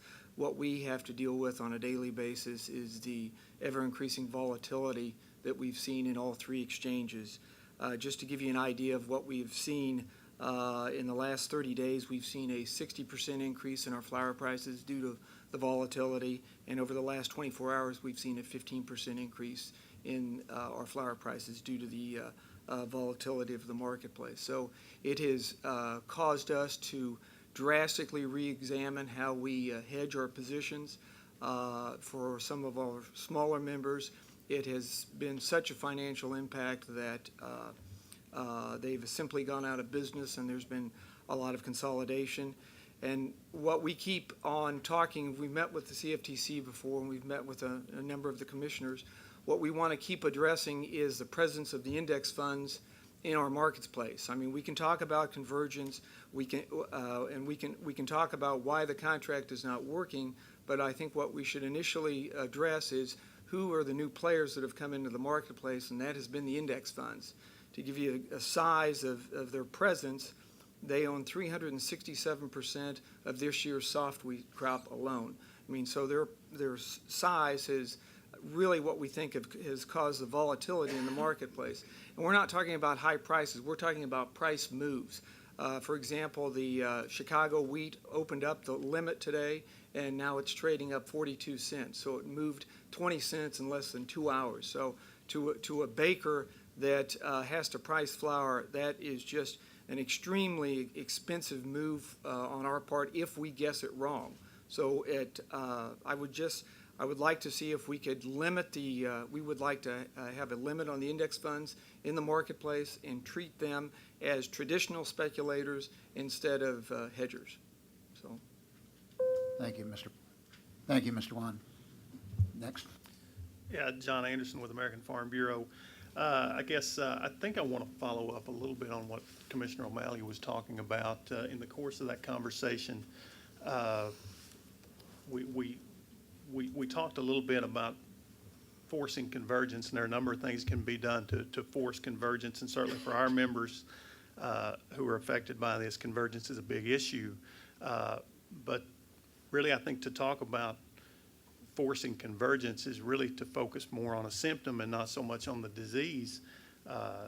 The bigger issue here is how do we make sure that cash and futures markets both reflect the same underlying fundamentals. And as I understand the CFTC analysis, which I thought was very good, the primary issue there seems to be that because of the delivery process, there's an option value attached to these warehouse receipts that's reflected in futures prices. And I guess I'd like to hear a little bit of follow-up on that. If that's the fundamental issue, the most straightforward approach to dealing with this would seem to be to change the characteristics of the warehouse receipts that give it an option value so that's not creating this divergence between the fundamentals of the cash and futures markets. Panelists like to respond?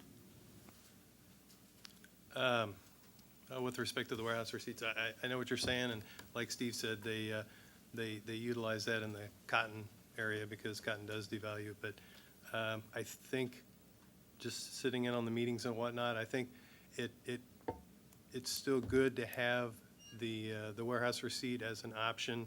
In Steve's case, where he has a contract on and needs to stand on the market of last resort if he needs to procure the wheat. I think there are other maybe perhaps better mechanisms that can be put into place that will allow the warehouse receipts to preserve their attributes and contribute to the marketplace and yet compel convergence at the same time.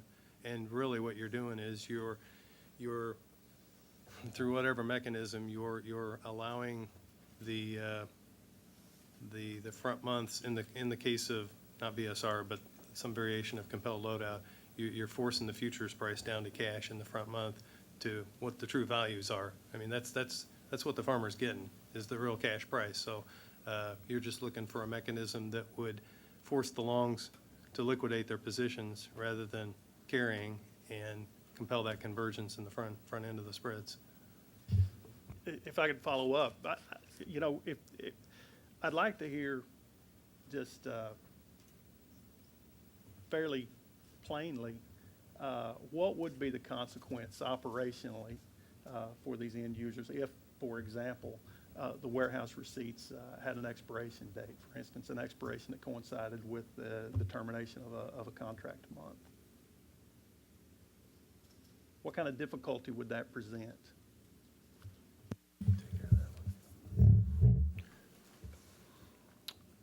Well, I mean, I think at the end of the day, that would simply make it a compelled loadout, right? The difference I see between that and a compelled loadout would be that there wouldn't necessarily be a reason that the grain would have to leave its current position. It would just be then maybe stored at the prevailing commercial rate as opposed to the fixed rate under the warehouse receipt. Well, It wouldn't necessarily be a compelled loadout. If it doesn't move, though, it doesn't clear space, and it doesn't allow the local basis to improve. I mean, that's sort of the whole function of it. Well, there would be more incentive to move it because I see it being similar to the VSR. It would the VSR increases the cost of exercising that option value, and so it's less attractive to exercise it, and so it's not exercised as frequently. It'd be I think a different way of doing the same thing. Look, whether a bank holds the receipt or whether a warehouseman holds the receipt, I don't know that there's really a difference. I mean, if the warehouse holds a receipt, the actual value of his grain is not going to be reduced. So, you know, the space is still full, and no matter sort of who's holding the receipt. If the bank holds the receipt and it loses value, then yeah, you'll probably just put more pressure on them, and that bank won't be there to stop the receipt. But the warehouseman today would still have that opportunity to roll at full carry, which is what they're doing today. I mean, we saw very little deliveries on the marketplace because there's no incentive to deliver. The market's sending you the opposite signal. Why would you deliver? So the warehouseman will just do it. I mean, you know, the fact that a few banks hold some receipts and can roll them is no different. That activity would simply move to the warehouseman. If I could respond to Mr. Anderson's question, I think one of the things that we looked at when we considered compelled loadout or modified compelled loadout when we were working on the Board of Trade contract, some of the difficulties are in transportation. You would put the responsibility on the taker of delivery whose receipt was expiring at that option to arrange transportation, and that's not always possible. You're really forcing the long out of the market, as I think Steve mentioned, and so it's really a trade-off of the distortions you might be causing in the transportation markets versus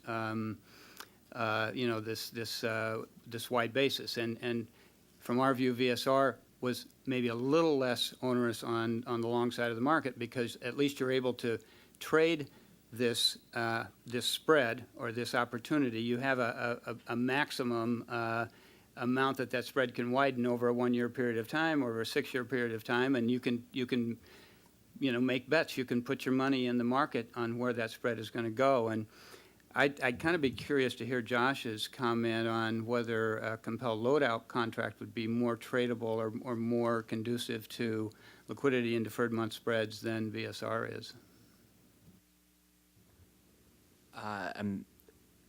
The way I understand compelled loadout is it would be a similar effect to VSR, and that there would be little reason to trade past the front month because the longs wouldn't be able to roll from one month into the next.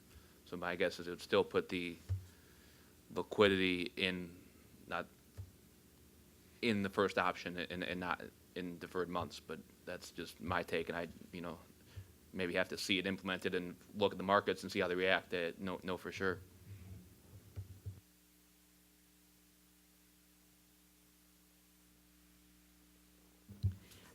Hi, I'm Christine Cochran with the Commodity Markets Council. I really have more of a comment than a question. Our organization represents both exchanges and exchange users, and we've had a number of conversations related to the contract in Kansas City and also in years previous, the contract in Chicago. And one of the things that I'm here today to communicate is our confidence in what the process is at the Kansas City Board of Trade. We believe that the exchange is the expert, that they're talking to their constituents and the market participants, and we believe that they should have the ability and freedom to look at the range of options to address the problem. I'm encouraged today to hear Jeff make comments about trying to provide a balanced solution. We think that that is one of the most important things that they do as they go through this process, is come up with a solution, which we do think there needs to be a solution, but one that is balanced. It doesn't favor the longs or the shorts. Thank you, Christine. My name is Dana Peterson with the National Association of Wheat Growers. I think the commissioners have a great handle on the issues that we're hearing from our grower members. And I would like to just publicly thank you for your attentiveness during this past year or so. And we have been in the last year, we have been communicating very closely with the exchanges and with the growers. Our growers are just very supportive of having convergence happen. We appreciate all of the attention and detail that's being paid by the exchanges in making a decision on a long-term contract. One that provides our marketplace a competitive advantage over other production regions of the world, where we do have the ability to have price discovery that everyone can participate in. Thank you. Thank you, Dana. Commissioner Dunn, Greg Dowd with the National Cattlemen's Beef Association. I first of all want to thank Commissioner Chilton for his comments and Chairman Gensler for his comments about convergence. I couldn't have said it better myself. A couple of questions I have. One question I think you've already answered was, which would we prefer here in Kansas City, a compelled loadout or a cash settlement? And I think I heard the answer to that. With Dave, with all due respect to you and all the great work you've done on variable storage rates, I think actually we're down to those, picking one of those two. I think we're going to have to get to that point. Nicole, my question really is for you, though. Great presentation. And with regard to these warehouse receipts, I have two quick questions for you. Did the fact that we had a lot of low-protein wheat in Kansas City affect any of this getting clogged up? And the second question that is really the big question on my mind is that how many people are in control of these warehouse receipts? Do we have a lot of these receipts in a very small, tightly held group of people, small number of hands? I'm a little concerned here that there might be a little market power at play with regard to this warehouse receipt issue in Kansas City.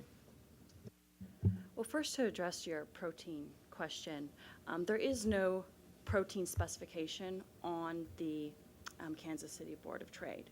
So it's supposed to represent the quality of the underlying crop, is why they don't have a specification on that. So that really wasn't a factor here. And second, about the concentration of the warehouse receipts, I can't comment on that because that's proprietary information. Come around to the other side. Roger. Commissioner Dunn, I'm Roger Crine with the National Milk Producers Federation, and I think the economic staff has done a good job today and previously demonstrating this issue of the wedge between the futures value and the cash value being associated with the optionality for storage in the contract.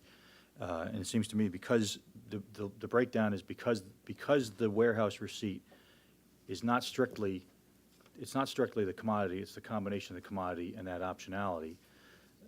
One solution is to price that optionality separately. The variable storage rate approach is a kind of a clumsy attempt to do that, but it's very indirect. It assumes a certain relationship between spread and the storage value.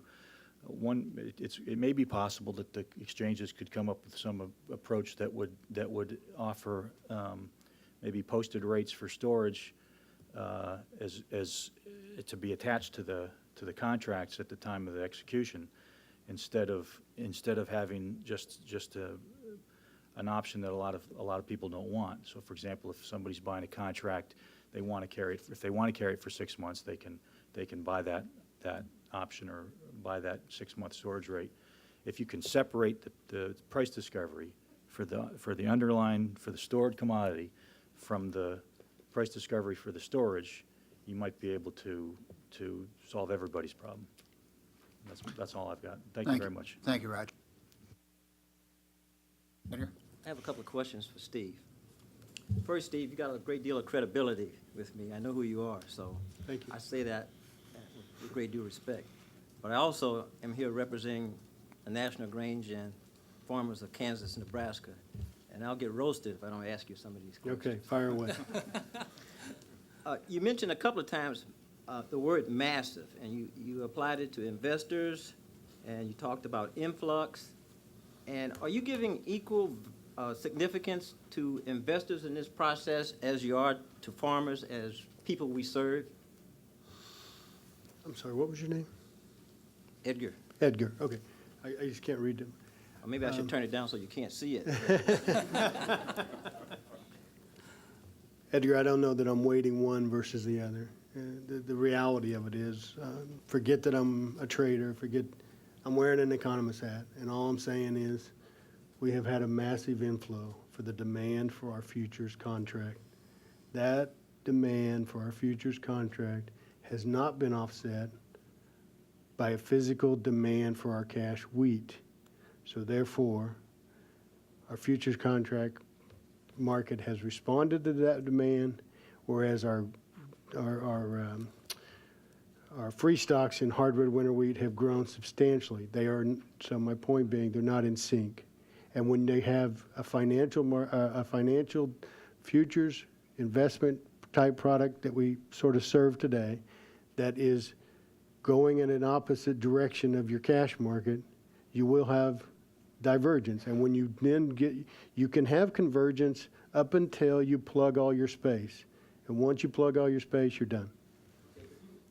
Okay, you mentioned under the current market. You mentioned laying off. You mentioned the investor laying off. What is relative to the farmer? I see what the farmer's laying off. What is the spec guy? Maybe I shouldn't say that because we need him. The index fund guy. What is he laying off? You mentioned that he's laying off. What is he actually laying off? Because I'm really not sure what you're in reference to. I'm asking you that because the index is being qualified as a hedger. So. Oh no! Listen, what you said. Okay, I'm not sure I made that comment. Well, maybe I did. Look, I mean, he's taking the investor. The investor is being pulled under one umbrella.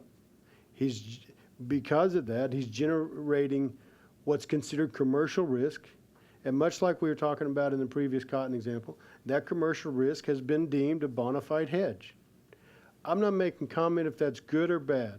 I'm simply saying that we have now created demand which has gone to the bona fide hedge exemption status, and that's moved into our marketplace. Okay. Okay. The farmer, he's laying off real risk vis-a-vis he's long crop and he's selling futures and that's a traditional hedge. Okay. Jeff, you mentioned how long the contract has been around. And traditionally, in the early publications of the exchange, you had examples like in Tom Hieronymus' book on economics of futures trading, which everybody, any commercial firm had to read when I came into the business. There was examples of freight rates and issues. Is Stagger's deregulation, does that have anything to do with the challenges we have now? Yeah, I'm going to let Steve take that, and I think it has. But in answer to your earlier question, you were asking about the committee and their preferences to funds versus commercials. And I think what I want to make clear here is it's irrelevant, in my opinion, whether the committee should not base a decision on one party or another. The major point is, as the chairman and commissioners have pointed out, you're supposed to have convergence at delivery time. The funds roll a month ahead of time. So if the funds have already rolled and they're out of the market, in theory, you're supposed to converge. We do not have, under these circumstances, an adequate mechanism for compelling that convergence at the delivery time. And so that's what the committee is charged with to come up with is, funds notwithstanding, there still needs to be a mechanism put into place that would not allow the basis to get that weak before some mechanism would kick in that would force the longs to liquidate their positions and for the basis to resume its normal levels accordingly. So I don't think that they're basing any decision based on any particular market class, if I was reading your first question correctly.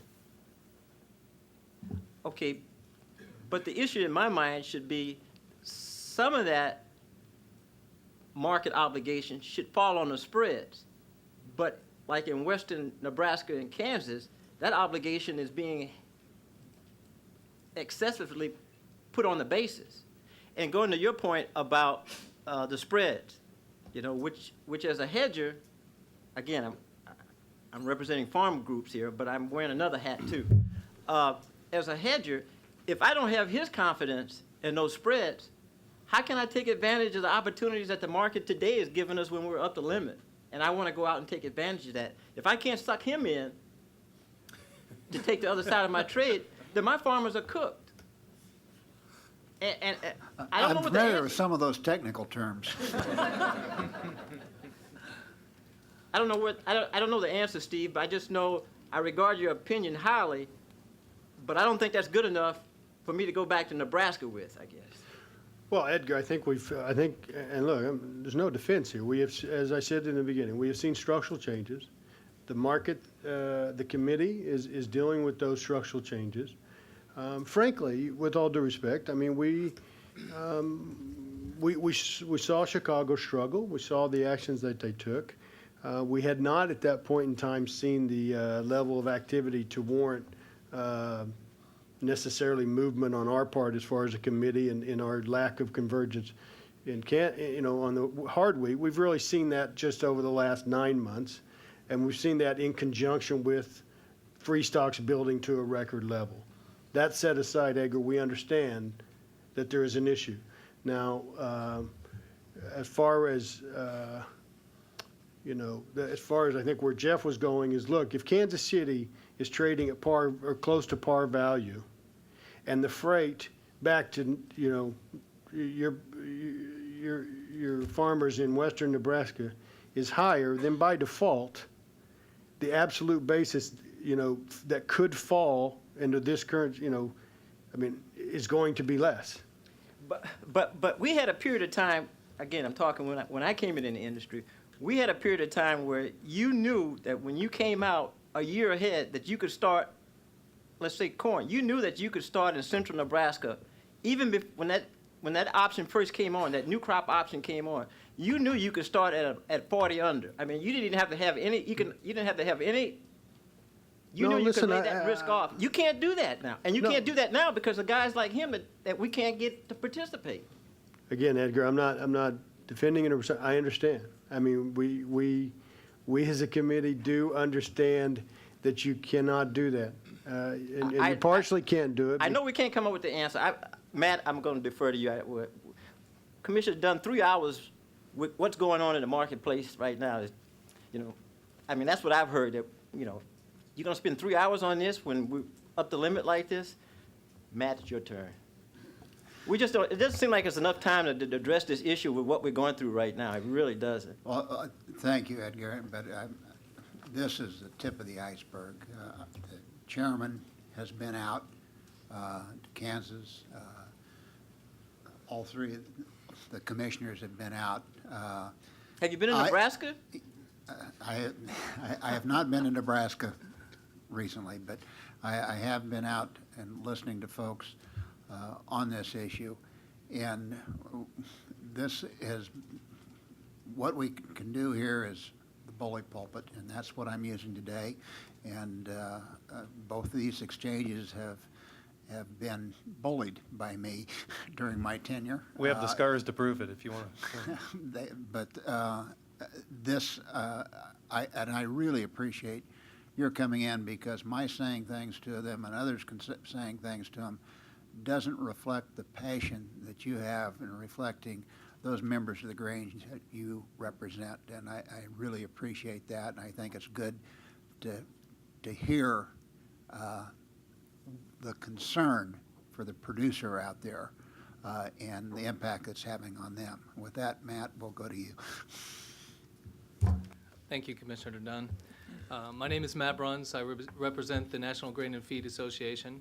I want to start with the major point: convergence matters. It matters to our groups. It's critical to our hedgers and producers and able to be confident to hedge their risk in a futures exchange. So far, we are pleased to see the improved performance of the CBOT's wheat contract over recent contract periods. Part of the improved performance, could be due to the variable storage rate, but it's probably too early to say for sure. There are other market factors at work also, and we'll be watching closely with interest as the VSR takes full effect. Now we see some challenges with convergence to the Kansas City Board of Trade wheat contract. And historically, wide basis swings have posed challenges to producers and commercial grain hedgers. There are a number of factors at work in this market. A big hard red winter wheat crop, some quality concerns, extreme tightness of storage space, sluggish export demand, and an impact of investment capital that's, come into our egg futures market. These things in the Kansas City market are not terribly different what we saw in the Chicago Board of Trade market here in the last few years. It's critically important that we reestablish the convergence as quickly as possible. We've been in close contact with the Kansas City Board of Trade to view our concerns, share information, and to discuss potential solutions. We know that KCBOT is working hard to respond to a challenged market situation to analyze the changes for their contract. As of today, the NGFA has not made specific recommendations for changes to the Kansas City contract. We have discussed several potential solutions, and we have expressed our desire to the Kansas City Board of Trade to be involved in their process, to help evaluate potential changes and provide feedback. Our member companies rely on the Kansas City Board of Trade contract. We have a lot of experience and expertise that we hope that the Kansas City Board of Trade will invite us to share as their process moves forward. Back to our core message. Convergence matters, and we urge the Kansas City Board of Trade to move as quickly as possible to implement the changes that will be needed to reestablish convergence that both producers and grain hedgers rely upon. Thank you. You, Matt. Kevin?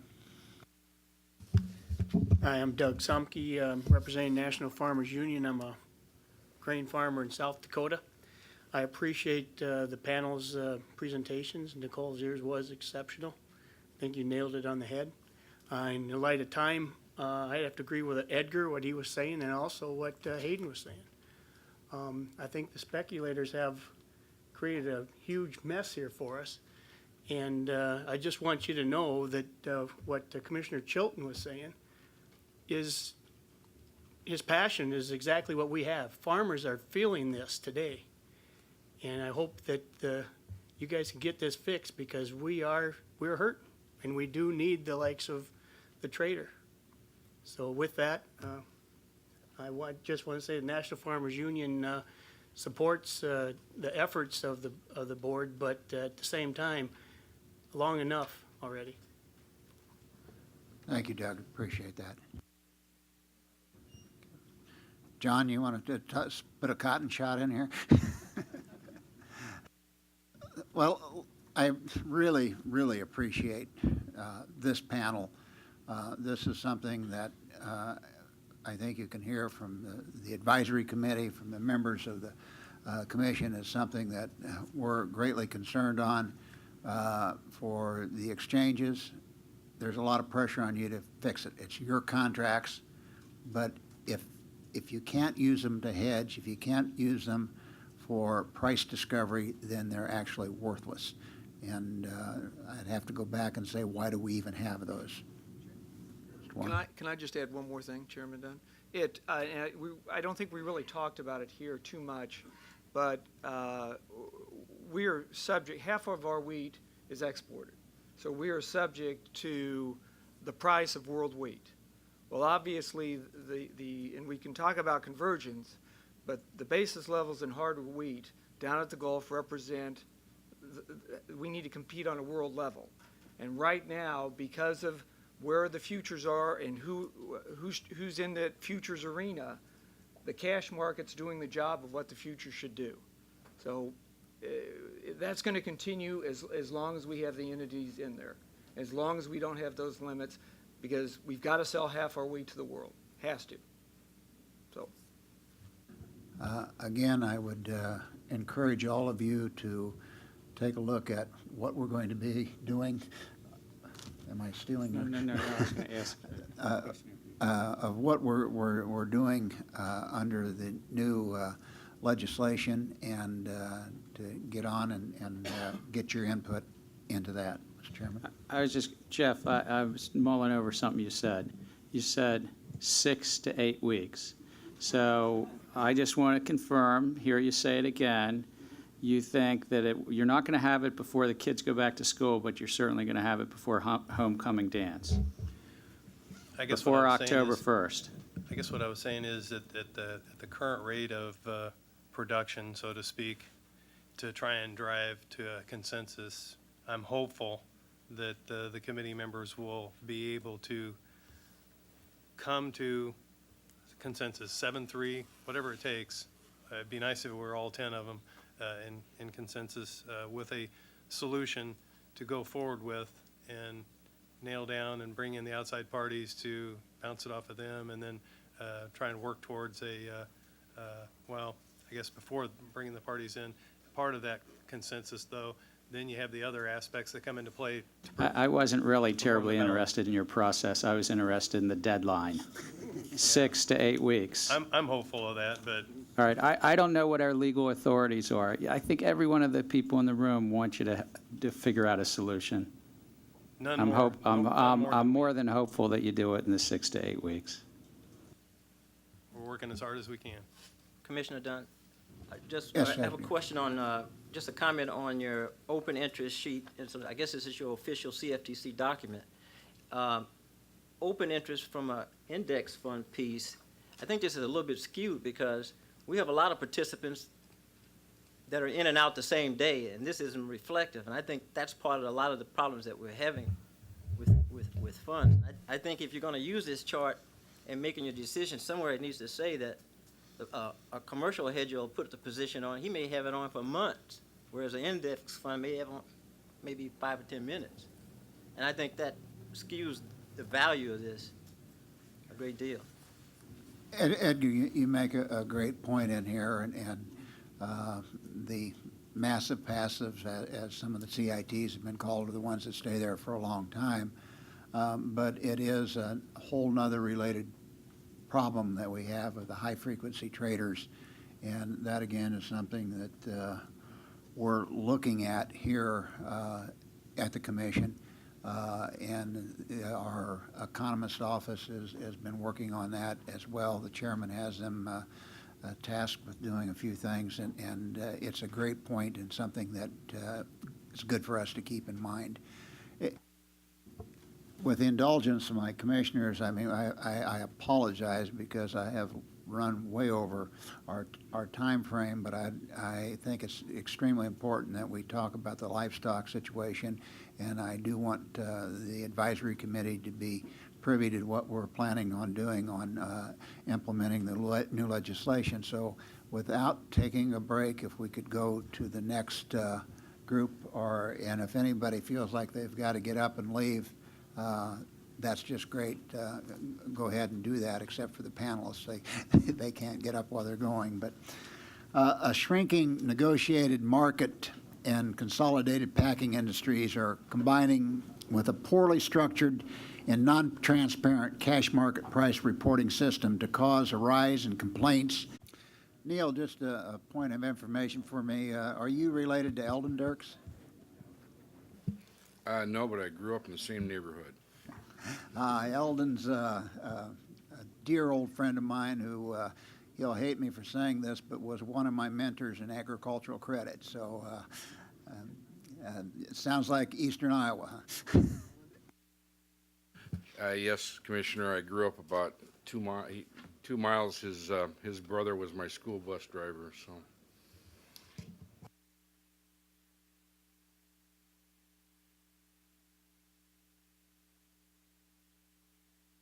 Harry, are you prepared? All right, if you will kick it off, greatly appreciate it.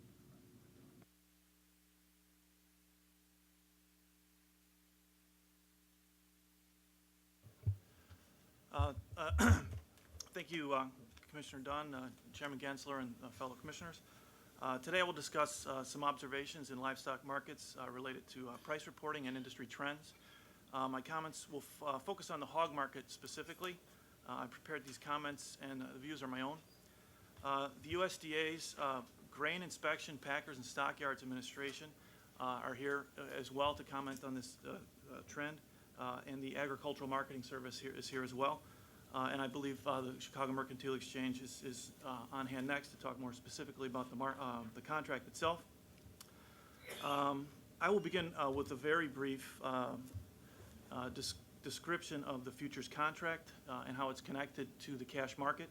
I'll then have a very brief description of the connection between the cash and futures market, but also I'll highlight some outlier situations and market transparency issues and how those issues relate to surveillance concerns. Finally, I will conclude with some discussion of industry trends, some concentration issues, and a reference to an academic study related to these issues. The very next slide here is a screenshot of the 201 report. This is a USDA AMS report from which the CME derives the values that they use for their lean hog index calculation. It's a 2 to 3 page report. There's a lot of information on this report, but I've highlighted the 6 cells that the calculation uses. And as you can see, it is what they call a producer-sold negotiated and producer-sold swine or pork market formula variables. There's a head count, there's an average net price, and an average carcass weight. These numbers are multiplied each day. They get a value for one day, they have a value for another day, the next day, and those two are combined together. I think the CME can get into more details and questions about that. But what I do want to highlight from this screenshot in this report is that it's a daily transparent report, but you can see there's a big difference between the total head count in the negotiated category compared to the SPMF category.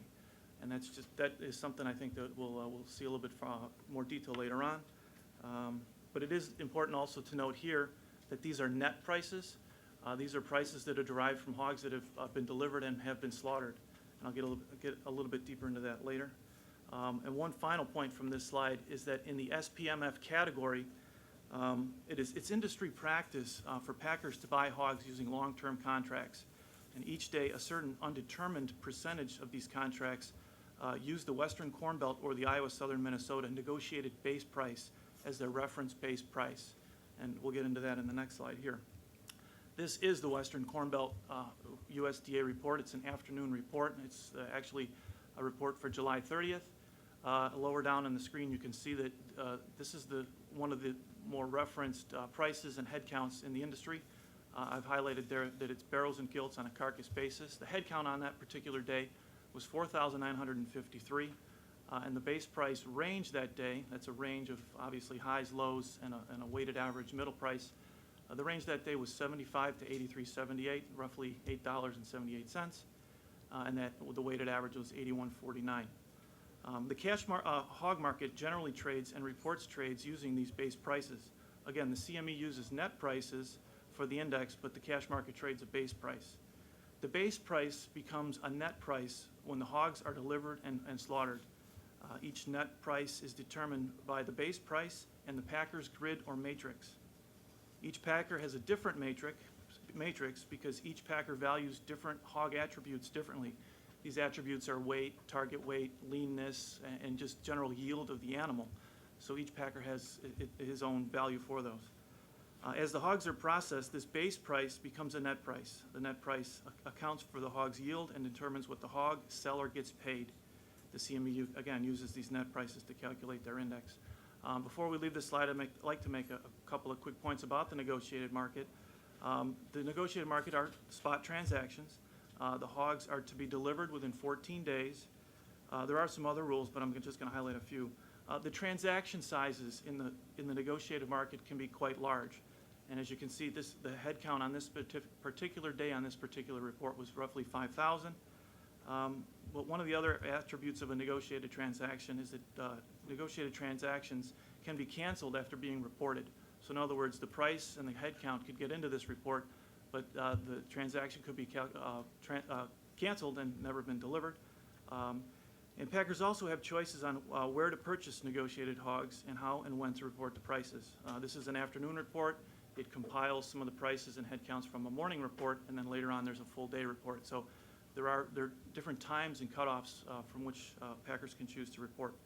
And prices can also be reported on either a live or carcass basis, and that's kind of a real deep in the weeds type characterization, which we can get into later, but the point I wanted to make is that it is a choice. The next slide here shows hog procurement and pricing methods using that 201 report that I used on my third slide. It's kind of a summary of the head counts, how they've changed over time. Note that the producer sold category is decreasing, and most notably the negotiated category is dropped off quite significantly. Currently the negotiated category is about 5.5% year to date for 2010. Also note that the packer owned category is increasing. Further note that as currently reported by AMS, there are a lot of hogs in the 201 report that are not included in the CME index. The next slide uses those two categories of SPMF and negotiated. It boils out just those two categories in terms of how they've changed over time. This graph shows each category's percentage of the head count that went into the lean hog index calculation. As you can see, the SPMF went from 78% of the head count in 2003 and is now about 91%, and the negotiated category was 22% and is down to 9% currently. Slide 7. This slide breaks into the cash transaction side. We're into talking about purchase data right now. This is the Western Corn Belt 212 report. It's the afternoon report, as I mentioned, and this is kind of a medium-term graph on the range. The purchase report information, it shows the high, the low, and then the weighted average of the day. A point from this slide would be that the weighted average tends to be near the high of the day. Again, it's a weighted average. It's kind of a special concept here in this type of reporting. But from the surveillance perspective here, we always see that there's a range and that there is a low. So we take note of that because on a day where the range is the weighted average is near the high, in surveillance we see that there's always cheaper hogs available. Slide number 8 takes that range from the Western Corn Belt, goes a little farther back, and does a 10-day moving average of that.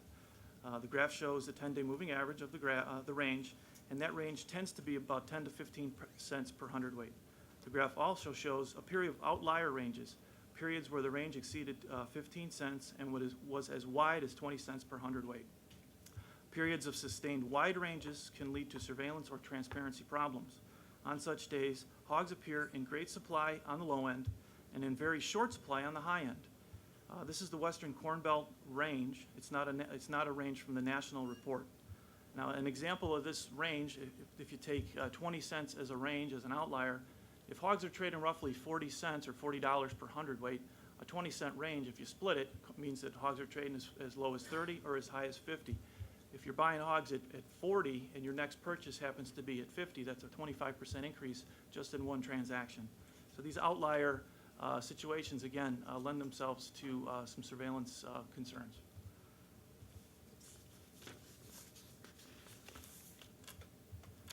Slide 9, again, uses the Western Corn Belt purchase data, but compares it to something else. It's called the carcass cutout. This is really essentially the USDA's estimate of the value of pork. The graph shows what could be called a packer margin because it's the price of the product, which is the pork, minus the cost of the input, which is the hog. Up until about February of 2008, the cost of hogs rarely exceeded the price of pork. So then you can see there was a sustained period where the cost of the hog was more than the value of the pork that was being sold. And I think there's been some recent developments in terms of the reporting of pork prices. Previously, or currently I should say, the reporting of pork sales is not mandatory, but I think one of the drafts of the new Farm Bill, or one of the new suggestions, which I think Warren might mention, is being proposed that pork price reporting become mandatory. So this is a situation that was in the past that could remedy itself in the near future. Slides 10 and 11 kind of get into some concentration issues. This is a pie chart of some of the larger packers in the industry from estimates that we took in 2009. I think Mr. Johnson, Packers and Stockyards, has some comments about this, so I'll be brief on this slide. As you can see, the names of the major participants are Smithfield, Tyson, Swift, Cargill, and Hormel. And of those big 1, 2, 3, 4, 5 packers, I believe Smithfield they're all have some degree, I believe, of vertical integration, but I think Smithfield has the greatest percentage of vertical integration. And again, this is slide 11, shows how the farm firm concentration has changed. Other than some of the statistics that Mr. Johnson will mention, I would add to this slide that in 1997 is when the CME first listed the lean hog index futures contract, and there's been some significant changes in the four firm concentration since then. But before I defer to packers and stockyards, I would like to make one final reference to the following. In the fall of 2009, there was an academic study by Gomez, Frank, Kunda, and Garcia, which was published in the fall 2009 Review of Futures Markets. It was published by Kent State University. Academics, as well as the public, have taken note of the recent cash price reporting outliers, as well as the industry concentration trends. This study highlighted an increase in the basis variability of the cash hog market relative to the lean hog market. The study compares basis behavior, basis forecasting, and marketing strategies for both physically delivered hog futures and cash settled hog futures, the difference between the two regimes, the physically delivered and the cash settlement period. They concluded that, among other things, and I quote, basis level and variability increased in the cash settlement period, end quotes. The study also finds, again, opening quotes, the use of futures generally reduces the variability in cash prices, but it's the ability to do so that has declined during the cash settlement period due to an increased basis variability, close quotes. The study suggests that a possible cause of this behavior is the shrinking negotiated market and these industry concentration and vertical integration trends. And those conclude my remarks, and if there's any questions specific to the slides that I presented, I can take those. If not, we've got Jay Johnson here from the Packers and Stockyards Administration. Thank you, and Jay, welcome. Jay and I had worked very closely in the past when I was Undersecretary for Marketing Regulatory, as with Warren. These are two guys that I have a lot of trust and confidence in, and I really appreciate them being here. And I note that Chris Sarcone from Ag Marketing Services here from Public Affairs. So I appreciate USDA sending us their very, very best here. And with that, gentlemen, if you would give your presentations.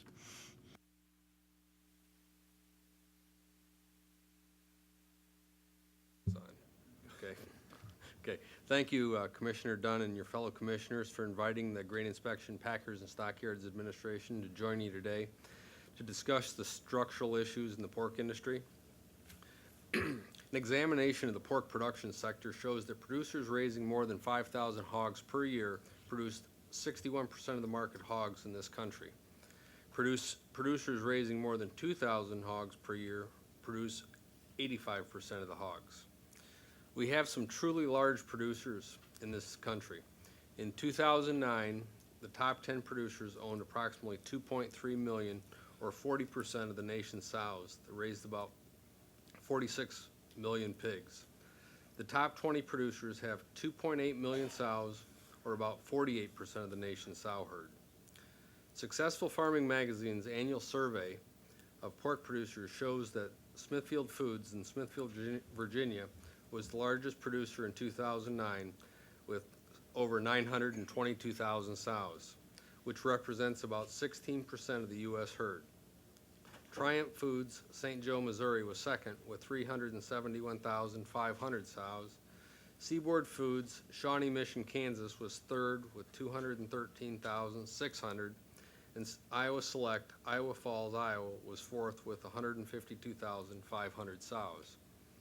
As a point of reference, each sow produces about 19.5 pigs per year. The top 3 hog producers are also included in the list of the top 10 pork slaughter firms. Currently, the top 4 slaughter firms have a market share of approximately 65%, or also known as the 4-firm concentration ratio. In alphabetical order, these firms are Cargill, Smithfield, JBS Swift, and Tyson Foods. The hog slaughter industry has become significantly more concentrated over the past 30 years, with the majority of the structural changes resulting from mergers and acquisitions in the industry. In 1980, the 4-firm concentration ratio, which measures the total market share of the largest 4 firms in the industry, was 34%. By 1990, the ratio rose to 40%, and then to 56% in 2000. By 2003, the 4-firm ratio had risen to 64% and has remained relatively steady since that time. Pork production and slaughter is very geographically concentrated in the Corn Belt, as well as in the Mid-Atlantic region, which is comprised of Virginia and North Carolina.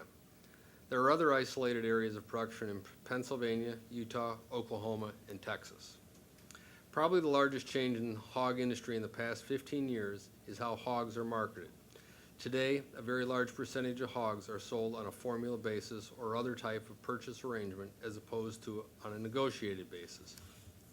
In 2009, formula or purchase arrangements accounted for 62.2% of all hogs slaughtered. Most of the hogs sold with a formula or purchase arrangement are committed via long-term contracts. The formula basis hogs generally use a publicly available price series as a basis for determining their price. The most widely used is the Iowa Southern Minnesota Afternoon Report. The popularity of contracts increased significantly after the collapse of the hog market in 1998 and 1999. During the period, prices were as low as $8 a hundredweight because there was not sufficient slaughter capacity to handle the supply of market-ready hogs. As a result, many producers were determined not to ever get in a position again where they did not have an assurance of shackle space to handle their production. By entering into long-term contracts or agreements, producers are guaranteed shackle space by the packer, and likewise the packer is guaranteed a supply of hogs. A couple of plants were even opened by producer-owned cooperatives after that time. In addition, the number of packer-owned hogs has increased from 19.5% of all hogs slaughtered to 31% in 2009. Currently, approximately 3% to 7% on a weekly basis of all hogs marketed are on a negotiated basis. Of this amount, approximately 1/3 are sold on a live weight basis and 2/3 on a carcass weight basis. In 2002, the number of hogs marketed on a negotiated basis was approximately 15%. In concluding, once again, I'd like to thank Commissioner Dunn and your fellow commissioners for allowing GIPSA to come before you today to discuss the current structural issues in the pork industry. Thank you very much, Jay. Warren? Thank you, Commissioner Dunn, and I appreciate the confidence that you have in us. I've had to edit my remarks here, and I'm no longer going to say good morning, Commissioner Dunn. I'll say good afternoon, Commissioner Dunn, your fellow commissioners and members of the Agricultural Advisory Committee, and all the guests. I appreciate the opportunity to represent USDA's Agricultural Marketing Service at this meeting today. If you may recall, in 2006, I had the privilege to speak before this committee in a similar meeting on the role of price discovery markets and USDA programs during a session on the economic and market implications of thinly traded price discovery markets. It seems that we've returned to that same theme today. In the meantime, negotiated cash trade on the markets that we report continues to become thinner, as evidenced by decreasing percentages of negotiated spot or cash market trades.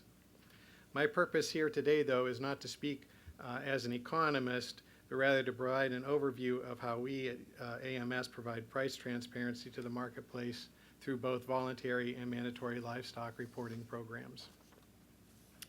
USDA's Livestock and Grain Market News consists of about 24 field offices with about 75 federal market news reporters.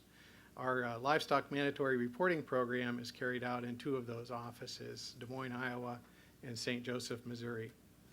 For our voluntary programs, we also have cooperative agreements with 29 states through which we train and supervise about 130 market reporters employed by those states. These cooperative agreements enable us to leverage our resources to provide greater breadth and depth for livestock and grain market reporting, particularly at auction markets that might be of primarily local or regional interest. However, continuing state budget shortfalls are threatening these state-funded programs. In 2008, for example, Wisconsin terminated its state market news program, and as a result, we no longer provide coverage of livestock auctions in that state. As we monitor this situation, we'll continue to deploy our resources to provide priority for markets of regional or national interest. One of the most important roles for our supervisors for our voluntary market news program is to ensure uniform reporting of the commodities that we cover. For the voluntary side, this means that we provide continual training on live animal evaluation.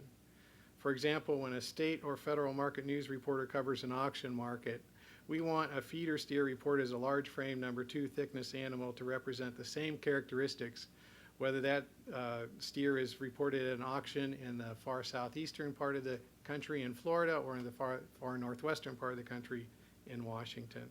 That way, when reports are compared across regions or over time, users have the assurance that the categories of animals reported are similar in terms of class and grade. Our mandatory reporting program operates quite a bit differently than our voluntary programs. The Livestock Mandatory Reporting Act of 1999 was enacted in October of that year, and the first reports under the program were released in April of 2001. Under the mandatory reporting program, larger packers are required to report their transaction level data to us on cattle, hog, and sheep and lamb purchases, as well as box beef, box lamb, and lamb carcass sales. And as Harry mentioned, wholesale pork cuts are not currently included as part of the mandatory program. Larger lamb importers are also required to report to us their lamb imports. Processing plants slaughtering at least 125,000 head of cattle or 100,000 head of hogs per year are required to report livestock purchase information to us, as well as packers that slaughter at least 200,000 head of sows and boards regardless of individual plant size. In all, we have about 115 establishments that report to us under this mandatory program. Plant slaughtering steers and heifers report purchase transactions to us at least twice a day, and plant slaughtering barrows and gilts report purchases at least 3 times daily. There's also some weekly reporting and some additional daily reporting that sometimes bumps those numbers up on particular days.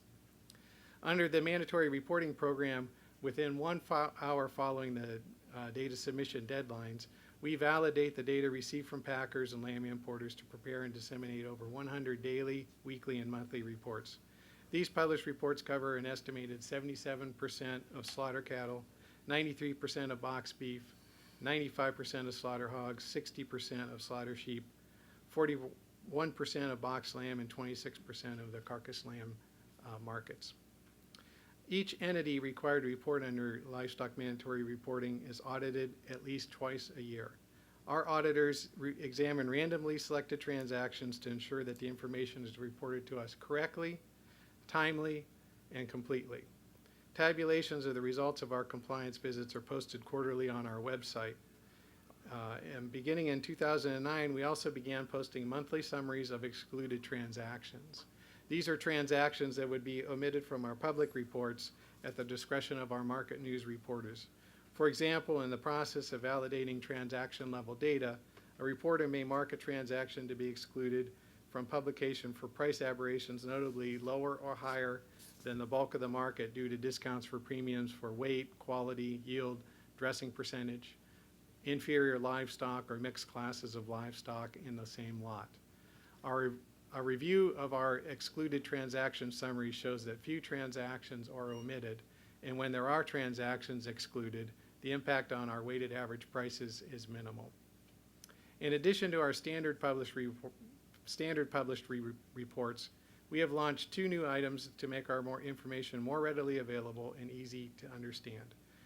First, we now have a growing number of reports that are formatted for mobile devices such as cell phones and PDAs. Users who subscribe to these reports receive concise summaries of key information from some of our most popular reports. And I have little cards here if anyone's interested to pick up that tells you where to go to sign up for the mobile reports. Secondly, just in the last month, we released our direct slaughter cattle reporting dashboard. This dashboard was created as a result of a directive to the Secretary from the 2008 Farm Bill. And this interactive tool enables users to visualize key cattle market information in charts and tables that can be customized and easily downloaded for further analysis and presentation.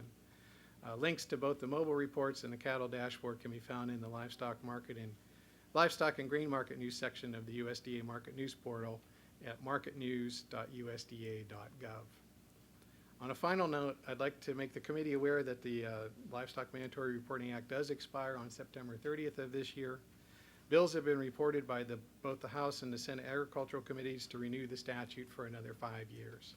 The House and Senate bills are identical, and in addition to reauthorizing mandatory reporting, they would also require mandatory reporting of wholesale pork cuts and add weekly pork export reporting, as well as require electronic reporting to conduct the mandatory dairy product information reporting program.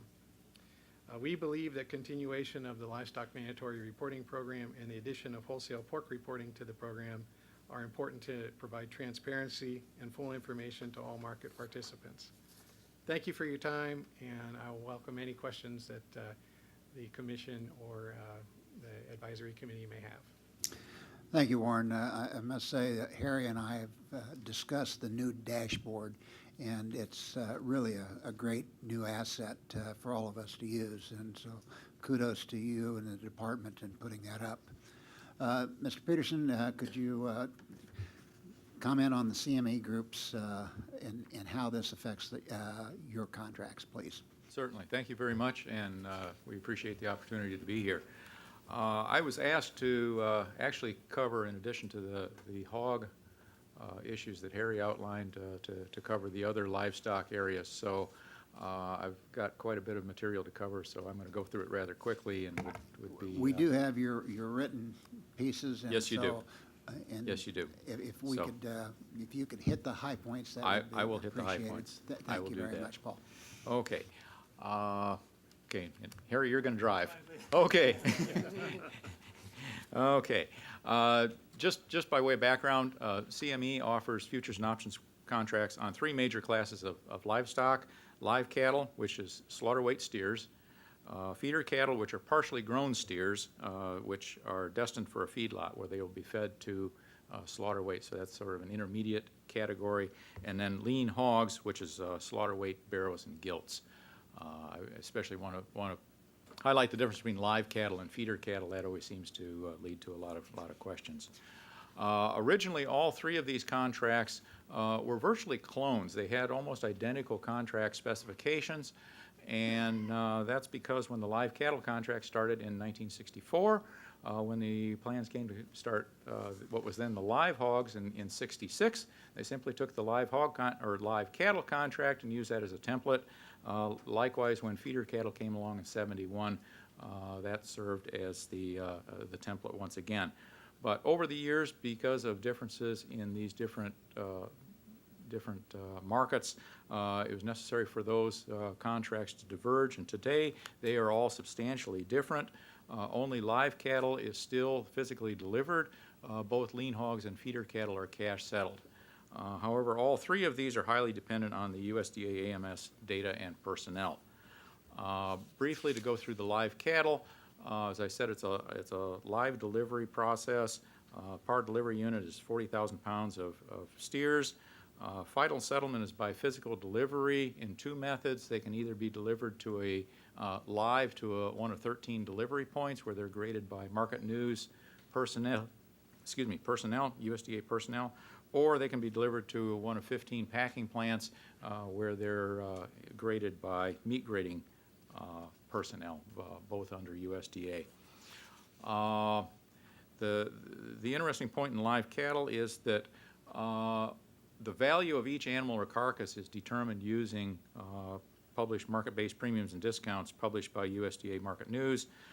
From these, we get the quality grade differentials for prime, choice, select, and so forth, the yield grade differentials for yield grade 1, 2, 3, 4, 5, and also for carcass deliveries at the packing plants, we also get differentials for light and heavy carcasses and condemned livers.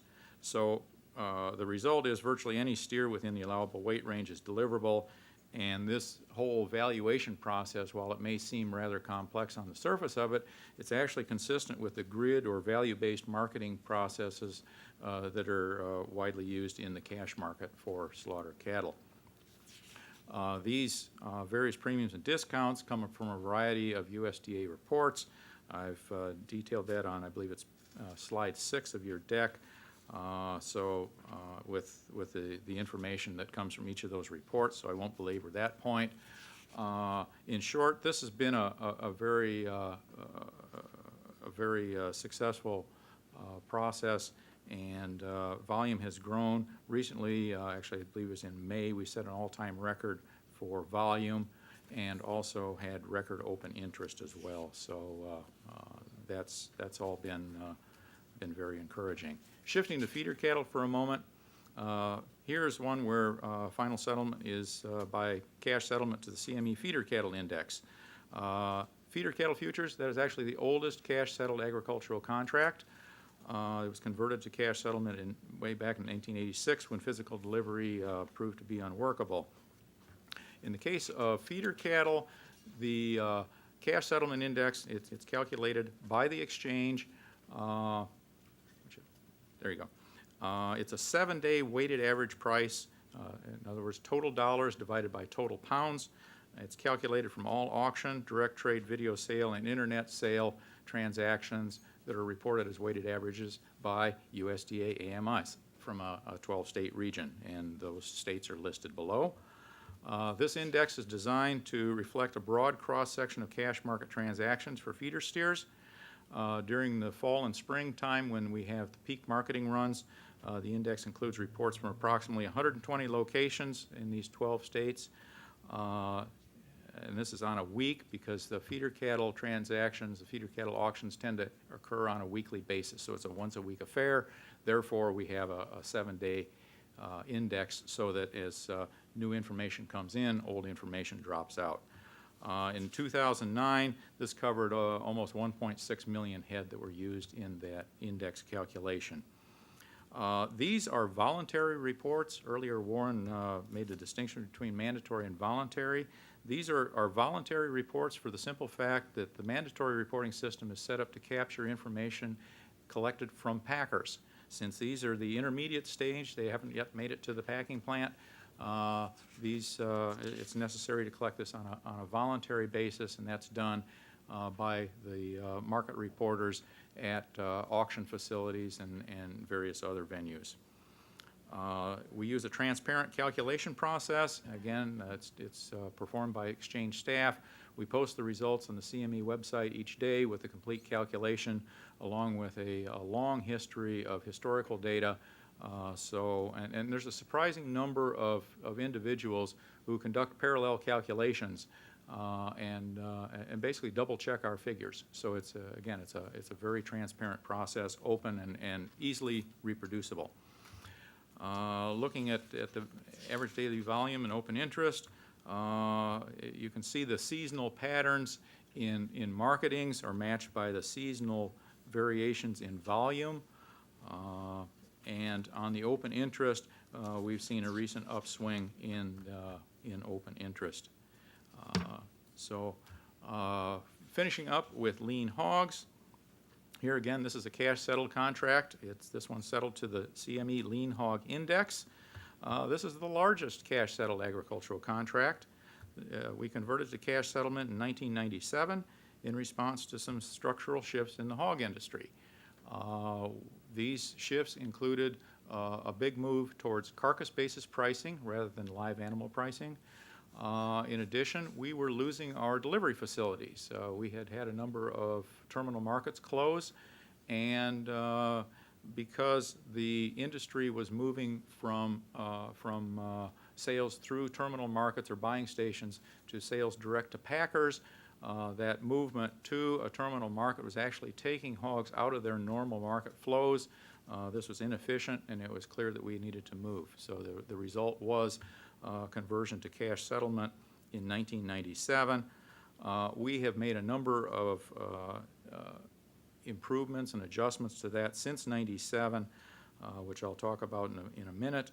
But basically the lean hog index was modeled after the feeder cattle index, but with several important changes. It's a 40,000 pound contract, keeping it consistent with the old live hog contract. But in terms of the calculation, here it's a 2-day weighted average. 2-day rather than 7-day because the hog market is much more volatile, and we did not want it to be burdened by some stale prices or other outdated information.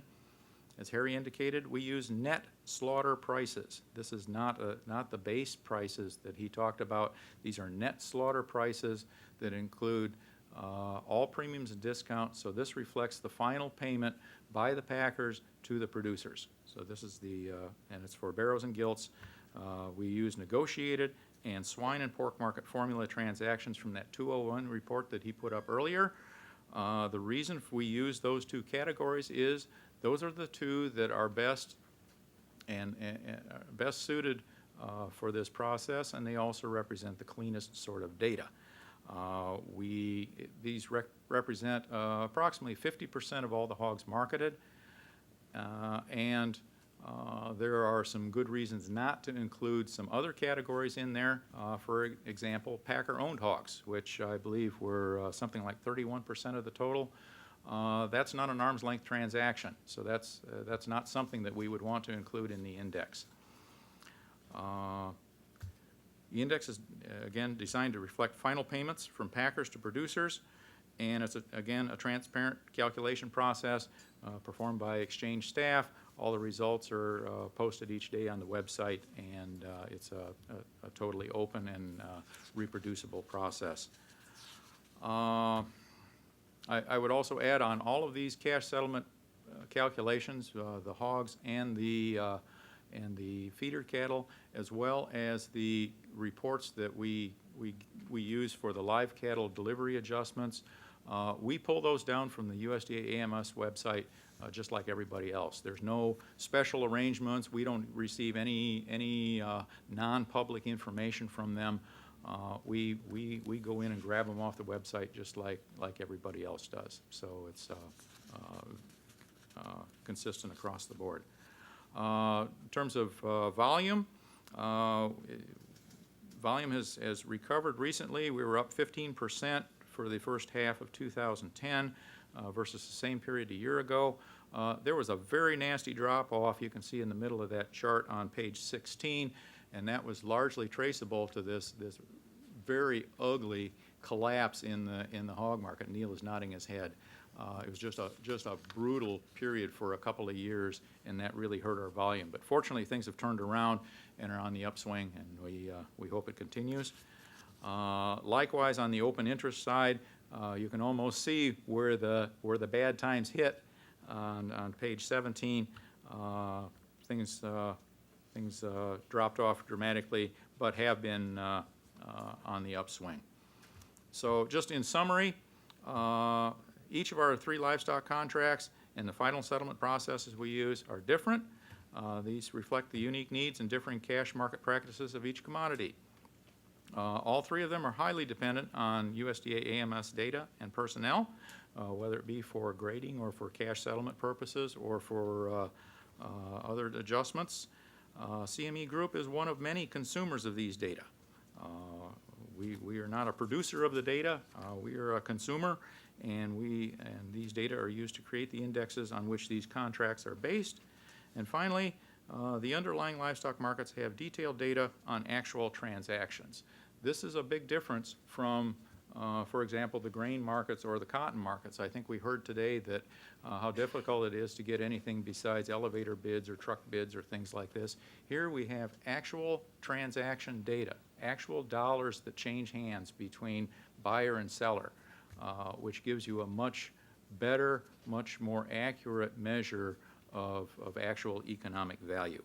And as a result, these are, because of the better price data, as well as the wide coverage that we have, the wide geographical area and the different categories that these can be divided up in, we have a high degree of detail, which is extremely useful in monitoring contract performance. So with that, thank you for your time, and would be happy for any questions. Thank you, Paul, and we will have some questions, I can guarantee. Good. If we can now move to Don Close to talk about the perspective from the Texas cattle. Good afternoon. Commissioners, remaining council members, thank you for the opportunity to be here today. So my role with cattle feeders is market director, and the Texas cattle feeders represents cattle feeders and feed yards in the Texas, Oklahoma, and New Mexico feeding area. our members will market just over 5.5 million cattle annually. That represents just under 30% of the fed cattle supply in the United States. A primary service that my group provides to our members, we start off each Monday morning and we will canvass members to get an idea from them of how many cattle they have on their show list and their formula list each week. We will compile that data and have it reported by 10:30 a.m. Central Time on Monday mornings, not only to our members but to the wire services. And that total will, on a typical week with the two different sources, will be between 75 and 100,000 cattle. Initially, when those numbers are released on Monday, we will start canvassing our members of what their communication is with the packer buyers as they get to their feed yards and evaluate their show list every week. And when they start to bid on cattle, we assimilate that information and turn it around to our members as rapidly as possible. That goes on to whenever in the week that trade starts to take place. Once trade is started, we have members calling in, reporting to us both the volume of cattle traded and the price, and we will turn that information around as rapidly as we can. And so in a typical week, cash trade may last between an hour, hour and a half, and to get that volume of cattle reported in that time, it's a very active period in our office, I can tell you that. But once that's done, we then will, at the end of the week, we will total how many cattle have been sold and marketed, and we will match that against that initial show list to show just what our carryover is at the end of the week. Now, I think there's 2 points to going through all this detail. The first is I think it clearly demonstrates that the price discovery process is alive and well. The second part of that is our service is probably the closest replication to the AMS mandatory system that is out there, and I can attest to the fact that at the end of the week, our cash price and that reported by AMS will not differ by more than 1 to 3 cents per hundredweight on any given week. So we're using that as a benchmark number, and it's extremely tightly correlated. Before I go on, with the AMS group, Mr. Preston, the branch office in St. Joe, the meats office in Omaha, and all the field offices, I want to give them every compliment. They are extremely cooperative and working with us and answering any questions that we have and working with us in any way they can. When you look at the mandatory price reporting service, I certainly don't think that any issues with the mandatory is due to a lack of information, nor do I think there are issues with the timeliness with the twice-a-day reports we get from packers. I think they're handling an enormous, mind-boggling amount of information, and they get it turned around at breakneck speeds. I do think that we can see some modest changes and recommendations that would make the system more transparent, make it somewhat more user-friendly. And with those, I would like to go in that we would like to see a report created that shows daily the intentions of all non-cash traded cattle that are committed for slaughter for at least 7 days forward. This report would be a replacement for the existing system that intended to show forward supply of the all cattle committed, all cattle delivered system. It's just so aggregated, it's difficult to pull out the detail that we're trying to get. We would like to see AMS provided with the flexibility to request additional information as needed and on a timely basis and largely seasonal. 2 examples of this would be currently with the cattle imported from Mexico, our members are having to sell those cattle at a $40 a head discount. We would like to see the question picked up is it a Mexican or a Canadian animal? And in turn, if that is true, what is the discount? Another good example would be seasonally, typically in the spring, with the Japanese deal, we'll have a problem with some 30-month cattle, and when we get into those 30-month cattle, they'll trade at a typically about a $15 a hundred discount, but that price varies. But those are two examples of how just a little bit more information on that Packer questionnaire each day could provide our members significantly more detail. We would like to see the transfer of responsibility to collect the retail price scan data to AMS and provide them with adequate funding to collect and analyze and report that information. I will remind this panel that retail scan data was originally part of mandatory price reporting, and it fell between the cracks along the way, and that's very valuable information to us in measuring that relationship of farm to retail prices.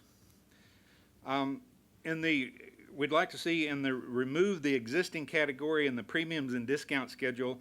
It currently reads carcasses weighing in excess of 1,000 pounds. We would like to make a small change there and have a category of 1,000 to 1,050, and then carcasses weighing 1,050 and over. There's two reasons there. One is because of the current live weights and yields on these cattle, we can have 1,000 to 1,050 carcass that's a legitimate carcass. If he gets over 1,050, he really falls outside the grid. So it impacts our cash market, but it also affects the delivery process with the CME. So that small change would make a big improvement. We would like to see... Just a point of clarification here, and Paul, CME does periodically change its weights, is that? Yes. Yes. In fact, we just recently changed them for the October 11 and beyond. So yes, we change them periodically based on market trends. And I would further share that Paul was in communication with us and asked for our input when they made those changes.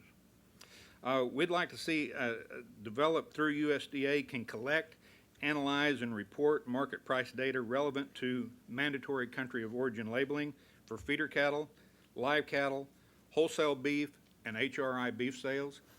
I'll say again, because of those imported cattle, our members are selling at a $40 a head discount, but because there's no mandatory reporting on where that product goes into the HRI business, we're not convinced that the packers are suffering a $40 a head expense in trying to handle those cattle. So we would like to have the data to work on that one.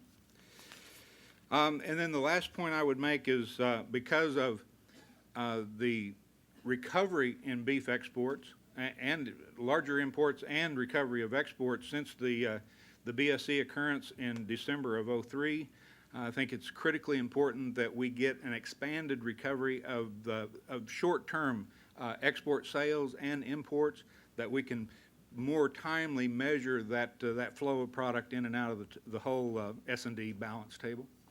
And implementing these changes in mandatory would make it more user-friendly and would provide a needed degree of flexibility that would enable MPR to be much more responsive and improving the transparency for all market participants without radically disrupting the entire marketplace.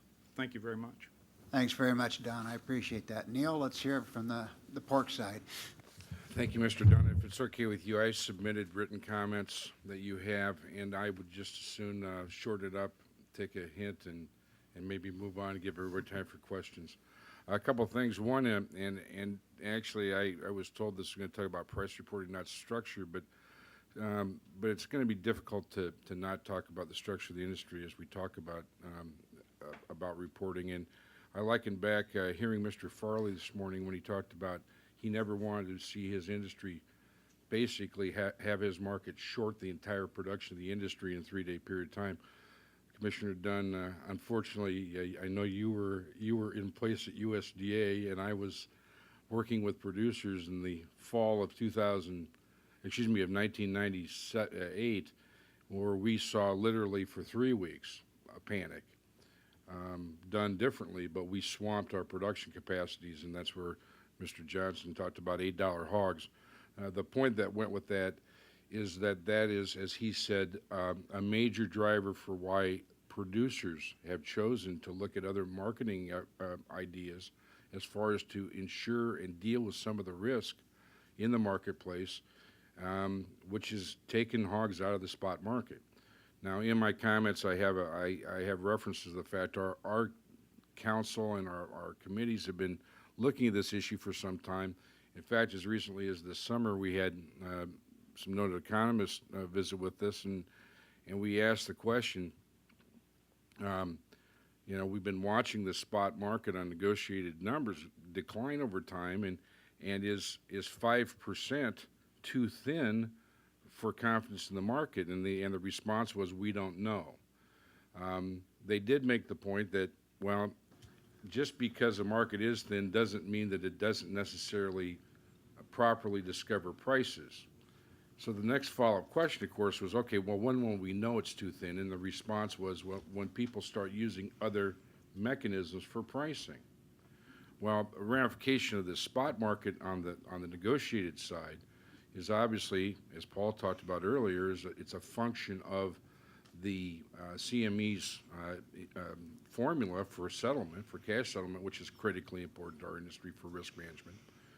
And as we look at it, obviously the fluidity of the markets. Now, there's other things going that I could make an argument that would maybe do away with our spot market very rapidly, but the reality of it is right now,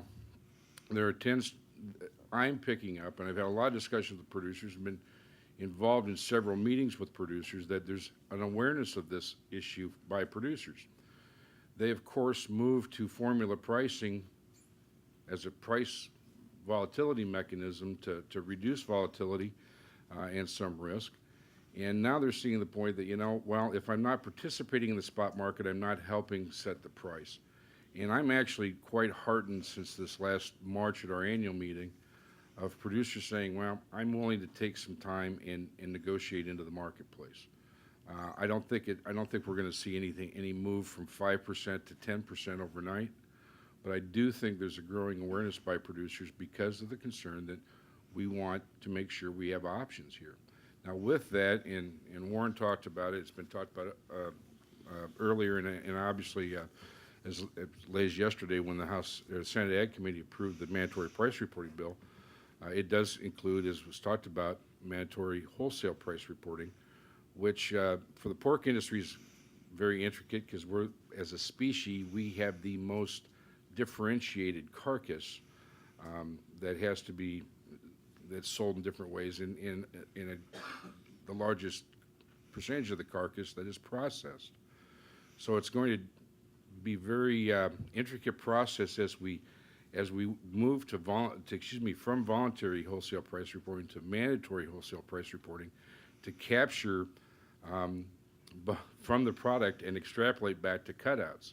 But again, critically important for the exchanges because the cutout is also part of the settlement or the formula for settling prices.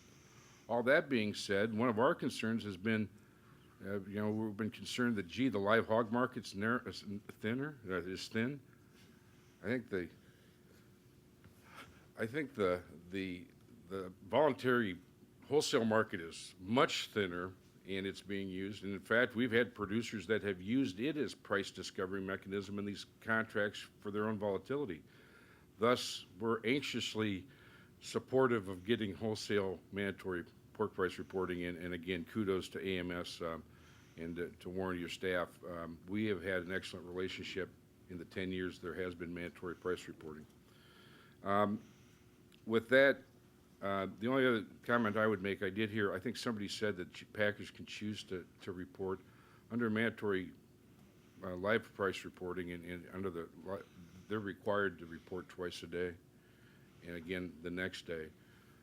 There are some issues in the industry with producers because they look at some differences on what the market does in the morning report versus the afternoon report, but producers seem to be figuring that one out. So with that, I will end in saying that there is one piece of information that, if it's okay, I'll forward to your attention, Commissioner Dunn and Chairman Dunn, and that is a study that was done by USDA, by Mr. Ted Schroeder, some other economists that actually looked at some more of these issues, and it might be some use as we move forward into this.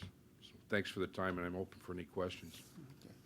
Well, thank you, Mr. Dirks. And I've got just a preliminary question because, Harry, you had said that negotiated price can be canceled after they're reported. And how prevalent is that, and how much of an impact does that have? Well, the two parts of that question is the impact that it has is that it's all about weighted averages and that SPMF category that's in the MERC calculation. There's some, you can use math to get to that, I guess is what I'm saying.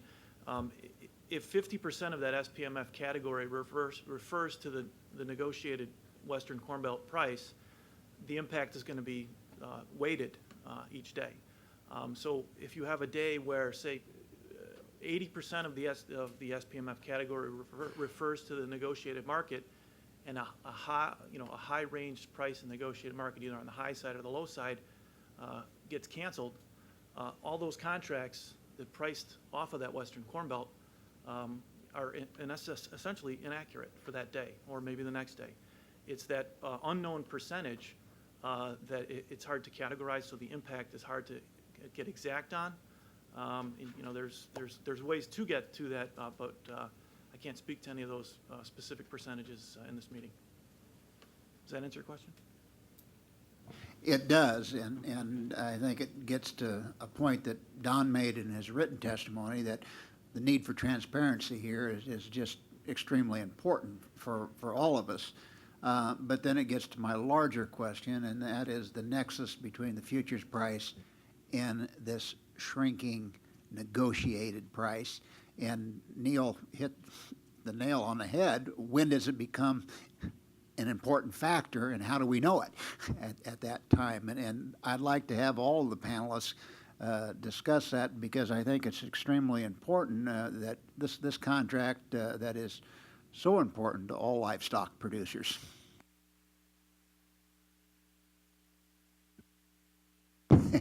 Since it's your contract, I may start with you on that. Okay, fair enough, fair enough. Well, from our standpoint, I'm going to refer to guideline number 1, which drives the requirements for all futures contracts, for those of you who may not be familiar with it. And one of the parts of guideline 1 is that cash settlement, must be at a price reflecting the underlying cash market. Well, in the case of the hogs, since we're using mandatory data, we trust that, and since we're using mandatory data on roughly half of the hogs that are transacted, and I'd say almost all of the hogs that are done on some sort of an arm's length arrangement, so it doesn't have other side conditions that might affect the validity of the data. But since we're using all of the best data that are available, we're confident that our contract does in fact reflect the prices that producers are actually seeing out in the country. Maybe not every last one of them, but in total, I believe that's the case. So that's one of our requirements. Other things that might feed into this are questions like, well, are those data accurate? Well, they're mandatory, so I believe that they are. If they aren't, Warren, you've got a problem. And then if the cash prices are being distorted in some fashion, well, we really have no way of knowing that. So, Jay, I think that's your problem. So this is a very complex issue. But so, Paul, doesn't that become a futures problem if the cash price actually manipulates the future price? Well, that's the assumption. That's the nexus here, and the reason why we're having this. But fair enough. But again, there's a lot of things that we don't know. We don't know what the percentage of Western Corn Belt based formulas are in the SPMF category, do we? Do we have a percentage? Either one. No, we don't. Well, I can't answer that in this meeting. Okay. So that's just one example. There are a lot of the inner things that we don't know. But at a high level, yes, I think we're doing the best we can with what we have to work with. I think the first thing that I would bring up on this point is, as anybody knows, the economic performance of cattle feeding over the past 3 years has been less than stellar. And as we have seen this enormous erosion of equity in the industry, the covenants of the loan agreements have forced hedge protection. So that's caused a huge increase. The last point that I would bring up on this is that we talk a great deal about the escalation in open interest because of the fund activity over the last several years and how those increased that open interest has forced those fund positions to roll further and further into the deferreds. That escalation and price premium in those deferred contracts is exactly what has enabled cattle feeders, the loft in those deferred contracts, to profitably hedge. So, I'm not going to say that the escalation in outside money isn't a double-edged sword. It is, but the positive side of it is it has provided tremendous opportunity in those deep deferreds. Jay? Well, anytime that the market has become thinner in a concentrated industry makes the opportunity that there could be potential for manipulation or effects in the prices on a spot market. And we do have specific Section 202E of the Act that prohibits any firm from engaging in any practice in the course of their business with the purpose or effect of manipulating prices. And I will say that, that is one area that we do take very seriously, and when we have allegations of price manipulations, that we actively pursue them. Harry? Yeah, I'll go next. In surveillance, much like packers and stockyards, we're very concerned about powerful market players. Our surveillance programs are designed to detect and act on situations that are concerning to us. So these trends of increased concentration in the packing industry, as well as vertical integration, have changed things for us. And the example that I laid out in terms of the negotiated market that determines what all these contracts are priced at has us raising some flags, and that's why we're here. So I think this is an appropriate forum to discuss that trend, that possibility, and where do we go from here. So it has our attention from a surveillance perspective. Warren? Let me just comment briefly on this, the issue of canceled negotiated transactions. I guess our view would be that those are aberrations. We don't see those very often. And I know that we have shared data with both the CFTC and with Packers and Stockyards for their investigations, and perhaps they have a different viewpoint on that. But at least in our audit of the program, we haven't seen that those negotiated prices get canceled that often.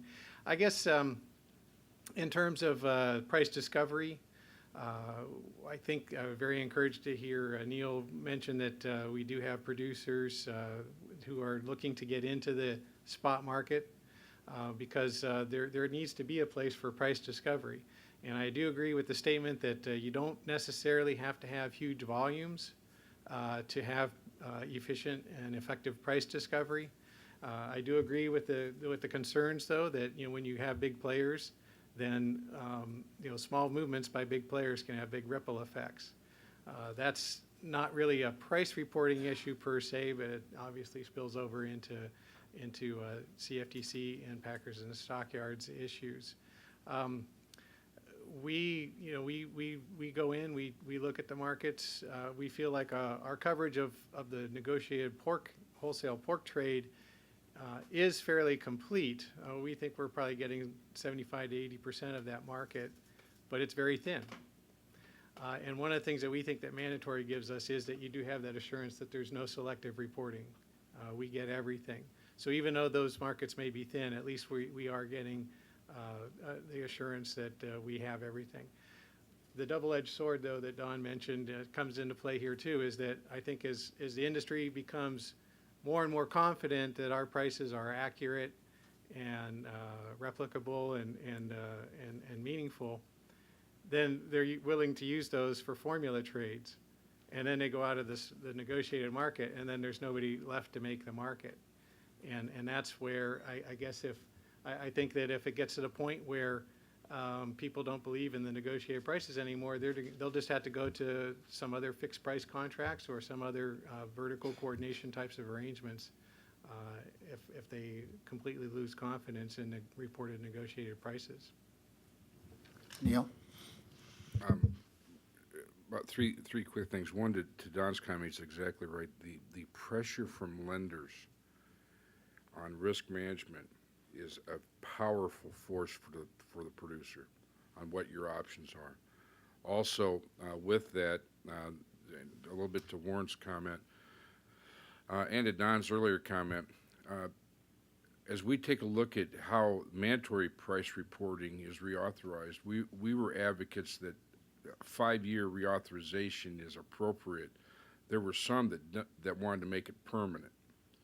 And we think it's important to visit these issues, like I would commend the advisory committee for visiting them now, and being aware of them, because some healthy skepticism is a good thing. With that, I'd also, Mr. Johnson's gotten this lecture from me in the past. I will submit it to you, Mr. Chairman. You know, as a producer perspective, we expect the referees to be doing their job. And I realize you might not be able to talk in an open forum, but the point being is that what we all need is a transparent, open marketplace that we have faith in, and if there are dangers, they need to be addressed. I appreciate that. Sometimes you have to tug on the referee's jersey and make sure that they're observing when something has gone amiss, and that's what we're about here. Well, if I could be so bold, Mr. Chairman, I would suggest we'd like to see lots of referees that, like the umpire that cost the guy the perfect game this summer, that actually recognize that, you know, sometimes we get in places, but as opposed to the referees that cost the U.S. soccer team its goal at the end of work. But we appreciate that. And again, the importance of it does need monitoring. Thank you. Commissioner Summers? I just have one quick clarification from Mr. Close on your recommendations that are in your testimony. I think some of them may need statutory change and some of them may be administrative, but of the ones that would take a statutory change, were those included in what was marked up by the House and the Senate? They were not. No. Commissioner Chilton?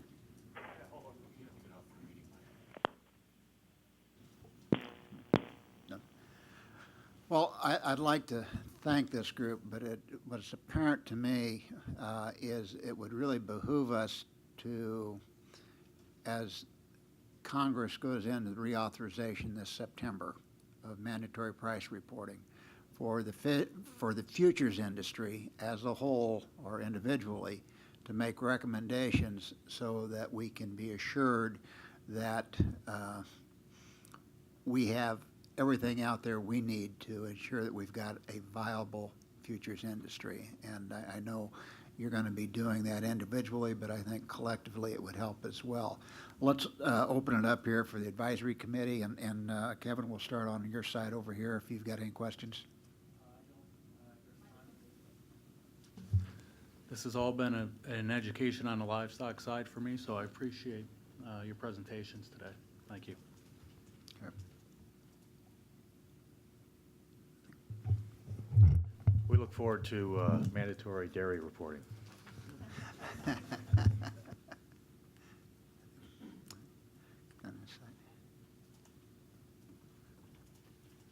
John?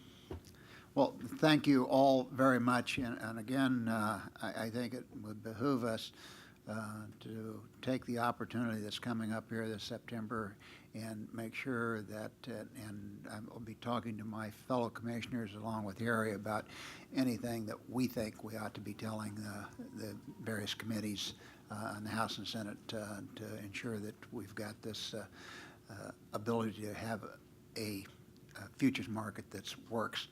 With that, I would like to see, is Don Heitman here? Oh.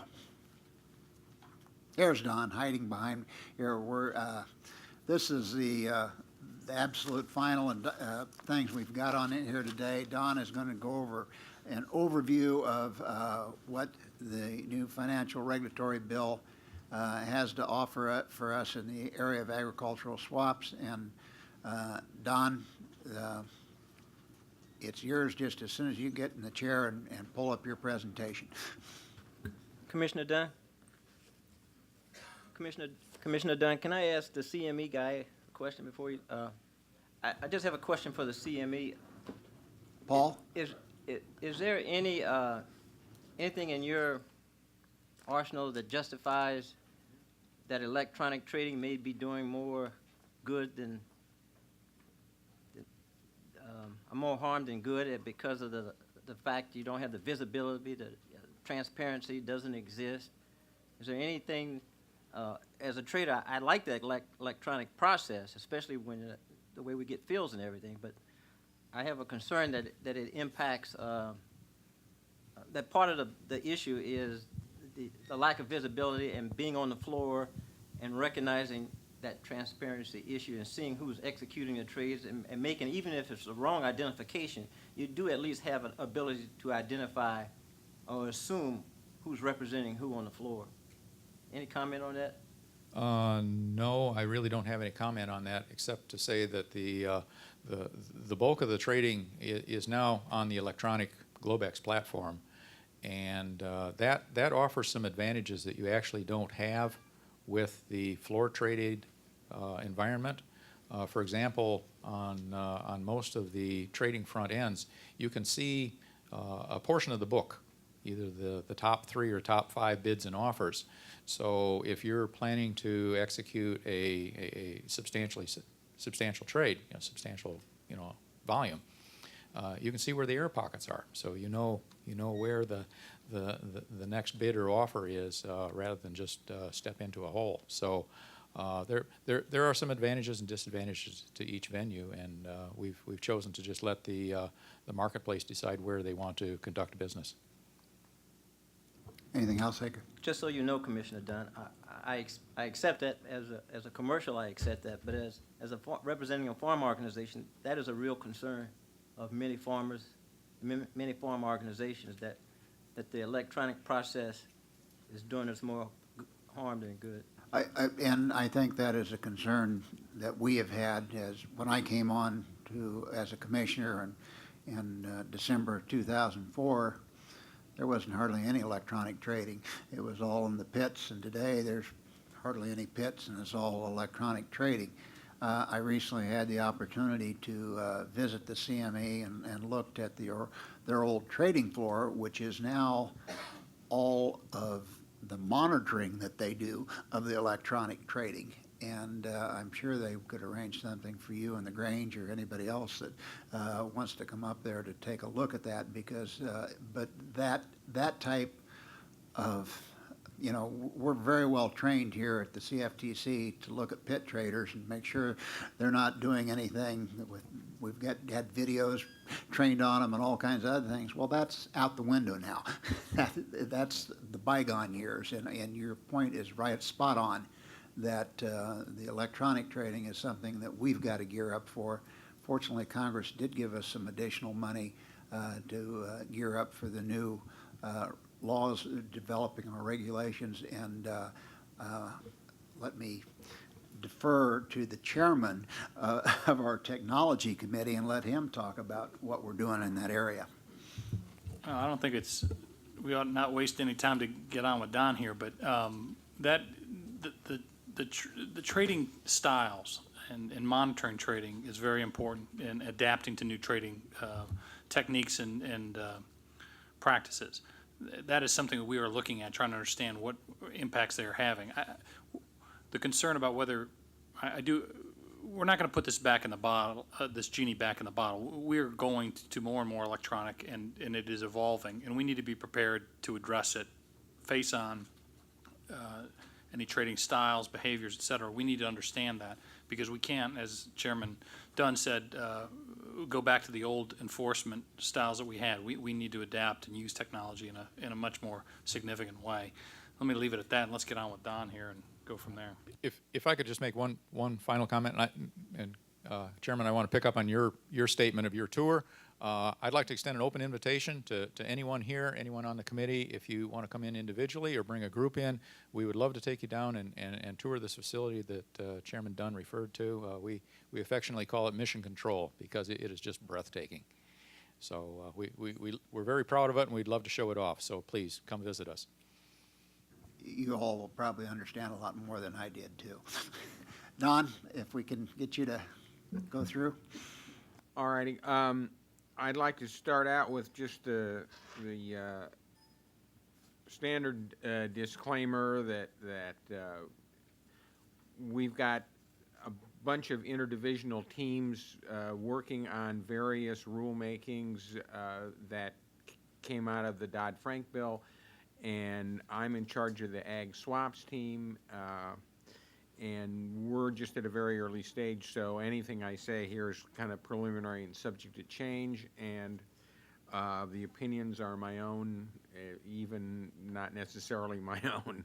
And I have one more disclaimer, and that is one of our team members is Nicole, and you saw Nicole earlier give an example of a really good PowerPoint presentation. This is a terrible PowerPoint presentation. There's way too much information crammed onto every slide. My intent is that by the end of this presentation, you will be so hopelessly confused that you will actually look at the hard copy and read it, because there is a lot of good information in there. But I'm going to. Some of us are already there, Don. I'm going to be going through it at warp speed. So, looking at an overview of Dodd-Frank, some things don't change. The forward contract exclusion doesn't change. If a wheat farmer goes to his local elevator to forward contract his crop, that's still excluded from the CFTC's jurisdiction, and Dodd-Frank doesn't change that at all. The rules for exchange-traded futures and options aren't going to change because exchange-traded futures and options are excluded from the definition of a swap. However, the definition of a swap is otherwise extremely broad. It includes not only traditional swaps, including ag swaps and commodity swaps, but also options of any kind. Any kind of an OTC option is now a swap and is going to be covered by whatever rules the Commission does for swaps. And as far as agricultural swaps go, the bill says any swap in an agricultural commodity will be prohibited when Dodd-Frank takes effect, and the next slide has got the timeline in it, unless it's traded pursuant to an exemption under Section 4C, which is the Commission's general exemptive authority. And anything that's already under a 4C exemption is grandfathered. So the effective dates of Dodd-Frank, some provisions are on a shorter timeline than others. The general timeline is the provisions take effect in 360 days from July 22, but speculative limits for exempt commodities have a 180-day deadline, and speculative limits for ag commodities have a 270-day deadline. What kind of transactions are going to be affected by the ag swaps provisions of Dodd-Frank? There's basically four things. One is OTC agricultural swaps that are currently trading under Part 35 of the rules. They're grandfathered and they may continue for now, but it is anticipated that whatever we do by way of ag swaps rules would substantially revise or possibly completely replace Part 35. And it's not hard to figure out why that is, because the way Part 35 is drafted now, it would not allow cleared swaps. And obviously the Dodd-Frank bill has a preference to push things into the cleared environment. So Part 35 is almost certainly going to change substantially. Another ongoing kind of transaction are cleared swaps, like, for example, the corn and soybean basis swaps and calendar swaps that are already trading on the CVOT. And those, in fact, are also subject to a 4C exemption because they couldn't trade under Part 35 unless they were exempted because the basic Part 35 rules don't provide for clearing. So those, the corn and soybean basis swaps and calendar swaps are grandfathered, but any new similar cleared swaps would likewise have to have a 4C exemption. The other two categories of transactions that are going to be covered are options, ag trade options, and there's basically two classes of commodities that are going to be covered, and one is the traditional enumerated commodities that are listed in the Act: wheat, corn, soybeans, livestock. And there is actually a whole set of rules in the CFTC rule book for trading agricultural trade options, and as people that have been on this committee for a while know, if you've been to previous meetings, the Commission's ag trade option rules have been a complete and total failure. Only one firm ever registered as an ag trade option merchant, and they withdrew their registration after a couple years. So the only trade options in the enumerated commodities that are currently trading are pursuant to an exemption in those rules. And the exemption basically says that you're exempt from the ag trade option rules if the buyer is a commercial, a producer, processor, merchant handling the commodity, and the buyer is using the transaction for hedging, and both the buyer and the seller have to have $10 million net worth.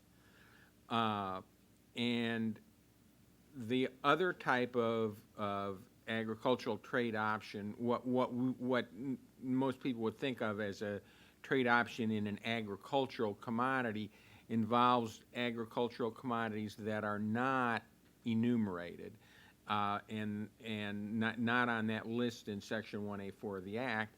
And those, the obvious examples of those are coffee, sugar, and cocoa. And coffee, sugar, and cocoa trade under the basic trade option provision that would likewise apply to petroleum or gold or anything else. And that's an even simpler requirement.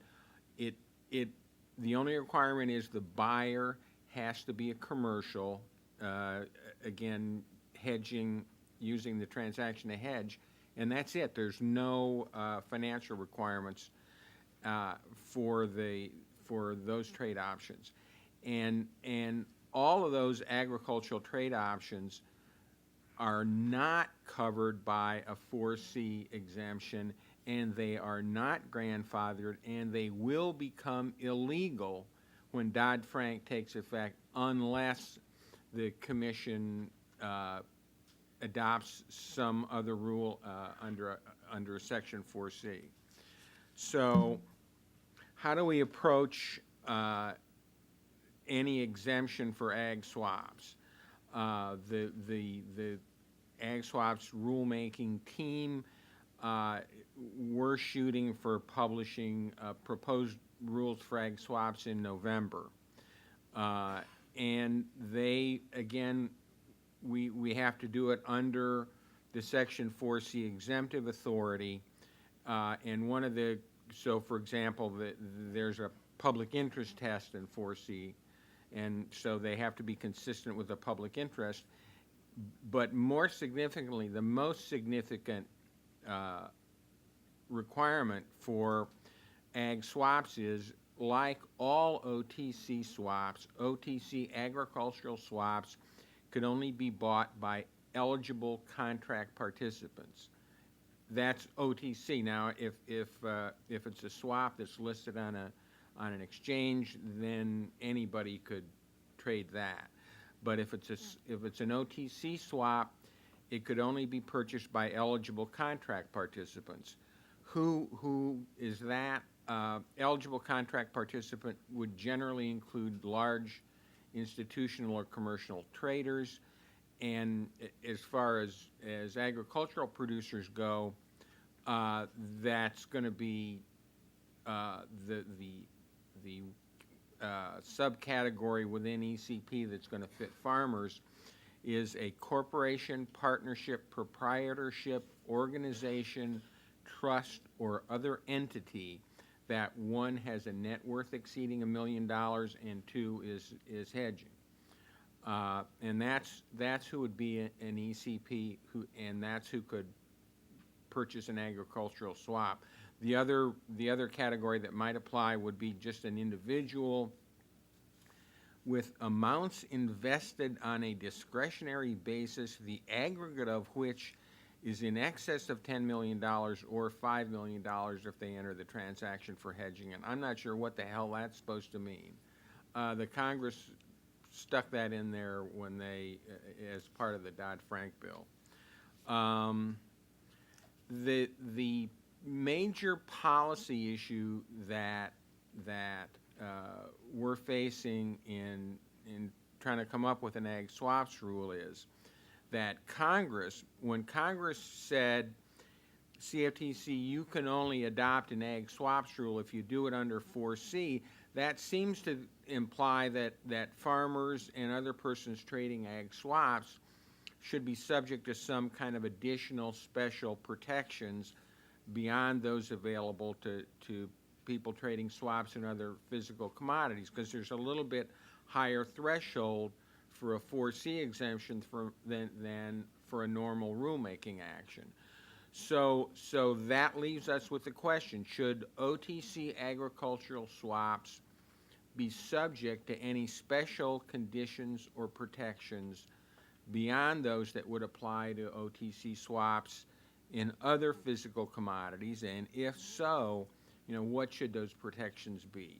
More restrictions on who can buy, more requirements for who can sell, or some other type of restrictions or conditions? Don, can I ask a quick question? On the relationship to an exemption under 4C and Part 35 rules, is there any guidance there that might answer this question about special protections that you can think of?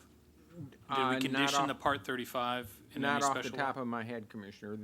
Part 35 originally wasn't even put in with agriculture in mind. Part 35 was put in 1993, and it was the exemption for all swaps. And then when the CFMA came, and the CFMA basically pulled everything else over into Section 2G, exempted all the rest of the swaps business, and Part 35 was just leftover. Agricultural swaps were all that was left because agricultural commodities couldn't be traded under 2G, under the swaps exemption that was in the CFMA. Let me inject in here, Don, if I can, because these two questions that you're raising here are really important for the Ag Advisory Committee to have input on. And as I said at the beginning of this, that you can go on our CFTC.gov. Commissioner, you're stepping on my presentation. Okay. I've got a whole big pitch for this. Oh, okay. Continue then. Alternatively, rather than making ag swaps subject to some special protections, should ag swaps be allowed to trade subject to the same terms and conditions as OTC swaps and other physical commodities? And really, it's a balancing act.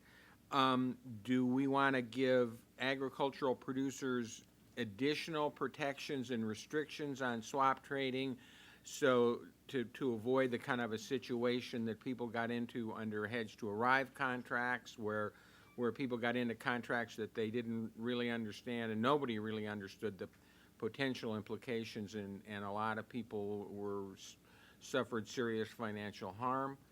Or alternatively, are we concerned that if we put extra bells and whistles on producers' ability to trade ag swaps, are you denying them opportunities to hedge their risks that they need to in their farming operations? So that's the question, and that's one of the questions we're going to be asking when in the proposed rules, and we certainly hope that when those proposed rules come out, and again, we're shooting for late November, that the members of the committee will comment. And in the meantime, if anybody has any preliminary thoughts or suggestions, there is a special Ag Swaps web page on CFTC.gov on the Commission's website, and the very last slide has a MapQuest map of how to get to that section on the website. Don, I hate to interrupt again, I got to run to another meeting, but I'm curious as the relationship between ag swaps under either the exemptions they have, and I understand the current exemptions are they're exchange traded but not cleared. The current conditions, there are 4 conditions for agricultural swaps under Part 35, and I can't give you all 4 of them off the top of my head, but one of them is that counterparty credit risk is not a material consideration, or I'm sorry, is a material consideration. And so if it's a cleared contract, you don't care about counterparty credit risk because the clearinghouse is standing in between. So that effectively means that an agricultural swap under Part 35 couldn't be cleared. And there's another one of the 4 is that it can't be fungible, and that's another. So that again would take you out of clearing, which is why when the CME group came in with the calendar swaps and basis swaps, we had to give them, they wanted to, clear OTC calendar and basis swaps. They wanted to clear on the CBOT. The only way they could do that is if we gave them a 4C exemption from those provisions of Part 35. Let me ask, my question is, what is the relationship between the 4C exemptions we have, or the Part 35 rules we have today, and what we're doing in the policy decisions we're making regarding energy products under the Clearport model, where we have blocked in, they're not exchange traded, but they are cleared, and we're trying to understand what the future of that exchange will be going forward. What is a policy relationship? Are we trying to tie those together? You just exceeded my area of expertise, Commissioner, because I haven't been involved in that part of the Commission's mission. Fair enough. Thanks. So another part of the Dodd-Frank bill says that another part of the actual ag swaps provision says that they apply to any swap in an agricultural commodity as defined by the Commission, which means that, and for the first time ever, the CFTC has to publish a definition of the term agricultural commodity. And the ag swaps team is also doing that. And that is actually on the 180-day deadline, because the spec limits for exempt commodities apply to, under Section 1A14 of the Act, an exempt commodity is a commodity that is neither an excluded commodity nor an agricultural commodity. And there's only one term in there that's defined in the Act, and that's an excluded commodity. So if you want to have spec limits for exempt commodities, you got to define agricultural commodity, so you've established the boundary between agricultural and exempt. So the ag commodity definition is on that 180-day deadline, and what we're hoping to do is that we would actually publish the agricultural commodity definition in the same issue of the Federal Register as the proposal to establish spec limits for exempt commodities, which would be things like oil and petroleum and metals. And then you'd cross-reference the two definitions in the Federal Register. And in terms of what the definition is going to be, we're generally trying to draw a line between products that are derived from living organisms and are used for human food, animal feed, or natural fiber, which would be covered by the definition, and plant or animal-based industrial products, things like butanol or denatured ethanol, which would be outside the definition. And so again, we would hope everybody would be on the lookout for the proposed definition rules, those should come out around mid-October, and we would hope to get your comments. And then the ag commodity definition would also be used in the speculative position limits contract, because Dodd-Frank requires the Commission to issue spec limits for agricultural commodities, and that, as I think has been mentioned multiple times, including just now, is a 270-day timeline. And again, when those come out, we would love to have comments from the members of the Ag Advisory Committee. And in the meantime, we don't want anybody to wait until these Federal Register rulemaking proposals come out. By all means, if you have any preliminary comments, we would love to hear them. And this last slide has a link to the spot on the CFTC website where you could submit your comments, and alternatively, there's a little roadmap of how to get there. Go to the CFTC website, and shows you what drop-down menus to click on, and you should, when you finally get down it, you'll come up with something that will just have a little email address that says agswaps@CFTC, and by all means send us an email. And that's my presentation. Any questions or comment to Mr. Heitman? Just a question. Any comment on what impact this would have on farmer-owned cooperatives as they try to originate grain and compete with the larger international companies in this area? I don't even have an outline of the proposed rules yet. So, I mean, please, if you've got any thoughts on that, send them to the website. But I mean, literally, we're just at the very, very early stages of drafting, so I can't predict anything that's going to be in the rules. And anything we do put in the rules, that's just a staff proposal. The commission makes the final decision, obviously. The last point that Don made is that they make recommendations to us. But it's much better if they hear from you early on what you'd like to see in there, to ensure what you'd like to see in there are part and parcel of that recommendation. And that's why I said in my opening statement was so important to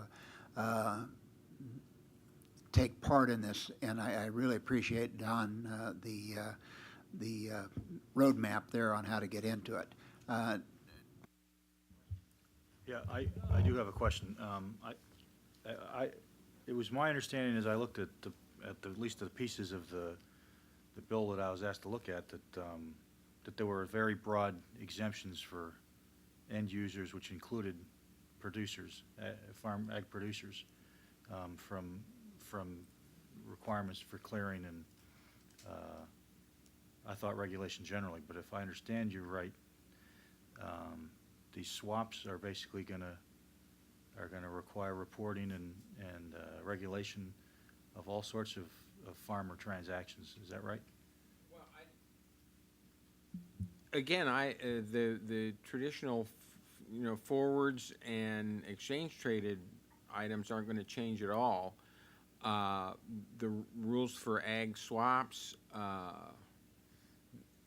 one of the questions is, would they be treated the same as other swaps transactions, or would they have some special different rules? But the agricultural producers are not going to be exempt from there's going to be a basic requirement of who can trade agricultural swaps, and that's going to be eligible contract participants. And so farmers are going to have to fit into one of those categories, and as I said on one of the slides, the logical category that you would expect a farmer to be able to fit into would be $1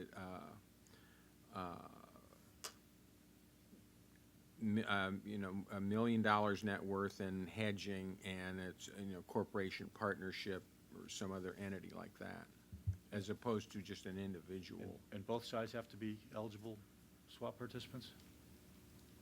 I'll give you an example.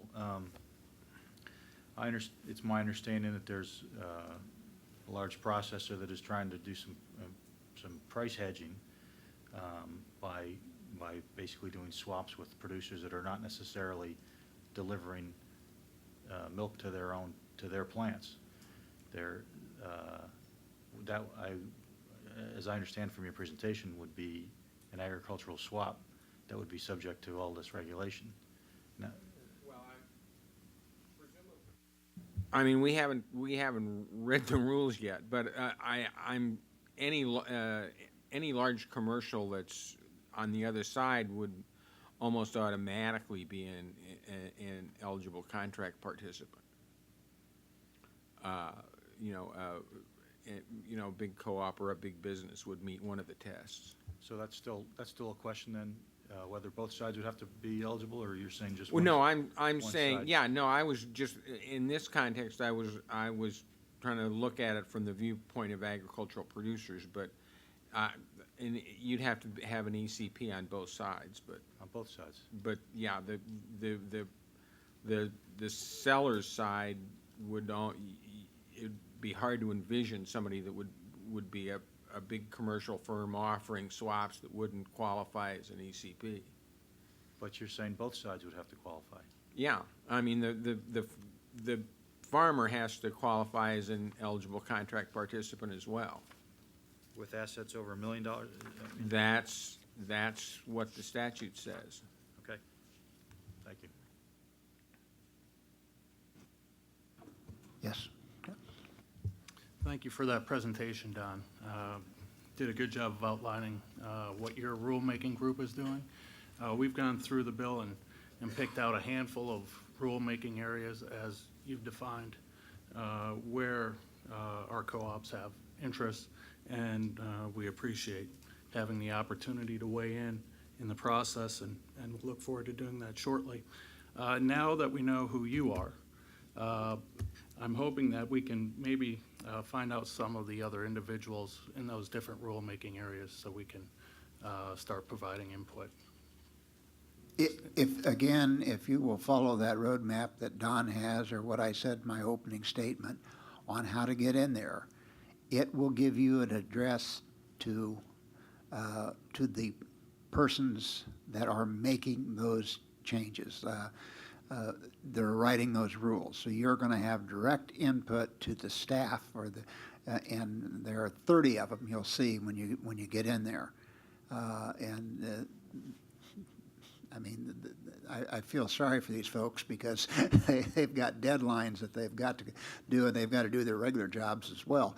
But that gives you the ground floor. And what I will commit to the members of the advisory committee is I'll have my staff let you know when key thresholds are coming up so that you can get in there. But it's in your own best interest to go in, take a look at those 30 areas, find out what you are interested in, and before, as Don says, he's grappling with all of this stuff. He's as they begin to take pen to paper, now is the time to get your concerns in there, because believe me, it's a lot easier to get them in early on than after something is written. So this is an opportunity, and as the chair of the Ag Advisory Committee, I want to make sure that you all have as much input as you can into this major watershed and the way the commission operates. And I'd just like to second that, because just speaking from the perspective of trying to put these rules together, you know, the better you guys understand how your business works better than we ever could. And we're trying to write rules that make sense for your businesses. The better we understand your issues, your concerns, your problems, then the better we are able to write a rule that makes sense and works for you. So, so again, the more background information we can get, the easier it makes our job, and the better the rule's going to look from your perspective. Don sometimes is a stand-up comedian, and he's milked a laugh, but he's never milked a cow. So those of you that have, it's good for you to give some information to him. Well, with that, I want to thank all of you. I want to thank my commissioners that we ran way over our time, but these were very, very important issues. And I want to thank, as always, the Ag Advisory Committee for you giving up your time coming in today. But we've got a lot for you to do in the future. And anything that you think we ought to be conveying to the agricultural committees as they begin meeting their deadline on the mandatory price reporting reauthorization. Oh, Bart is back on the phone. Is that understand? Am I right? Yeah, but I don't need to say anything. Thank you for everything, Mike. Thank your staff, and thank the committee members. Oh, thank you very much, Bart, for staying with us.